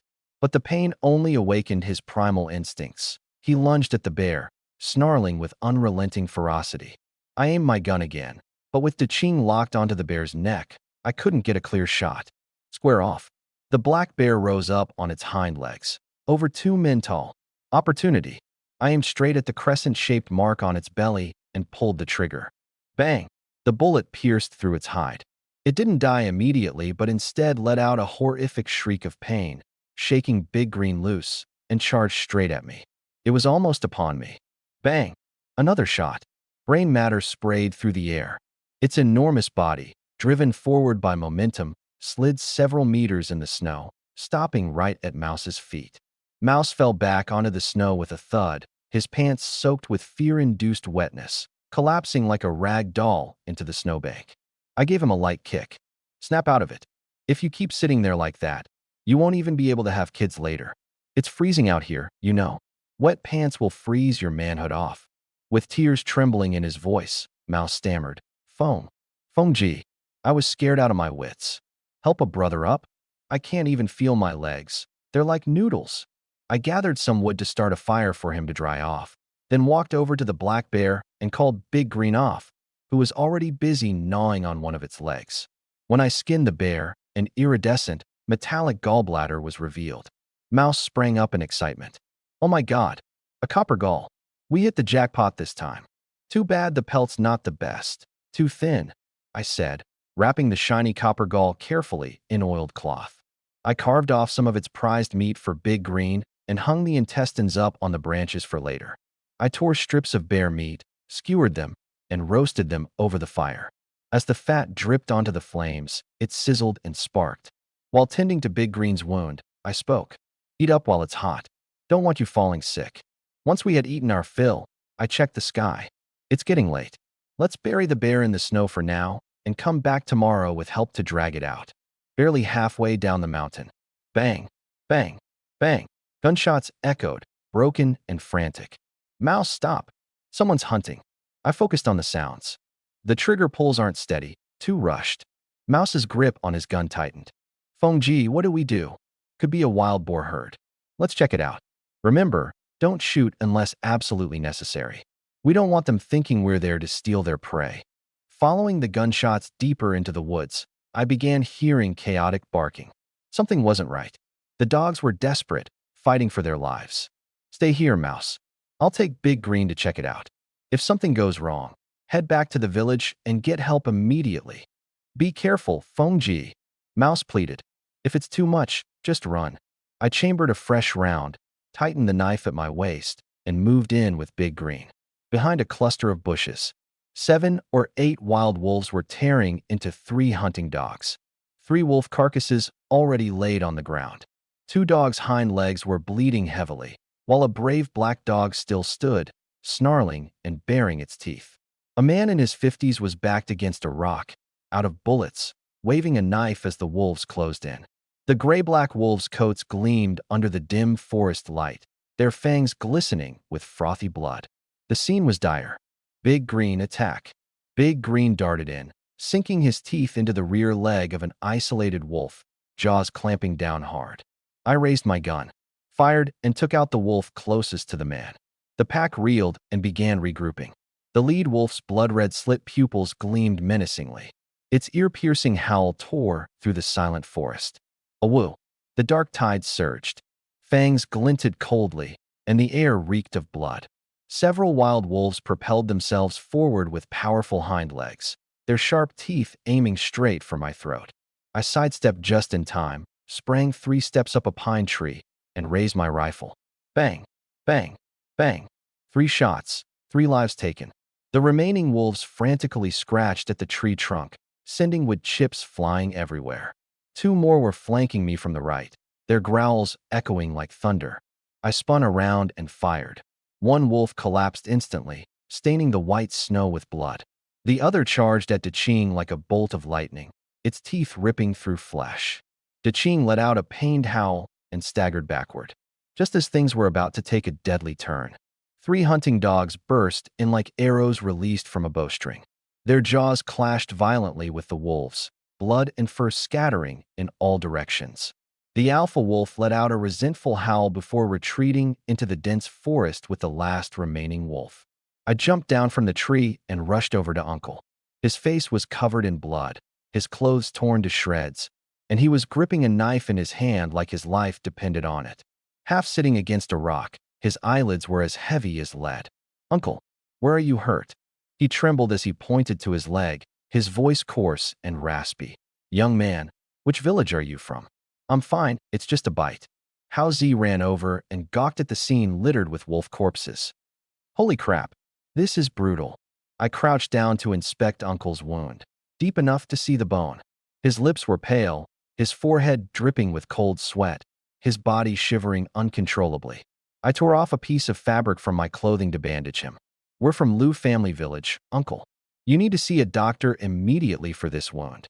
I turned to Hao Zi and commanded, don't just stand there. Gut the wolves and bury them in the snow as markers. We'll come back tomorrow to deal with them. Saving him comes first. Hao Zi quickly started processing the wolf carcasses, then heaved 2 severely injured hunting dogs onto his back. Another dog, only slightly wounded, trailed behind us. Daching licked his wounds while keeping watch by my side. I pulled out half a flask of baijiu and handed it to Uncle. Uncle, take a drink. It'll warm you up and disinfect you. His hands shook as he took the flask and chugged down a gulp, coughing so hard he spat out blood. Young man, I'm Qin Yunyan from Qin family village. If it weren't for you today, I'd be a goner. Uncle Qin, don't say that. It's only right for us mountain folk to help each other. My name's Xiao Feng, and this is my buddy Hao Zi. I shared some dried rations with him. Every bite he took seemed like an uphill battle. Uncle Qin, come back to the village with us to see a doctor. We'll contact your family to come get you. I told him firmly. Qin Yunyan's eyes reddened, and he weakly grasped my hand. Xiao Feng, once I'm better, I'll make sure to properly thank you. Uncle Qin, you're too kind. I called out. Hao Zi, hurry and find Dr. Li. But before I could finish my sentence, Qin Yunyan slumped against my shoulder. He had lost too much blood. My heart sank. Without hesitation, I lifted him onto my back and started trudging through the snow. The twilight deepened. Carrying Qin Yunyan across the frozen landscape, his blood seeped into my cotton jacket, staining it red. Xiao Feng, if I don't make it, let my family take me home. His voice was barely more than a whisper. Floating silk. Uncle Qin, don't say that. We're almost there. Finally, I could see the big locust tree at the village entrance. Help! Somebody help! I shouted at the top of my lungs. Villagers quickly ran out. Mother was the first to rush over. When she saw the blood, her voice changed entirely. Xiaofeng, are you hurt? Mom, I'm fine. It's Uncle Qin. He was bitten by a wolf. Quick, call Dr. Li. This reckless boy, always causing trouble. She scolded me, but her feet were already flying toward the east side of the village. I carried Qin Yunyan home and laid him on the heated brick bed. Dr. Li arrived swiftly. This wound is deep. Needs to be stitched up right away. Dr. Li said as he worked on the injury, cracking a joke. Brother Qin, my stitching skills aren't as good as your wife's sewing. Don't complain if it looks ugly. Qin Yunyan clenched his teeth, enduring the pain as big drops of sweat rolled down his face. Once Uncle Qin was taken care of, Dr. Li helped patch up the injured hunting dog as well. With some herbal medicine, it'll bounce back in a few days. Mom glared at me. Once your Uncle Qin's settled, I'll deal with you. I sent Haozi down to the township to call Qin's family. Dad squatted in the yard, smoking his cigarette. Son, how was the haul today? I pulled out the bear bile. Not bad luck. Just got this small copper bile. But over at Eagle Beak Cliff, I brought down a few wild boars, a black bear, and several wolves. Tomorrow, we'll call folks to haul them. About 1,600 pounds altogether. What? Copper bile? Plus that much game. Dad froze mid-puff, jumped up. How'd you take down a black bear? I recounted everything to him. Mom, who was listening, was rattled. You're being way too reckless. Keep it up, and I'm locking your gun away. Mom, I know what I'm doing. I handed her the bear bile. She expertly prepared the bile and hung it under the eaves to dry. Xiaoya came home from school. Brother, what's going on? That bile's worth a decent amount, isn't it? She asked, circling around the bile. You bet. Dad beamed. We'll have a great New Year's feast this year. Dad, when we bring the game back tomorrow, give each helper 2 pounds of meat. The 3 wolves were Uncle Qin's kills. Make sure to send some to him. Got it. Dad nodded. Mom shot him a look. Look at you, all giddy. Your brother Qin's still lying injured. Then she turned to Dr. Li. Thanks a lot. Tomorrow, I'll send you a couple of pig heads. Dr. Li grinned ear to ear. Auntie, you know me well. Haozi ran back in. The phone went through. Uncle Qin's family is on their way. I pulled out some money. Go buy some canned food to help Uncle Qin recover. Mom added orders. And get red sugar, cigarettes, and pastries while you're at it. Half an hour later, Qing, our dog, started barking loudly. Outside, the sound of a donkey cart approached, accompanied by a woman's crying voice. Is this Brother Lu's house? I'm Yunyan's wife. Yes, this is the place. Come on in. Qin Yunyan's wife, Zhang Yuhua, had red, tearful eyes. She held their daughter, Qin Xiaolu, while 2 strong men followed behind them. Mother rushed up to greet them. Oh, sister, you're here? Quick, come inside and warm up. Brother Qin is fine, no broken bones. She scooped up little Xiaolu and kissed her on the cheek. Look at this frozen little face. Annie will warm you up by the fire. When Zhang Yuhua and her daughter stepped inside and saw Qin Yunyan lying there, tears welled up in their eyes instantly. Xiaolu threw herself to her father's bedside, clutching his hand, unable to speak. Qin Yunyan gently patted her braids. Silly girl, what's there to cry about? Your dad's still breathing, isn't he? Thanks to Xiaofeng and Mouse. Make sure to tell your brother to thank them properly. Zhang Yuhua pulled her children over to me, her voice choked with emotion. Xiaofeng, your life-saving kindness. Our family will remember this for a lifetime. These are my sons, Jinshan and Yinshan, and my little girl, Xiaolu. If you ever need anything, just say the word. Auntie, You don't have to make this so formal. It's just what we mountain folks do. We look out for each other. Mouse came bustling through the door, setting down the supplies he had bought on the table. Mother quickly handed some pastries to Xiaolu. You must be starving. Here, eat up. Mouse and Xiaolu exchanged a glance, and both their faces turned bright red. Xiaolu managed a teary smile. Your ears are sharper than a tiger cub's. The whole room burst into laughter. Mouse scratched his head. Well, of course. When I'm patrolling the mountains at night, I can even hear rabbits digging in the dirt. He placed a tin of canned food near the pillow. Uncle Chin, eat this to build your strength. Mother called out from the kitchen. We're slaughtering an old hen tonight to make broth for Yunyan to recover. Later that evening, under the eaves of the house, Xiaolu whispered to Mouse, Thank you for saving my dad. Mouse pulled out a pine cone and handed it to her. It's Brother Feng who saved him. I was just helping. Here, eat this. It's delicious. That night, the Chin family declined our offer to stay the night. Mother stuffed food into their arms. Take these for the road. And if you ever need anything, don't hesitate to call on us. Zhang Yuhua held onto Mother's hands tightly. Guilin, we'll never forget your kindness. From now on, if you ever need anything, whether it's fire or water, we'll be there. Jin Shan helped Qin Yunyan onto the donkey cart, while Inshan loaded their hunting dog. The two brothers turned to me and cupped their hands. Xiaofeng, we'll visit another day to properly express our gratitude. At the crack of dawn, I rolled off the Kang bed feeling like a brand new person. After trekking up and down the mountain all day yesterday, I expected to feel sore, but I was full of energy. After brushing my teeth and washing my face, I grabbed a quick breakfast, fed the pups some rice mush, and checked my gear. I let Mom know where I was headed, then grabbed my dogs, Da Qing and Da Huang, and headed straight for Mouse's house. Bang! I kicked the door open with a loud thud. Mouse, get up, it's time to check the traps. I shook a wine pouch in my hand. Mouse rolled over, still cocooned in his blanket. Brother Feng, I'm exhausted from yesterday. Let me sleep in a little longer. Sleep? What sleep? I yanked the blanket off him. The traps in the back mountain won't check themselves. I saw plenty of fresh tracks yesterday. Who knows what we might find? There's big game. The moment money was mentioned, Rat sprang up. For real? Is it Sable? Without missing a beat, he threw on his clothes, grabbed a handful of roasted soybeans, shoved them into his pocket, and followed me out the door. We trudged through knee-deep snow toward the back mountains. Every breath we exhaled froze into frosty puffs in the freezing air. Big Green and Big Yellow, the dogs, bounded ahead, kicking up snow as they went, occasionally pawing at the ground. Bro Feng, do you think we can snare a Sable? Rat rubbed his hands together enthusiastically. One good pelt could fetch enough to buy a few big second-8 bicycles. I was also hoping for some surprises. My engagement was coming up, after all, and the expenses were piling up. Suddenly, Big Green started barking wildly up ahead. We crouched low and approached carefully. A fat wild hare was caught in the snare, kicking and struggling with all its might.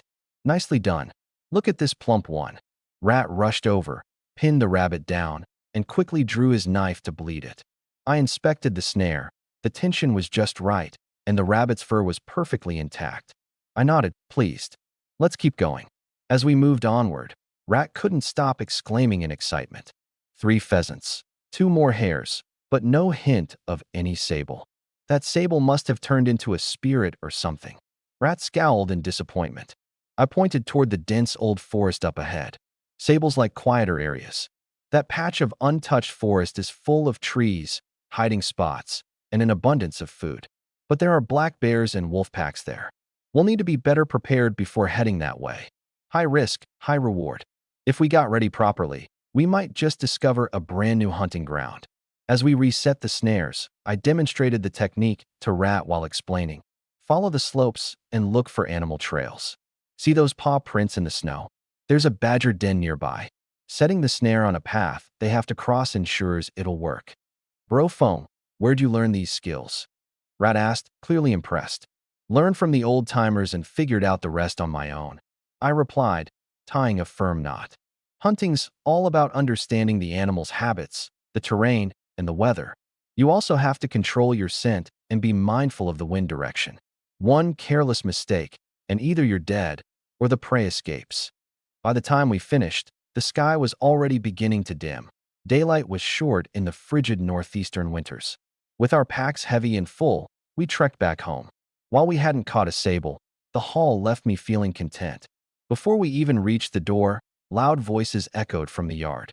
I pushed open the gate to a scene that left me stunned. The courtyard was piled high with meat and bones. Black bear, wild boar, wolves, all frozen solid with icy blood clinging to them. Several burly men were busy hacking away with knives. "Pa, you hauled everything back this quick?" I asked. My father wiped the sweat off his forehead. Went out at dawn, brought a few militiamen along. Took 3 sleds to haul it all back. Kept half the wolf meat. The rest went to those who helped out. Keep the bones. They're yours to handle. Rat swallowed hard. Holy smokes. This is like a mountain of meat. Won't Xiaoya jump for joy when she sees this? My mother had just returned from Aunt Wang's place. She grabbed my arm excitedly, her eyes lighting up. "My dear boy, did you clean out the wildlife in the back mountains?" She circled the meat pile, brimming with joy. Bear meat, wild boar meat, wolf meat, it's all money. Suddenly, he stopped and patted my chest. "If I had known you'd turn out so capable, I would have sent you to the old hunter to learn back in the day." Dad walked over and said, "Director Zhang from the forestry station's cafeteria sent a message through someone. He wants you two to bring meat over. He says the cafeteria is short on meat and will take as much as you can provide." Directly to the cafeteria? I frowned. Doesn't seem as profitable as selling it to the supply and marketing cooperative. Dad lowered his voice. "Silly boy, that's not how you calculate this. Back in the day, I saved Director Zhang's life when he was ambushed by a wild boar. He's a decent guy and won't shortchange you. The prices will be as good, if not better, than the cooperative." Mouse's eyes lit up. "Well, that's perfect. No worries about buyers now. Nickname for someone in the story." I nodded. "All right, we'll take the meat there tomorrow morning. Let's ask if they need anything besides meat, so we'll know what else to bring." Mom clapped her hands in delight. "That's my boy. Quick thinking. Once you sell the meat, I'll make some braised pork and sour cabbage dumplings for you." The next morning, we borrowed second uncle's donkey cart, loaded it up with meat, and covered it with canvas. We also brought along pelts and headed toward the forestry station.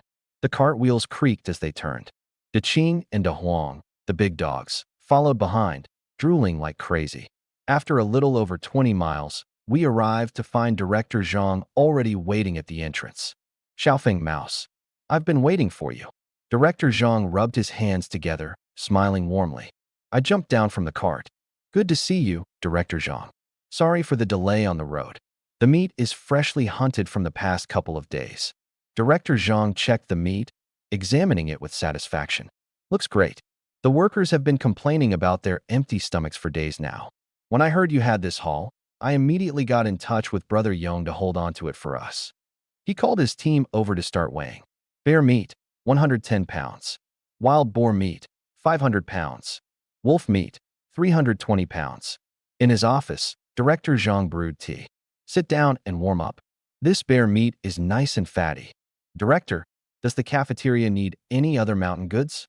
I asked. He took a puff of his cigarette. "Hazel mushrooms, wood ear fungus, lion's mane mushrooms, plus pine nuts, hazelnuts, and walnuts. If you can manage to get some wild honey, that'd be even better." I nodded, making a mental note. "Those depend on the season." I figured. "They're worth a premium. Bring as much as you can." Director Zhang chuckled and added, "Xiaofeng, where did you learn all these skills? It's like the mountains themselves are looking out for you." "Picked it up from the elders and figured out the rest on my own," I replied. "From now on, I promise to deliver only the best goods." Director Zhang pulled some money out of his drawer. "Wild boar meat is 35 cents a pound, bear meat is $2, and wolf meat is 30 cents. Altogether, that's 491 yuan. We'll stick to these rates moving forward. Much better than the market and way less hassle." As we left the cafeteria, Mouse was practically shaking with excitement. "Brother Phone, at this rate, we're going to get rich." I made a V sign in the air. "You got that right. Getting rich is no longer just a dream. Come on, let's head to the supply cooperative to sell those pelts." "Child, the supply and marketing cooperative. What a deal." Director Wang laughed and said, "Bear bile, 1100, bear skin, 120, roe deer skin, 160, wolf skin for 100. Altogether, that's 1,780. You two are making a fortune. Mouse was so stunned by the numbers that he couldn't stop grinning foolishly. Director Wong, I said, can you do me a favor? I want to buy a 3 revolves and 1 ring for my wedding. Director Wong thumped his chest. Leave it to me. A batch of Shanghai brand watches just came in. I'll save you 2. As for a sewing machine, bicycle, and radio, I'll ask Oldley to gather them for you. But you'll need to prepare the ration tickets yourself. As soon as we stepped into the house, my mother handed us 2 bowls of hot water. You've been out all morning. Drink something warm. Mouse impatiently pulled out the money and tossed it on the Kang table. Maple bro, count how much we made. 491 for the meat, 1,780 for the pelts. I counted on my fingers. Altogether, 2,271 yuan. Mouse suddenly shot up from his seat. Oh my goodness, that's so much money. Per our agreement, I counted out 681 yuan for him. That's your 30%. Don't waste it, save it for a wife. Mouse stuffed the money into his pocket and grinned like an idiot. Mom patted us on our shoulders. It's good that you brothers stick together and don't fight over money. Well done. Let's go sort the bones, I said. In the yard, my mom was feeding the chickens. What are you planning to do next? She asked. I'm going to crush the bear bones into powder, mix them with some herbs, and make food for the puppies. Will it even work? Mom asked, worried. Let's give it a try. Everything's good stuff. I handed Mouse a leg bone. You start smashing it. I'm heading out to buy herbal medicine. Mouse picked up the iron hammer and clanged away. The bones were tough, and his face turned red from the effort. At Dr. Lee's house, he was lounging with one leg crossed over the other, reading a medical book. What's the matter, Xiaofeng? I need some herbs to make food for the pups. You're using traditional Chinese medicine for dogs? Dr. Lee chuckled. That's a first. Tell me what you need. I listed the herbs. Astragalus root, Cotinopsis, Angelica, goji berries. You've got a sharp mind, Dr. Lee said as he fetched the herbs. Do you really think this will work for dogs? We'll see. I handed him 8 yuan. Before I left, I asked for a few additional herbs. This formula would come in handy in the future. When I got home, Mouse had already smashed most of the bones. Thump, thump, thump. The stone mill spun under our hands. In about 10 minutes, the bones were ground into fine powder. I scattered the herbs on the table, picked out the ones we couldn't use, and bagged them. The medicine grinder made a rhythmic click-clack as it worked. As soon as Wang Guilin stepped into the kitchen, she retreated, coughing. Oh my goodness, what's that smell? I simply smiled mysteriously. Mom, just you wait and see, it's going to be great. If this. 3 revolves and 1 ring. A reference to common symbols of wealth and status in mid-20th century China, usually referring to a bicycle, sewing machine, watch, 3 revolutions, and a radio, the ring. The recipe can make little flour and the others grow strong and healthy. Later, we could even sell this dog food for money. Sell for money? Mom's eyes practically lit up with dollar signs as she leaned in. This stuff could sell. Plenty of families around the nearby villages keep hunting dogs. If our dog food works wonders, of course they'll buy it. I added a little something special to the mix, my secret formula, sun-dried wild fruit powder and minced animal liver. With newfound energy, Wang Guilin chimed in enthusiastically. All right then. Once it's ready, I'll be the first one out there to help spread the word. In the yard, Big Blue and Big Yellow wagged their tails as they watched us busy ourselves. Little Flower's pups came running over too, barking and yapping. Housie brought over some wooden planks, and I carved out a few rectangular molds. We packed the steamed dog food into the molds to shape them. Looking at the neatly squared-off dog food, I broke a bit off and sprinkled it into the food bowls. Big Blue and Big Yellow dove in immediately, swallowing mouthfuls. The little pups chowed down, wagging their tails like tiny metronomes. Eat up. Your hunting skills will carry us in the future. Excitement was brewing hard in my chest. Housie came running back, all worked up. Brother Feng, even Black Panther licked the bowl clean.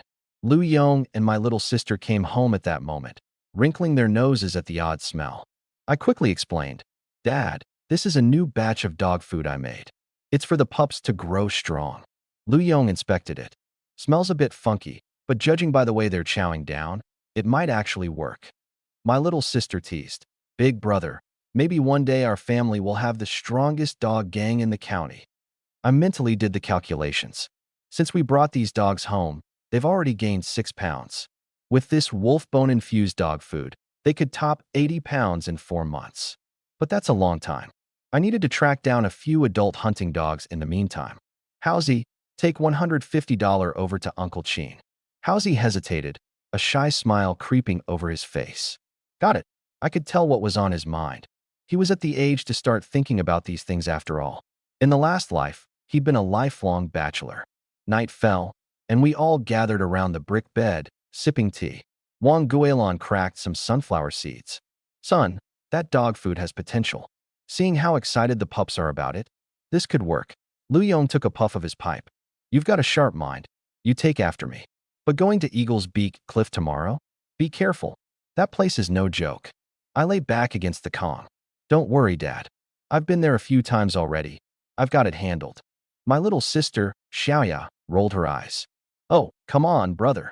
You're all talk. Like last year when you snuck off with Dad's bear hunting rifle? If you hadn't run fast, you'd be bear food right now. Just then, the door curtain was pushed aside, and Howsy came in, his face red from the cold. Uncle Chin wouldn't take the money. He told me to bring Blackie back as a thank you for saving his life. Chin's a good man, Lu Yong said with approval. I couldn't resist teasing. So, was Chin Xiaolu home? How'd the chat go with her? Howsy's face instantly turned beet red, and he stammered incoherently. Xiaoyao leaned in and giggled mischievously. Howsy, did she? Got shy seeing Sister Xiaolu, huh? Teased Wang Guilin. That girl Xiaolu is quite nice. Wouldn't it be wonderful if she and Heisey got together? Heisey quickly changed the subject. Brother Foam, what time are we heading into Eagle's Cliff tomorrow? At first light. Bring plenty of ammo and provisions. We're going to be out there hunting for several days, I replied. Wang Guilin pulled Xiaoyao along, saying, Come on, let's drop by Heisey's house for a visit. She gave a knowing smile as they walked off. The next morning, before dawn broke, I was jolted awake by the barking of dogs. Heisey was already in the yard, gun slung over his shoulder, with Heisey by his side. Heisey was a fierce black hunting dog weighing nearly 70 pounds, with sharp, alert eyes, the same dog that had shadowed Qin Yonyan the other day. Let's move, I commanded. De Qing and De Huang, our 2 hunting dogs, excitedly sniffed at Heisey to catch his scent, then darted ahead in glee. Along the way, Heisey hesitated to speak, obviously working something out in his head. I grinned mischievously. Want to know why my mom went to your house yesterday? Heisey's face flushed red. She didn't really talk about that, did she? I chuckled. Xiaolu is a great catch. If you like her, just go for it. I mean, you face down wild animals without flinching. Why be scared of courting a girl? Heisey nodded firmly. Once I've saved up enough money, I'll confess to her. When we reached the crouching hill of Eagle's Cliff, De Qing suddenly stuck his nose to the ground, sniffing wildly. Moments later, he was furiously digging and growling low in his throat. De Huang became restless next to him, while Heisey's fur stood on end like needles. Something's up, I said, gripping my rifle tightly. Release the dogs. The 3 hunting dogs bolted like arrows from the string. Moments later, a chaotic mix of pig squeals and dog snarls echoed across the cliff. We sprinted up the slope. What greeted us at the bottom of the valley made me gasp. A group of 8 wild boars, all bristling with hostility, snapping their teeth at our dogs. Leading the pack was a massive male boar with gleaming, half-foot-long tusks. Behind him stood 3 mother boars protecting 4 piglets, their coarse fur standing on edge. Flank them from both sides and take cover behind the rocks. I'll shoot the leader first. Remember, if it doesn't feel safe, climb the trees immediately. De Qing lunged at the boar leader but was caught by its tusk, flipping over and crashing into a rock with a pained yelp. Bang! One clear shot, and the lead boar slumped to the ground, lifeless.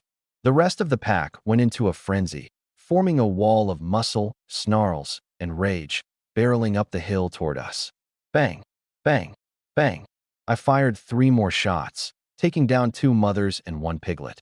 Heisey managed to land a shot in the belly of a trailing mother boar, but the injured animal charged at him in a wild frenzy. Despite his injuries, De Qing bit into the boar's tail and refused to let go. Heisey launched himself at its face, clawing at its eyes. De Huang, ever calculated, chomped hard on the boar's hind legs. Haizi, shoot it, I shouted. The stench of blood taunted the remaining wild boars into an even wilder rage. They kicked up flurries of snow as they charged in frenzy toward us. De Huang, keep going for its hind legs. De Qing, go for the ears. Haizi, keep pressuring it. I barked out commands as the dogs worked with perfect cohesion, pinning one of the mother boars firmly to the ground. I pulled out my machete, the hunter's cold resolve burning in my eyes. When the timing was right, I plunged the blade deep into the mother boar's neck, aiming straight for her heart. Blood gushed out, splattering onto my hand. With a fierce pull, I yanked the blade free only to stab it down again, ensuring the kill. Blood sprayed across my face. The mother boar's howl of pain was cut brutally short. Ming collapsed. I stepped on the warm carcass, wiping the blade clean on the bristly pig hair. In that moment, every hair on my body stood on end, a primal rush triggered by the ecstasy of adrenaline as the blade punctured its prey. The three hunting dogs went absolutely berserk, tearing into the flesh with frenzy. I planted my boot firmly on the sow's twitching body and cleared the blood off my bayonet against its fur. Rat ran over, holding his rifle. Brother Feng, how's the rush from blade hunting? Look at all these wild boars. It's like striking gold. It's exhilarating, like getting jolted by electricity. I replied, glancing at the littered corpses around us. But don't celebrate just yet. Wait till we clean them. You'll learn the true meaning of exhaustion. Big Green, that's enough. I barked at the dogs still tearing into flesh. The trio panted heavily as they gathered around me, tails wagging like propellers. Once I ensured our surroundings were secure, I reloaded the rifle before slinging it over my shoulder. Check on the dog's injuries. Big Green got flung by a boar. It's bound to be hurt. Rat crouched to inspect the dog. Good thing, just a scrape on its ribs, nothing bone deep. With practiced hands, he tore strips from his gaiters, sprinkled tobacco powder over the wound, and bandaged it up. Yellow and Black had minor scratches, but no major injuries. I examined each of them. Every scar on a hunting dog is a badge of honor earned in the wild. Soon we split into tasks. Rat began the messy work of bleeding and gutting the animals, while I tossed 3 sets of pig hearts and lungs to the dogs. The hunting dogs carried the organs off to the side, emitting low growls of satisfaction. Treating them was necessary. Only then would they put their full effort into the next hunt. Slack long enough, and even dogs lose their drive. By the time Rat finished gutting the last boar, his hands were trembling, and his lower back was so strained he could barely straighten up. I found a rock to start a fire on, sliced a few pounds of pork belly into skewers, and roasted the meat with a generous pinch of salt. The fat sizzled against the burning coals, releasing a mouth-watering aroma that had us swallowing hard. Here, eat something to fill up first. I handed him a skewer. There's got to be 2,000 pounds of meat here, Rat said between bites. Not as prized as bear gallbladder, but respectable nonetheless. I replied, tearing into a thick chunk of meat. Tomorrow, take half a slab to Uncle Chin's house, and use the chance to see Xiaolu. Rat grinned sheepishly. After we were full, we piled the wild boar meat together, covering it with snow and marking the spot. Once the fire was extinguished, we slung our rifles over our shoulders and made our way down the mountain. Before dawn the next day, Lu Yong gathered 7 or 8 neighbors with 3 sleds to help haul the meat. Back in the village, everyone got 5 pounds each, their faces lighting up as they talked about joining us on the next hunt. When Wang Guilin saw the mountain of meat in the yard, her eyes went wide. Where did all this meat come from? You didn't steal this, did you? Lu Yong rolled his eyes. Ask your precious son. I've got work to do. I'm beat. Your son goes wild boar hunting while I'm reduced to dragging meat like a laborer. I'm Lu the Cannon. Damn it. Not some errand boy for game meat. Turned out, I had informed him last night about the hunt. 2,000 pounds of meat. Lu Yong almost lost his footing. I only make 80 a month. You two earn more in half a day than I do in months. In the end, I pulled out $50, and he reluctantly agreed. Before he'd even finished his sentence, he bolted inside, probably afraid his wife would notice his private stash. Xiaoya touched the boar's skin. Since when did you get this incredible, bro? Wang Guilin was grinning from ear to ear. The heavens are truly blessing us. She pulled back my blanket. Spill it. How did you manage to catch so many wild boars? Half asleep, I spent half an hour explaining before getting up to freshen up, feed the dogs, and grab breakfast. Afterward, I carefully inspected my gear, loaded bullets one by one, and wiped down my gun with an oiled cloth. That's when Housie arrived, carrying a bag of snacks. We met eyes, grabbed our gear, and set out with the dogs in tow. Fengji, you think there's still anything left out there? Housie tugged his coat tightly. Don't overthink hunting. Just shoot whatever we come across, I said, slinging my rifle over my shoulder. Who knows, maybe today we'll hit the jackpot. We checked the traps as we went. Most were untouched. Housie let out a disappointed sigh. Looks like yesterday was our peak. Don't jump to conclusions just yet. Just as we rounded the corner of a mountain ridge, Daching, the dog, suddenly started barking like crazy and took off running with the other two dogs trailing behind. We bolted after them. When we got closer, Martin, a sable, had its hind leg caught in a trap and was struggling fiercely, its fur gleaming luxuriously under the sun. Dear Lord, Housie was practically jumping out of his skin. A sable. It's worth more than a bronze badge and zero risk. Grabbing a stick, I aimed at the sable's head. Thunk.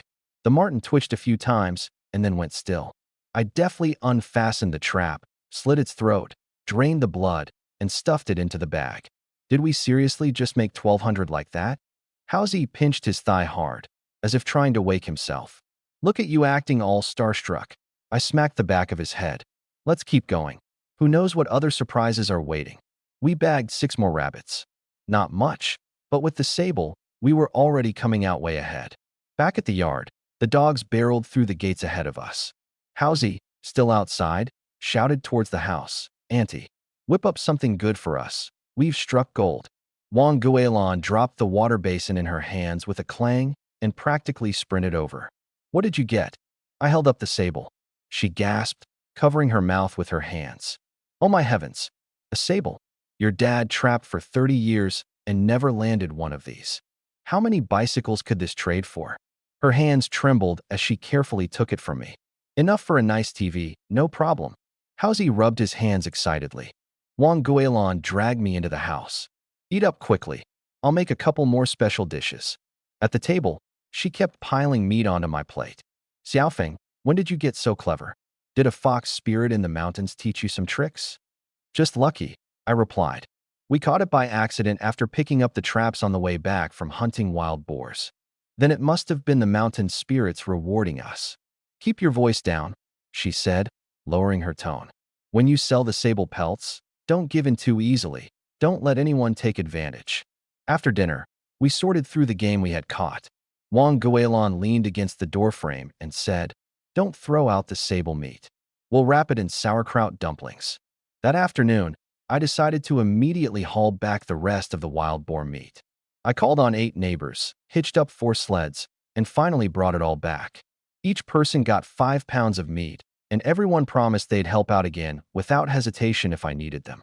Clutching the sable pelts, I borrowed a donkey cart from Housie, loaded up 2,000 pounds of meat, and headed straight for the forestry station. Director Zhang circled the donkey cart. Perfect timing. The meat we had a few days ago was gone in just 2. Want this entire batch? I asked. As much as you've got, we'll take it. The Lunar New Year is near, and we need 10 pounds of meat per worker, 9,000 pounds in total. Meat with bones, 40 cents a pound. Boneless, 55 cents. We'll also take other game if you've got it. What do you say? A 9,000 pound order. I calculated quickly and replied without hesitation. Deal. That's the spirit.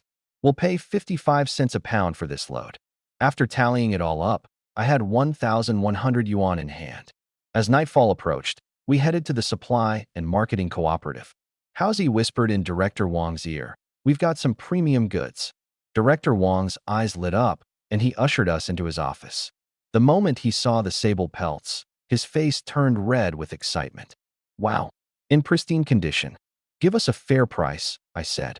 1,200 yuan for the sable pelts. 2 yuan per rabbit pelt, he replied. Deal. Director Wang, I also want to buy some Maotai. Maotai? It's 15 yuan a bottle. What are you planning? To make medicinal liquor, I said, lowering my voice. You know, the kind of liquor that, well. I gave a suggestive grin. You get what I mean. Director Wong chuckled knowingly. When you're done with the batch, save a couple of bottles for me. I lashed the box of Mao Tai to the cart, pocketed the 1,066 yuan, and we left the cooperative. Fengji, why buy Mao Tai? That's enough to buy us half a year of cornbread. Howsy said, swallowing nervously.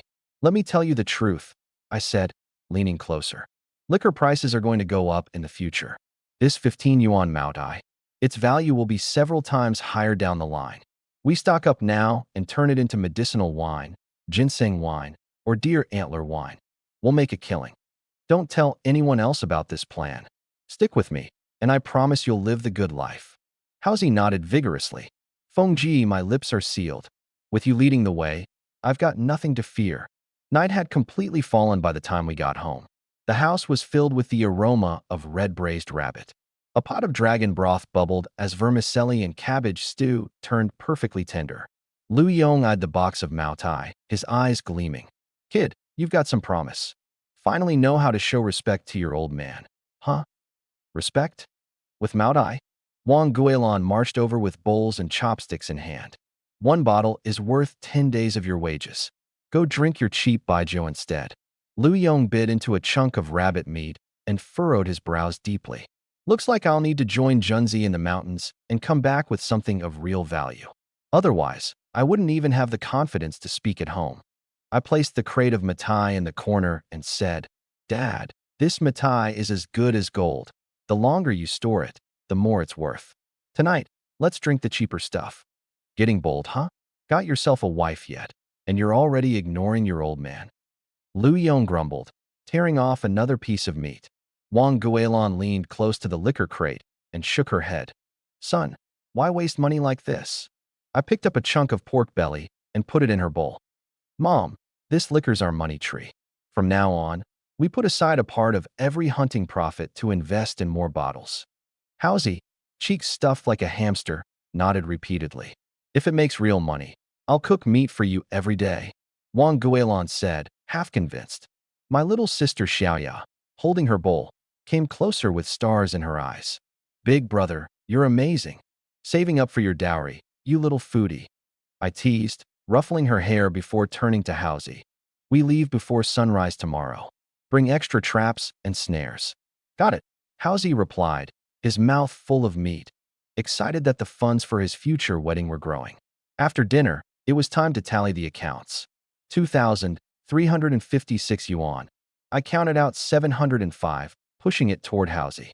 Howsy's eyes grew red, and his hand trembled as he took it. Brother Feng, this is too much. My mom's going to cry tears of joy.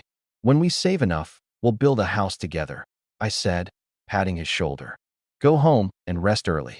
After sending him off, I went to find my mom, who was washing dishes. Mom, the money from last time was spent on a new gun. This time, from the pelts and meat sales, after Howsy's share and the mitai expense, the rest is for you. I handed her a fresh stack of crisp bills. Wang Guilin took the money, unable to hide her joy. It's good that you know how to plan. But do we really need to stockpile so much liquor? Buy it whenever the supply co-op has stock. Trust me on this. I lowered my voice and added, oh, and Director Wang mentioned rabbit pelts aren't selling well anymore. Let's hunt fewer rabbits. After spring, we should head deeper into the mountains in search of rarer catches. All right, as long as it's all well thought out. Tomorrow, I'll go buy red paper for the wedding invitations. Wang Guilin stoked the firewood in the stove, the rising flames reflecting the grin on her face. We began drafting the guest list. Don't forget Director Zhang and Director Wang, I said, slapping my forehead. We owe them a lot. You've grown up, kid. You finally understand the importance of relationships. Wang Guilin laughed, playfully pinching my ear. From the yard, Howsy shouted, Auntie, my mom said she'll grab red silk tomorrow to make a new quilt for Brother Feng and his wife. Early the next morning, routine remained the same. Wash up, eat breakfast, and feed the pups. Howsy and I slung rifles over our shoulders, took 3 dogs, and headed toward the back mountain. The icy wind felt like knives cutting across our faces. Brother Feng, we caught a sable yesterday. Do you think we'll get that lucky again today? Howsy asked, tightening his cotton coat, his eyes full of hope. I adjusted the rifle on my shoulder and replied, you never know with hunting.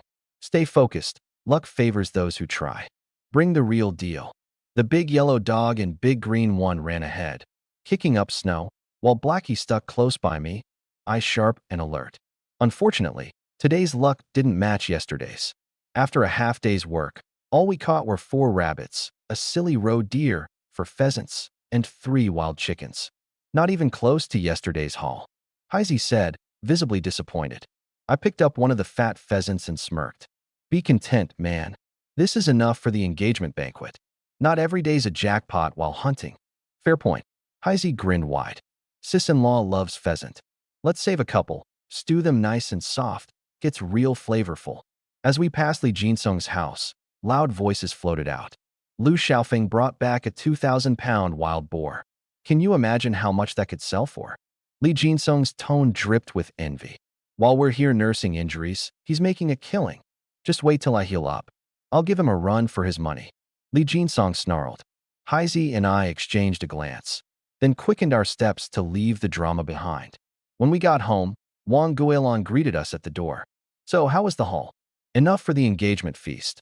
I gestured to the sled loaded with game. Perfect. Aunt Zhang will be here with the chef soon to plan the menu, she said, rolling up her sleeves. Meanwhile, over at Ingzi's house, tomorrow was the big day, her engagement. Sitting on the brick bed, Ingzi nervously fidgeted with the hem of her coat, equal parts anxious and excited. Xiaofeng is steady and reliable. Your days with him will be warm and prosperous, her mom said warmly, holding her hand. My heart feels like it's drumming, Ingzi whispered, her voice shy as a mosquito's buzz. Nothing to be afraid of. Li Pao roared with laughter. Tomorrow, just hold yourself with pride. Once you're engaged and move in with Xiaofeng's family, no one will dare gossip. Before first light, the Liu household was already a flurry of activity. Father and son draped red ribbons over doors and pasted celebratory couplets. Lilia helped mom decorate windows with paper cutouts. In the kitchen, the rhythmic clatter of chopping vegetables filled the air. Heisey stood guard by the door, ready with the string of firecrackers. Uncle's family arrived early. Xiaofeng's engagement is cause for a big celebration. We're drinking freely today. The firecrackers went off with a snap and a bang. Ingzi's family had arrived, trailing behind her parents. Ingzi's legs were trembling like jelly, but her eyes shone brightly. Taking quick strides, I hurried to meet them at the door. Come inside and warm up. Brother Feng. Ingzi mustered her courage and whispered, I've been waiting for this day for so long. We exchanged a smile that spoke volumes. All day long, laughter never left my or Ingzi's face. We even planned for a little trip to the market tomorrow. That evening, Lu Yong puffed on his pipe and gloated. The banquet turned out lively as hell. A couple of years, and I'll be holding a grandbaby. Ingzi is sincere and sensible. Now that someone's keeping Xiaofeng in check, I can rest easy, Wang Guilin added as she poured more tea for Lilia. Raising my teacup, I reassured her. Mom, you've got nothing to worry about. Ingzi and I are going to make a great life together. As I was just about to tease Heisey, an urgent knock rattled the door. Old man's son was outside, panting heavily. Xiaofeng, someone's messing with your traps in the back mountain. The ropes are all slashed. My face darkened instantly, veins popping in my arms as anger surged. These traps Heisey and I set up were. The bitter cold set in, and now someone sabotaged it. Feels like a knife to the back. I exchanged a glance with Hao Zi, grabbed the rifle by the door, and barked. Old son, take me to the scene. It's dark out. Can't it wait until morning? Wang Guilin grabbed my arm. Ma, there's no waiting. Dad, go find Uncle June. I shook her hand off, storming toward the door, and called to the 3 dogs. Hao Zi and old son quickly fell in behind. The frigid wind, mixed with ice crystals, blew straight down my neck. The first trap was hanging crookedly from a branch, the rope sliced with precision. Had to be Li Jinsong. Hao Zi spat, kicking a pile of snow in frustration. I knew something was off about him earlier today. Suddenly, Hei Zi started barking uncontrollably toward the treeling. Then faint footsteps rustled through the shadows. I chambered around and whispered, Careful, could be an ambush. Each of us, with the dogs, spread out, crouching behind shrubs for cover as we moved in. Then, a dark figure bolted, sprinting desperately through the woods. That patch on his coat's hem. Unmistakable. It was Lee Jinsong's blue cotton jacket. Lee Jinsong. Stop right there. I yelled, chasing after him. Messing with my traps, are you? The icy wind stung my face, tree branches scratching like whips as I plowed forward, fury surging through my veins. Lee Jinsong ran in a blind panic, looking over his shoulder every few steps, his eyes riddled with fear. How'd Lu Xiaofeng catch up so fast? Hazy suddenly surged ahead, like a fired arrow, pouncing. Ah! Lee Jinsong screamed, crashing into the snow.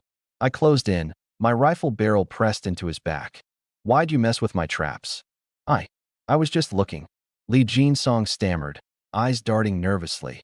Didn't touch your traps. Don't go blaming me, or I'll accuse you of slander. Howsy grabbed him by the collar, yanking him upright. The knife marks are right there. You think we're blind? You're not going anywhere till you spill the truth. This whole mountain is empty except for you. Who are we gonna blame, huh? I snarled, pushing the gun harder into his back. Gasping, pale-faced, Lee Jinsong blurted out, all right. Someone put me up to it. Said you're hoarding too much and need to share with the rest of us. I pressed down with the barrel. Who was it? Spit it out, or you'll have the whole village spitting on you soon enough. Sweat mixed with melted snow droplets as they streamed down his face. Zhao Laosan. He said you bagged 2,000 pounds of wild boar and got rich, so he. Before he could finish, bang, Hao Zi punched a tree, sending a cascade of snow falling with a loud thump. Him. Since when did you take orders from a nobody like that? I may not be sharp, but I ain't stupid. I looked to old Sunday. Uncle, can you run to the village post? Get Uncle June here. Old Sun spared Lee Jinsong a hard glance before nodding and taking off. As we marched Lee Jinsong back down the hill, anger boiled inside me. Clearly someone was getting envious now. Gotta start keeping my guard up. Back at the courtyard, Wang Guilan stood by the gate with an oil lamp, scanning the dark nervously.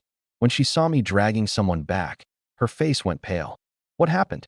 Don't hurt anyone. I beg you. Ma, don't you worry about it. Just wait till Uncle June gets here, and it'll all be clear. I walked straight toward the village base. Villagers, wrapped in their thick cotton-padded coats, gathered around, curious to see the commotion. Some followed me to the base, while others tried to console Wang Guilan and tell her everything would be fine. Inside the base, Zhang Hongjun and Lu Yong were waiting, smoking their cigarettes. Zhang Hongjun stared at Lee Jinsong for what felt like ages, his voice deep and stern. Jinsong, spill it. What's going on? Don't try to dodge the question, or you know the consequences. Lee Jinsong trembled like a leaf in the wind and ended up confessing everything about how Zhao Laosan had incited him to steal the traps. Smack! Lu Yong slammed his tobacco pipe onto the table. That bastard Zhao Laosan, always up to no good, sneaking around doing shady business. There was a commotion outside. Zhao Laosan was shoved into the room, shouting, "Village head, I swear I didn't do anything. Don't pin this on me." Bang! Zhang Hongjun slammed the table, causing the oil lamp to wobble precariously. Zhao Laosan, you still dare deny it? Your hands have never been clean, and now Lee Jinsong has already confessed. Teaching someone to steal traps in game? You've gone against village rules. So tell me, how should this be dealt with? Hearing the words, already confessed, Zhao Laosan's face went pale, and his legs gave out as he collapsed onto the floor. I only said it jokingly. How was I supposed to know he'd actually go through with it? Uncle June swept his eyes across the room and declared loudly, according to village rules, inciting theft of hunting gear warrants a fine of 50 pounds of grain and 2 weeks of compulsory labor. Lee Jinsong will do 1 month of compulsory labor and pay 80 pounds of grain. Both of you will write a confession, and you'll read them aloud here at the base for half an hour this afternoon.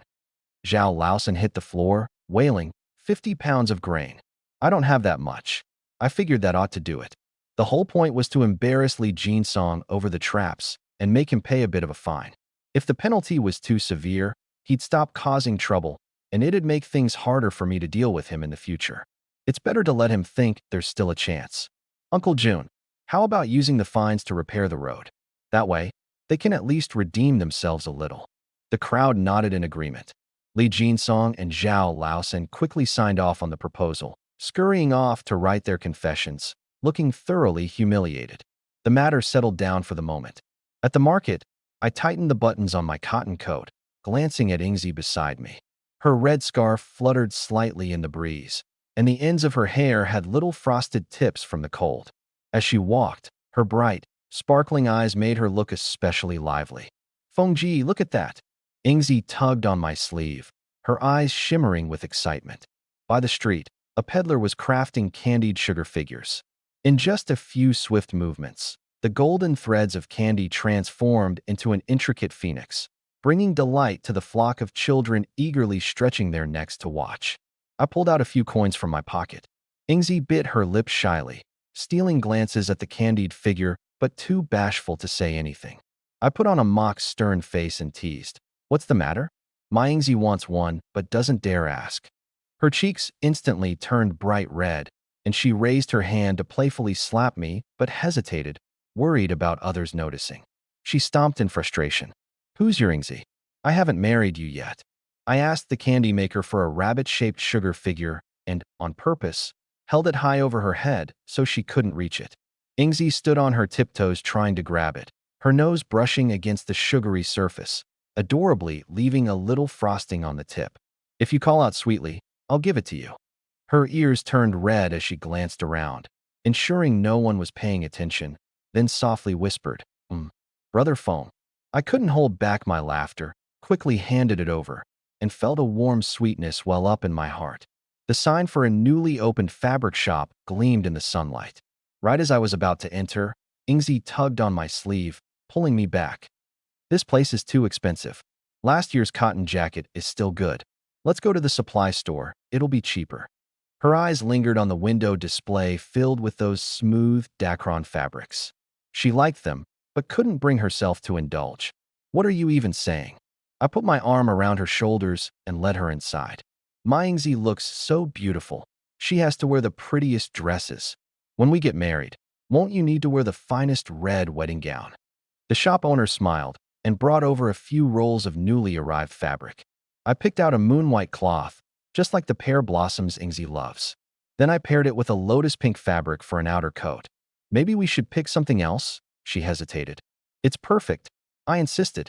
Ingzi looked up at me, her eyes sparkling. "This must cost a lot. Why are you buying so much?" I secretly made a hand gesture to the shop owner, asking her to add a few more pieces. After wandering around for over an hour, Ingzi finally relaxed and began dragging me to look at different things. She held a piece of osmanthus cake, nibbling on it with her cheeks puffed like a little squirrel. As we neared the edge of the village, I pointed at a hillside in the distance. "Ingzi, just wait till I've made enough money. We'll buy that piece of land and build a house there." "What could we even do with that barren land?" she asked skeptically.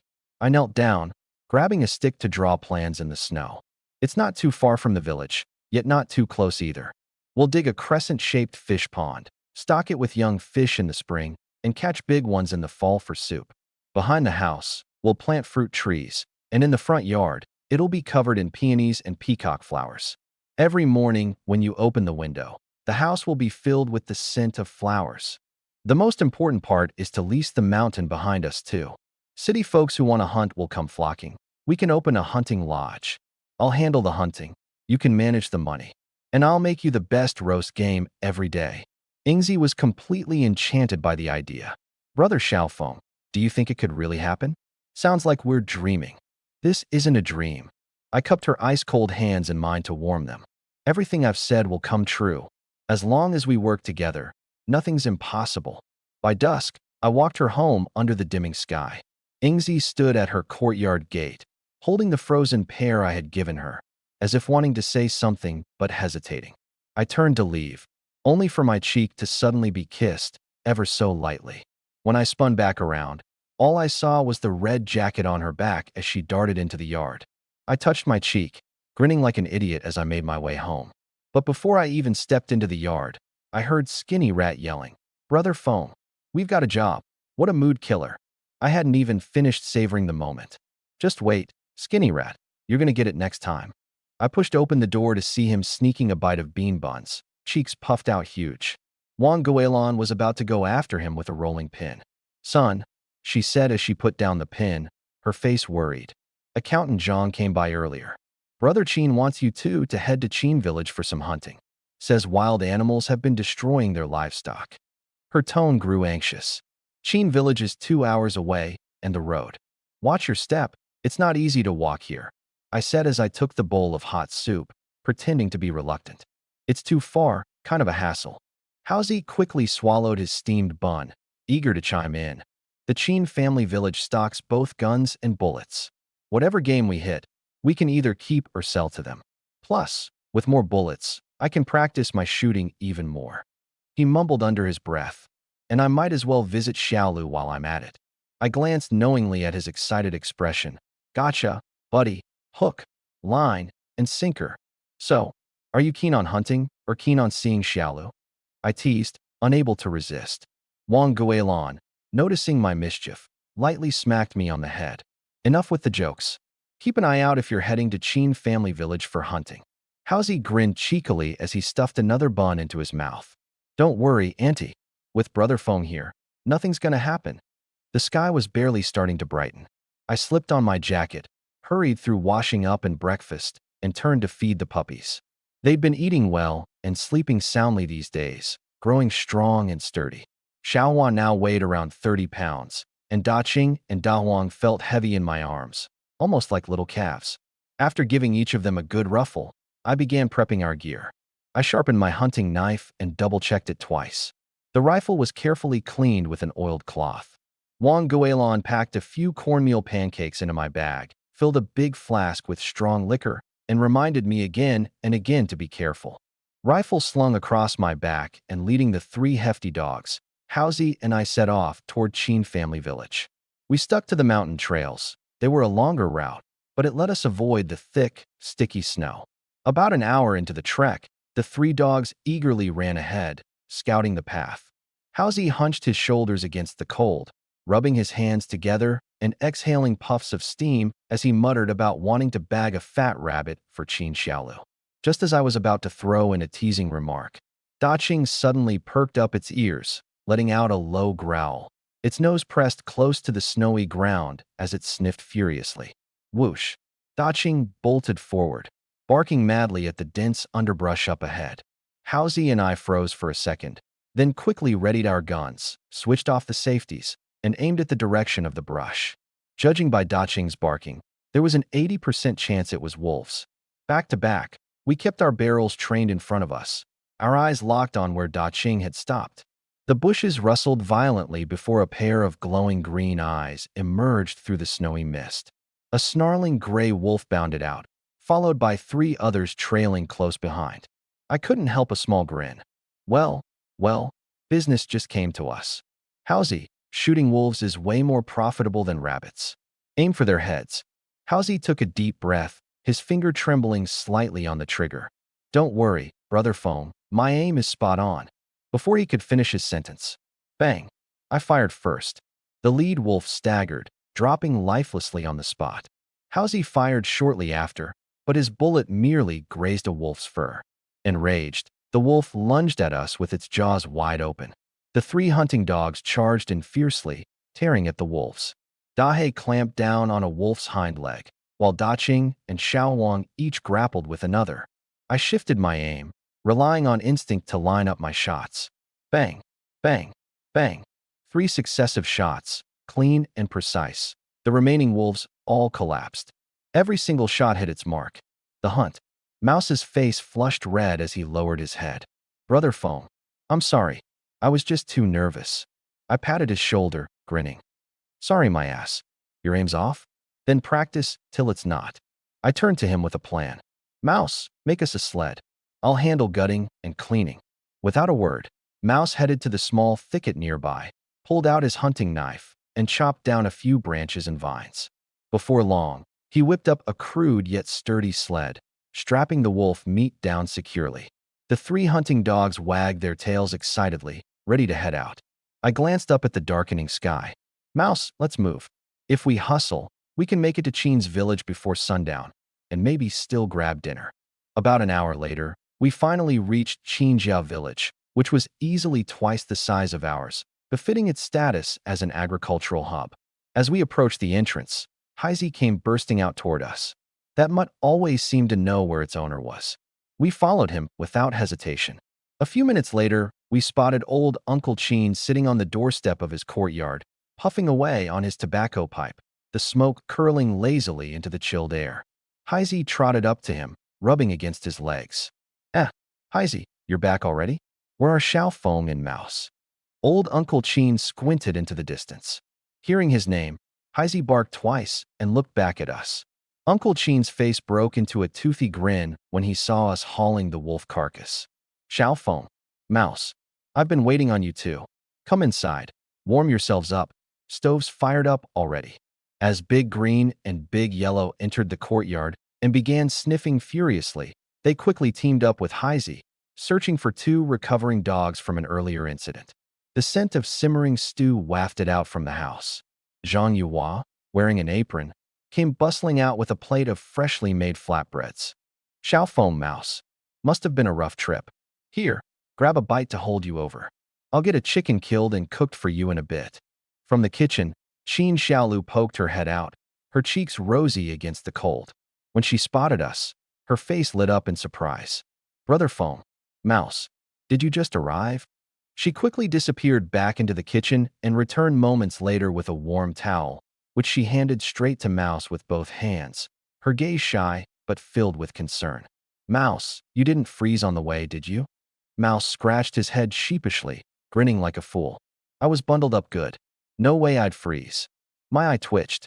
A whole-ass person standing here, and you don't even think to pass me a damn towel? What? Only got eyes for Mouse these days. Just then, the Cheen brothers stomped into the room, shaking the snow off their shoulders. Inshan greeted us with a pat on the back. Xiao Feng, Mouse, when'd you get in? All right, come with me. We'll grab the ammo early so we can eat earlier.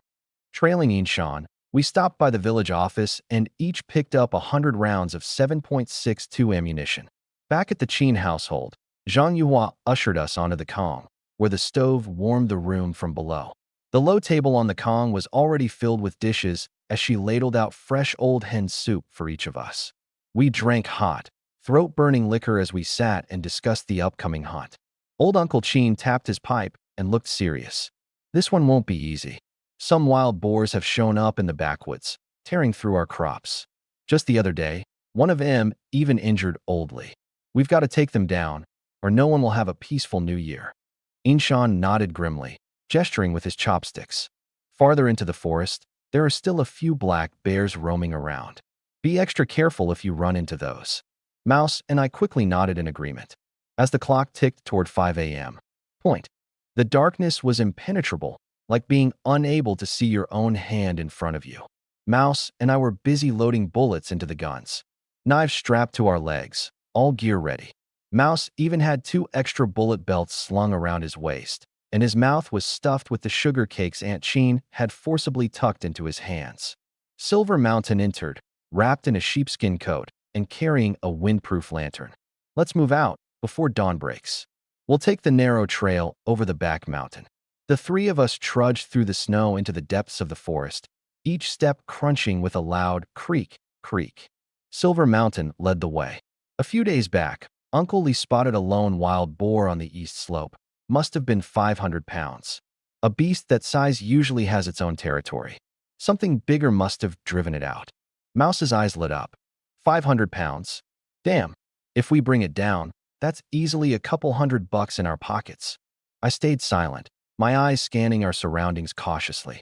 Big Green, Big Yellow, and Blackie followed closely at our heels, tongues lolling, ears sharp and alert. The woods were eerily silent, save for the occasional woo as the wind rustled through the treetops.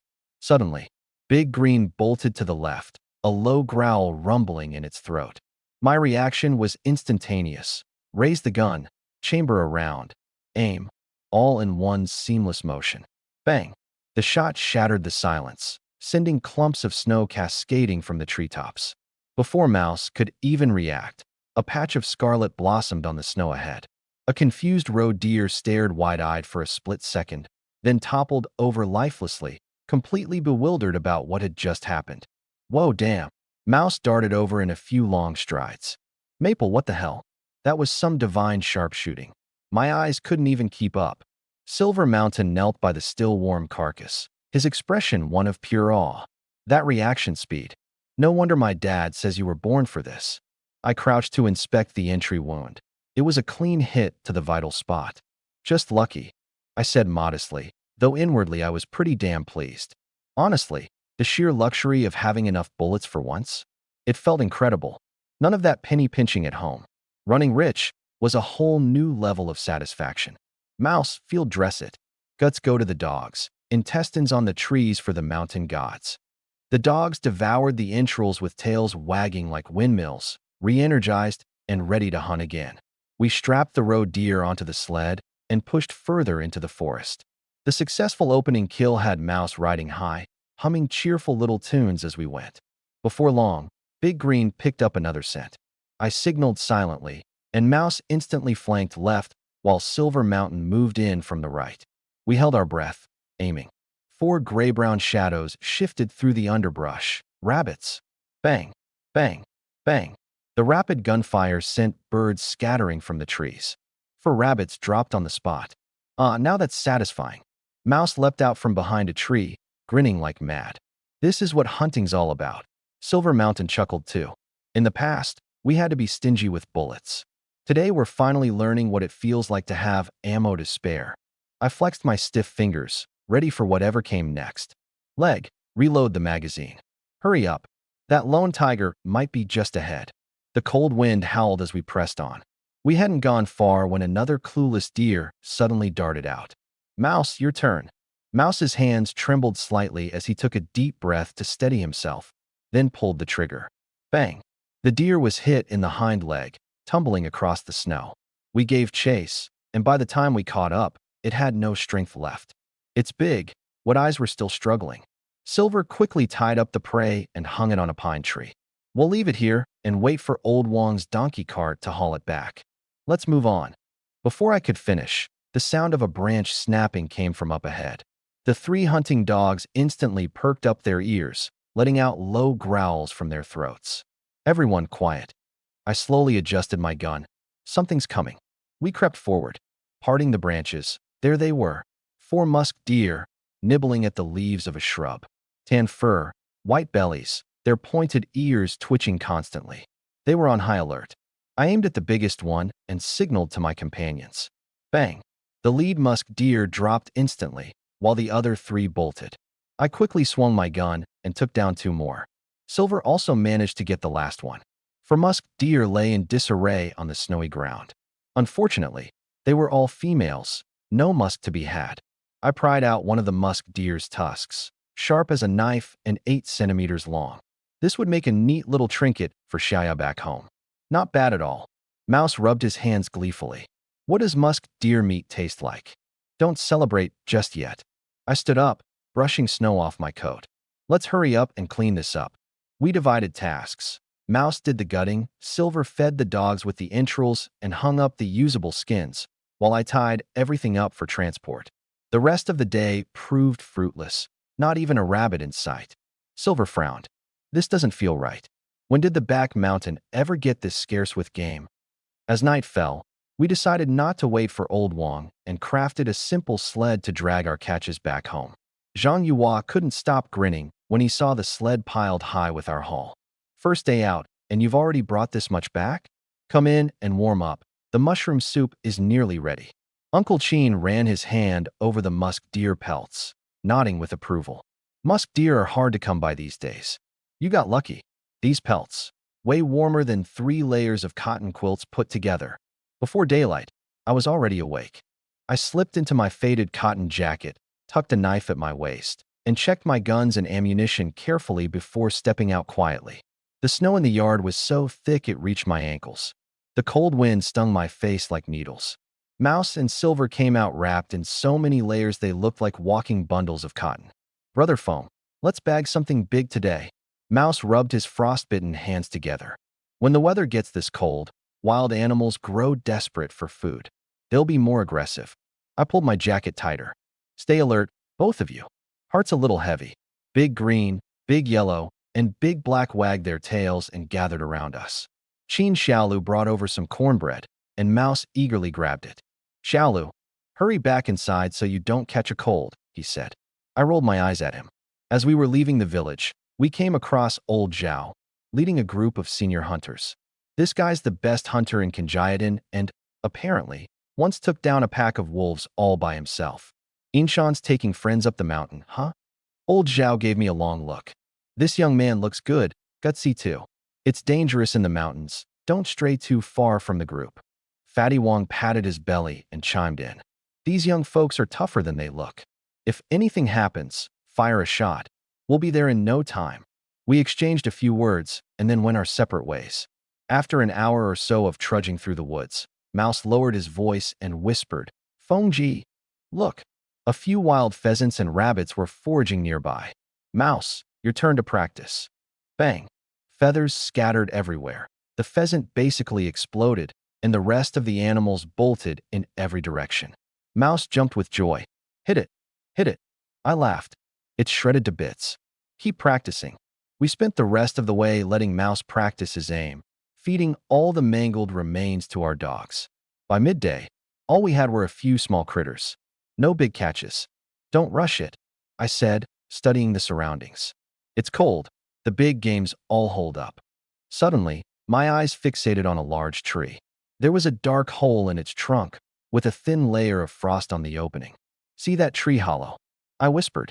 It's just a regular tree hollow, isn't it? Mouse looked confused. The frost on the opening means something inside's breathing. I tightened my grip on the gun. Probably a black bear. Mouse instantly got fired up. Let's get it. Not so fast, I warned. Bears sleep like the dead during hibernation, but if they wake up, they're vicious as hell. I started giving instructions. Mouse, grab a stick to block the opening. Inshan, find a sturdy one to bang on the tree. The two sprang into action. Start knocking. Thud, thud, thud. Inside the hollow, about 700 pounds of bear had been dreaming of lady bears when the racket woke it up, furious. Roar. The deafening roar shook the ground. The black bear struggled to climb out, only to get stuck behind the stick barring the entrance. Angry, it bit the stick in half and poked its massive head out of the hollow. This was the moment. Bang. A shot to the forehead. The bear staggered for a moment before collapsing with a heavy thud. That's insane. Mouse shouted, obviously ecstatic. One shot, and it's a done deal. I let out a breath I didn't realize I was holding. That bear must have weighed at least 700 pounds. Mouse quickly got to work skinning it and then pulled out a greenish sack.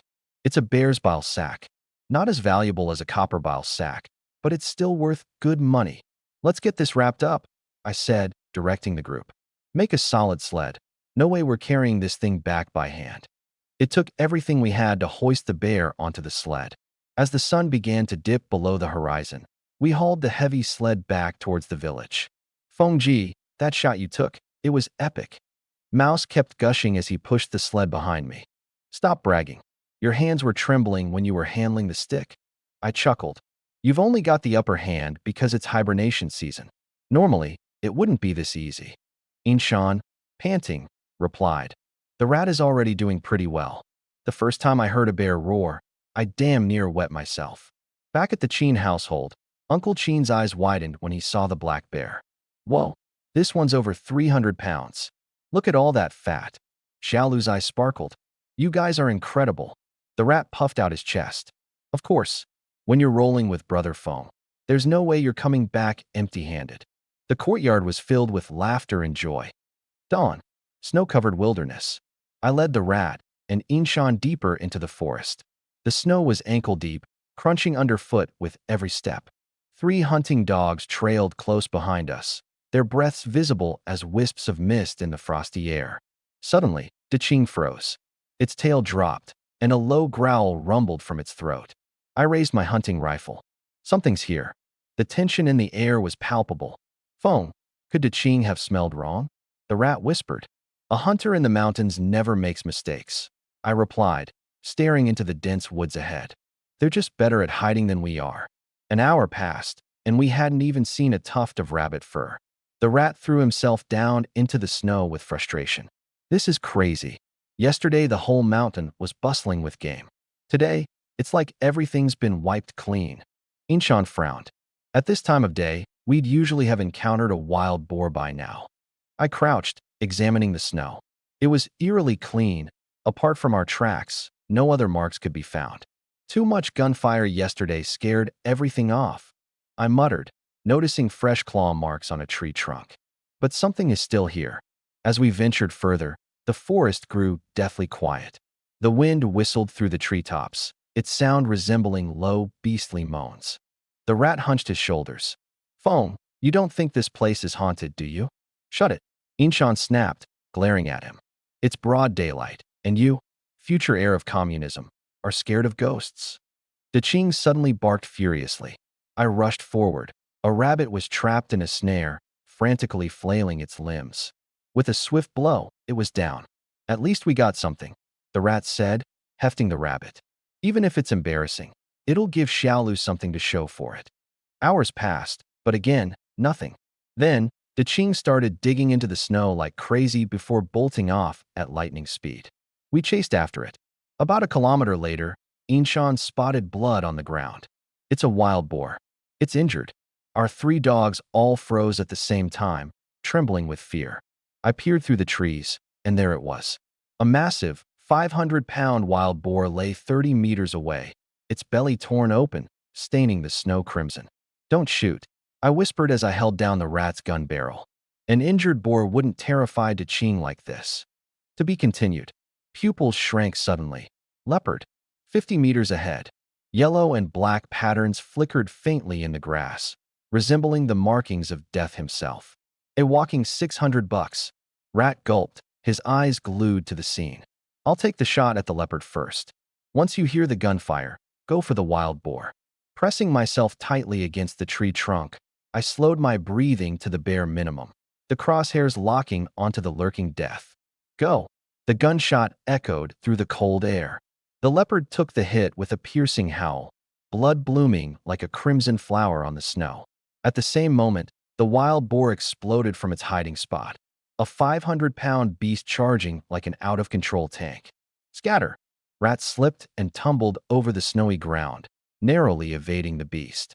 I leapt onto a branch, and just before the boar shattered the tree trunk beneath me, my bullet pierced its right eye. Brains and blood sprayed onto the pristine snow as the massive beast collapsed with a ground-shaking thud. Sliding down from the tree, I realized my back was soaked with cold sweat. I nearly saw the Grim Reaper. Rat scrambled up from the snow, his legs trembling.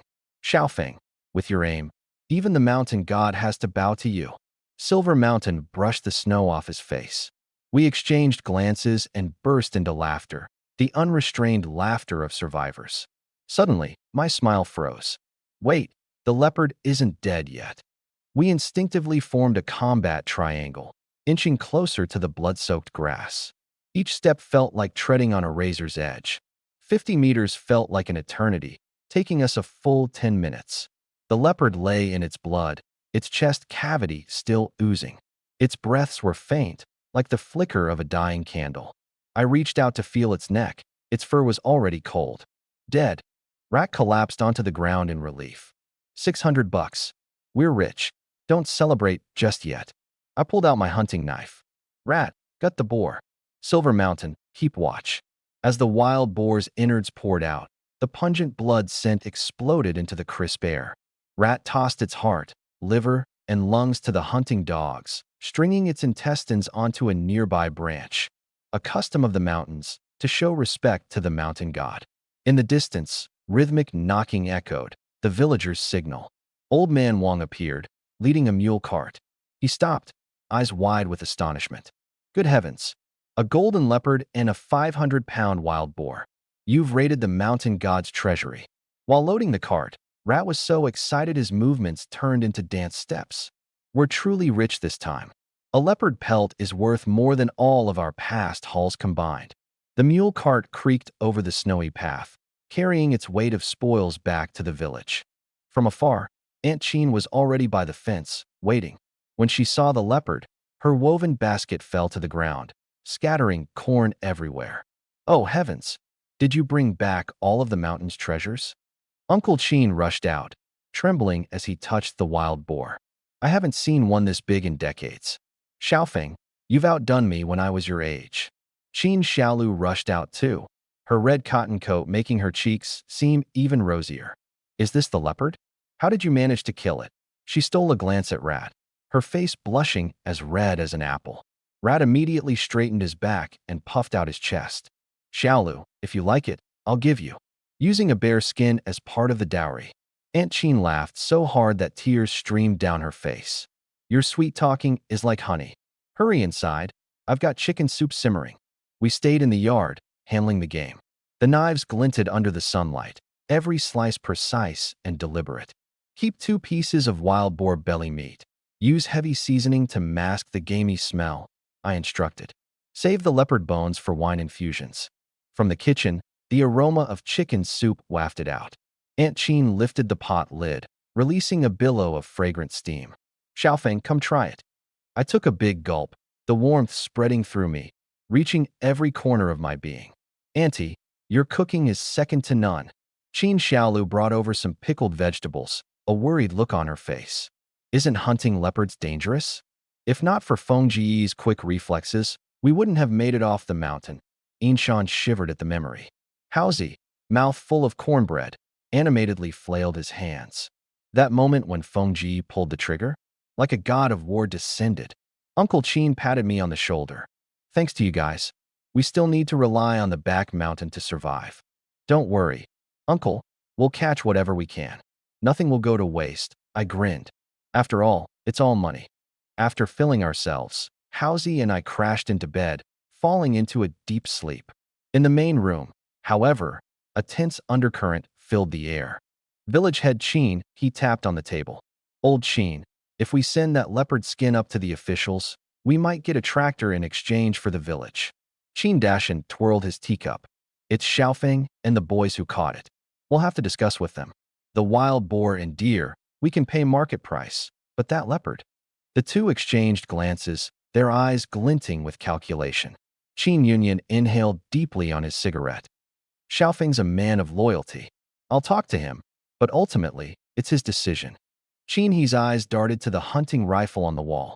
The crack in the stock was a scar from when my father and he fought a bear together years ago. His gaze shifted to me, a mixture of emotions flickering in his expression. Haozi and I woke from our nap, washed up, and were about to head out. The moment we stepped into the main room, the village head and the captain both had solemn expressions. Haozi and I exchanged a knowing glance. Something was up. Qin He stood, clapping a heavy hand on my shoulder. Xiaofeng, we've decided to send the leopard skin to the higher-ups. The village has agreed to pay you 6,000 yuan for it. The wild boar and deer will be handled as usual. Are you selling it? I turned to look at Uncle Qin. This wasn't just a simple trade. It was tied to the fate of Qin village as a whole. Village head, I'm here to make money, I said, meeting his gaze directly. Leopard skin, wild boar, sell it all. Qin He's face broke into a broad smile, gripping my hand tightly. Good lad. You really are your father's son. Back then, he was just as decisive as you. The afternoon sun filtered through the pine trees, casting dappled light over the snowy ground. We trudged through the snow, the crunch, crunch of our footsteps resonating in the stillness. Ahead of us, 3 hunting dogs bounded joyfully, their tails wagging like windmills. Feng Ji, think we'll come across anything big today? Haozi rubbed his hands, his eyes ablaze with excitement. The air was thick with anticipation. I tightened my hat and said, the forest is a treasure trove. If you're willing to put in the effort, you'll reap the rewards. Suddenly, Qing froze. His ears stood straight, and a low growl rumbled from his throat. I raised my hand immediately. 20 meters away, a roe deer was gnawing on pine branches, completely unaware that death was looming. Haozi was about to raise his gun, but I stopped him. Just watch. This distance is still beyond you. I knelt slightly in the snow, lining up the shot. Through the sights, I could see every strand of the roe deer's fur in sharp detail. Bang! The shot rang out, reverberating through the mountains. The deer collapsed on the spot. Incredible. Inshan gave me a thumbs up. One clean shot, perfect kill, and the pelts untouched. I stared at my hands, momentarily dazed. When I pulled the trigger just now, the strength I felt was far greater than before. I barely even noticed the recoil. My body's changing. Each time I go hunting, I discover something new. Feng, you good. Housie interrupted my thoughts. Let's go. Head to the hollow in the east. I hoisted the deer onto my back. Half an hour later. Woof, woof, woof. De Ching barked wildly, charging ahead, with the other two dogs hot on his heels, breaking through the birch forest. For adult wild sows, each with a cluster of piglets. Before I could react, De Ching launched himself like a missile, slamming into the lead sow. The beast screeched, its tusks narrowly missing De Ching's belly. De Ching dodged gracefully and latched onto one of its hind legs. De Huang lunged for the front legs, while Hazy pounced onto the sow's back, going straight for the throat. A splintered wild boar herd. Inshan's eyes gleamed excitedly. Watch out, the sows will protect their piglets. Inshan, take the right. Housie, cover the left. I'll draw their attention. I fired a shot. The bullet skimmed right over the sow's head. Two sows let out enraged roars and charged toward me. Bang, bang, bang. 3 shots, 3 sows down. The last 2 boars, being pinned down, flailed desperately, but the hunting dogs held on without letting go. Housie and Inshan seized the chance to finish the job with well-placed shots. The air smelled of gunpowder, and the forest quieted. 5 sows lay in pools of blood, while the shivering piglets huddled together. The dogs sat nearby, blood dripping from their tongues, but waiting obediently for their next command. I wiped the sweat from my forehead, though strangely enough, I wasn't even out of breath. In the past, I'd be panting after a hunt like this, but now, I felt as if I had strength to spare. Foam, you're a legend. Housie looked at me with awe. When word gets out, who wouldn't be impressed? And your dogs are incredible, Inshan added, still marveling. Way better than the hunting dogs in the village. I deflected their praise. Let's gut them. The innards go to the dogs. Drawing my hunting knife, I plunged it into the belly of a sow. With a swift motion, I slid it open, steam rising into the cold air. The 3 dogs, smelling the fresh blood, widened their eyes and wagged their tails furiously, but sat still, waiting for their reward. Not long after, Old Wong arrived, driving his mule cart. Holy moly, this many wild boars. Did you storm their nest? Just got lucky. I brushed the snow off myself and looked toward the distant mountains. I knew that the secret to my rebirth was hidden in this forest. And the changes to my body, they were only just beginning. The storm was howling, snowflakes striking our faces like needles. For the 3rd time, we made our way back to the mountain hollow, empty-handed. Damn it all. Haizi kicked at a chunk of ice. We didn't even see a single rabbit hair this time. Inshan sat sharpening a branch. Hunting's 70% luck and 30% skill. Don't lose heart. Suddenly, I held up my hand to stop them. I crouched. In the distance, faint paw prints dotted the snow like scattered blossoms. Fox tracks, maybe half a day old, I said, standing up. Let's head back. Tomorrow will be our last try. The Chin family home was alive with warmth and the mouth-watering aroma of pickled cabbage and blood sausage. As we warmed ourselves, Haizi pulled out a rock-hard wild hawthorn and handed it to Xiaolu. Pick this on the way back. Sweet as honey, he said, grinning. Xiaolu laughed as she accepted it. Frozen solid. Let me roast it for you. Her hair's soft scent brushed against Haizi's nose, and he stood there, dumbfounded, grinning like a fool. At the dinner table, Zhang Yuhua filled my bowl to the brim with blood sausage. Meanwhile, Haizi busied himself shelling pine nuts, dropping all of them into Xiaolu's bowl. Inshan tipped back his flask and drank silently. Later that night, on the Kang, Brother Foam, Haizi whispered, after rolling over. Do you think Xiaolu has feelings for me? Inshan chuckled while smacking him on the back of the head. You like her? Then go after her, you dolt. Stop acting all shy. These things can't be rushed, I said, sitting up straight. By the way, about the cash for the hunt. Let's split it as usual. I'll take 2 shares, and you 2 each take 1. Absolutely not. Haizi protested. You did the most work. You should get the bigger cut. A rule's a rule, I said firmly. Just then, crunch, crunch. Footsteps in the snow. I snapped upright and grabbed my rifle. Who's there? It was the village head, bursting into the room with excitement. Got your payout tonight. 702 yuan for the boar meat, and the village offered 7,000 for the leopard's hide. Total comes out to 7,702 yuan. He set down a bundle wrapped in oilcloth. The new bills fanned out like a golden sunrise. Sweet mother of, Heizi's eyes practically popped out of his head. I quickly divided the cash. 3,851 for me, 1,925.50 apiece for the two of you. Inshan shoved half his share back at me. You brought down both the leopard and the boar. Take more. Old Uncle Chin, puffing on his pipe, chuckled. Lad, just keep it. I relented. All right then. The village head gave me a hearty thumbs up. That's what I call fair and square. Late at night, Heizi was still counting his share of the money. Tomorrow, I'll wrap it in a bright red cloth. But suddenly, a long, bone-chilling howl split the stillness of the dark. I bolted upright, gripping my rifle in the shadowy glow of the lantern. Brother Foam, Heizi stammered, trembling. Are those wolves in the village? Inshan was already pulling on his padded coat. The wolf packs locked onto us. I'll run to the village watch to warn them. Heizi, gear up, I barked, kicking open the door with one swift motion. Heizi hastily stuffed the cash into his pocket before seizing his rifle. I turned to Inshan. I'll take the eastern woods. You two guard the west. The wolves will come down through the rear hills, perfect for trapping them like dumplings in a pot. Not a second later, another howl shattered the freezing night. Inshan spat into his palms, clutching his rifle tightly. The pine forest in the back hills, that's their den. Tonight's gonna be a long, bloody night. It's about to get bloody. Clang. The window rattled violently. In the moonlight, the shadow of a massive wolf head loomed on the thin paper window screen. Mouse, Housie, nearly jumped out of his skin. I quickly snuffed out the oil lamp, plunging the room into darkness. Save your bullets. Don't shoot until it gets close, I whispered under my breath.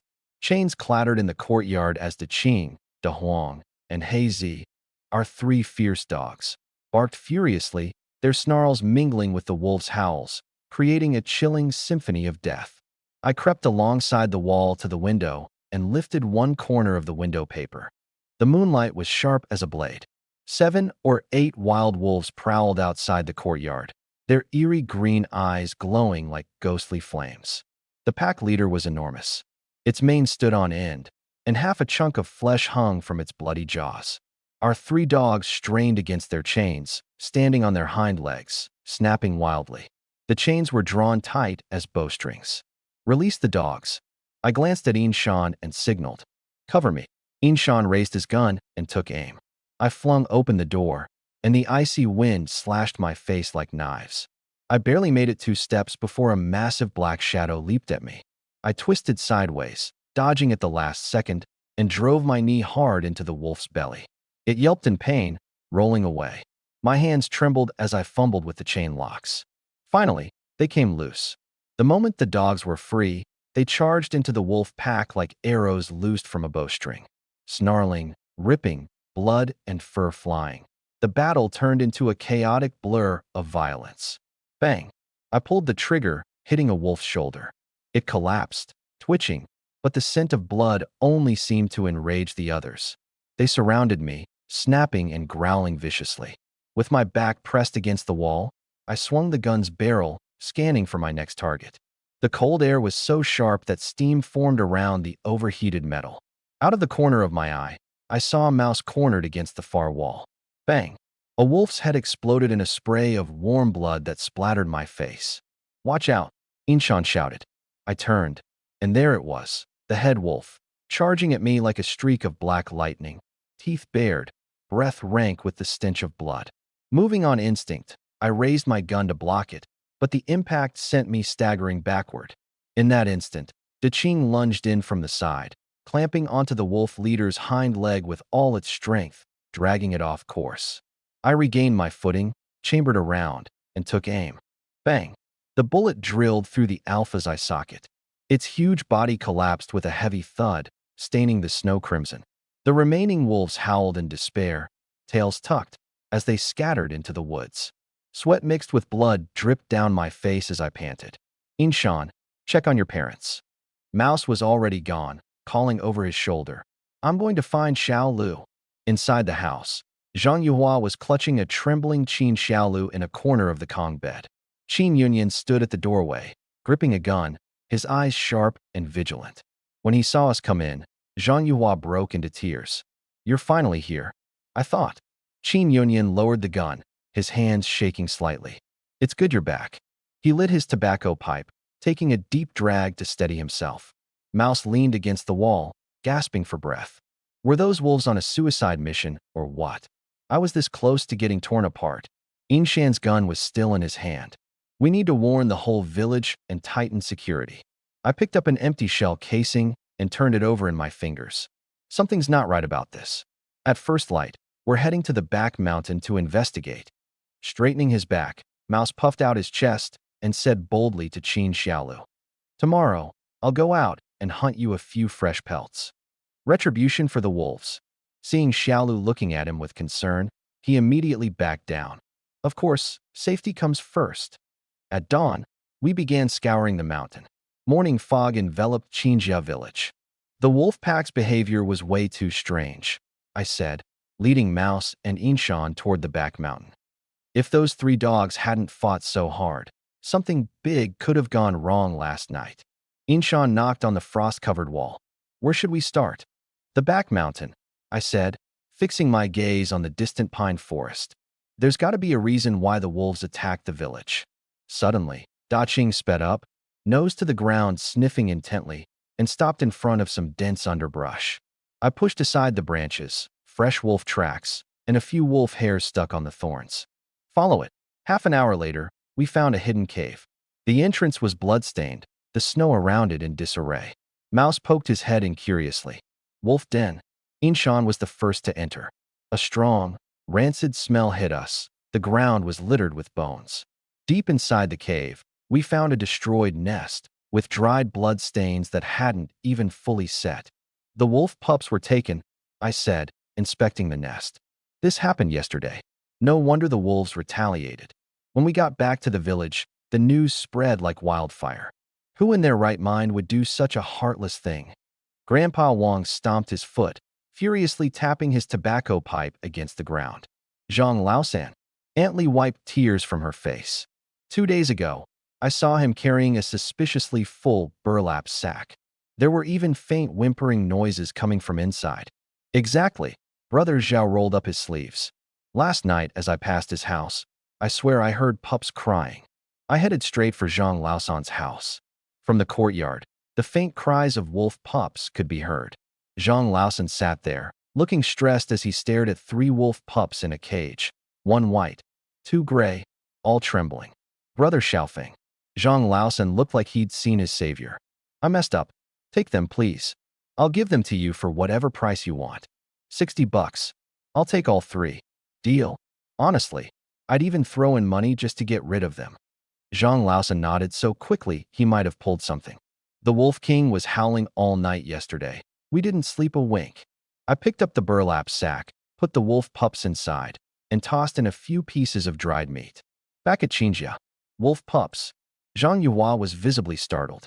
Auntie, I'm going to raise them as wolf dogs, I explained. If they grow up with the dogs from a young age, they can protect the household in the future. Mouse leaned in closer. You think that'll work? Only one way to find out. I released the wolf pups. What happened next was strange. The 3 little wolves showed no fear of Daqing or the other dogs. The white one rubbed itself against my pant leg, while the 2 gray pups climbed onto me, making soft whining noises seeking attention. What the? Zhang Yuhua froze in disbelief. Uncle Qin took a puff from his tobacco. I ain't never seen wolf cubs this friendly before. I smiled, shaking my head as I felt the warmth of the cubs pressing against my palm. Ever since I fought off that leopard and wild boar, that strange, comforting energy inside me seemed to draw animals in a peculiar way. Must have gotten used to me on the way back, I said, avoiding everyone's curious stares. Afterwards, I stood up to take my leave. Uncle Qin, I need to head back to Lujia village. You can keep all the game as payment for the meals. I'll just take the bear cub with me. Zhang Yuhua's eyes reddened as he stuffed some cornbread into my pocket. Eat this on the way, and don't lose the prepared bear bile. When I get married, you all must come, I said with a grin. Xiaolu, I'll introduce you to my wife, Ingzi then. Mouse suddenly turned as red as a boiled shrimp and pulled Xiaolu to a corner. In a few days, I'll have a matchmaker come and propose. Xiaolu hung her head, her hair falling forward to cover her face. Mouse, I shouted deliberately. Go get the sled ready. Before leaving, I carefully tucked the little wolf pups into my basket. The little ones still only wanted to cling to me. Inshan said reluctantly, "Let's go hunting together again next time." Mouse and I grabbed the sled and trudged off into the snowy distance.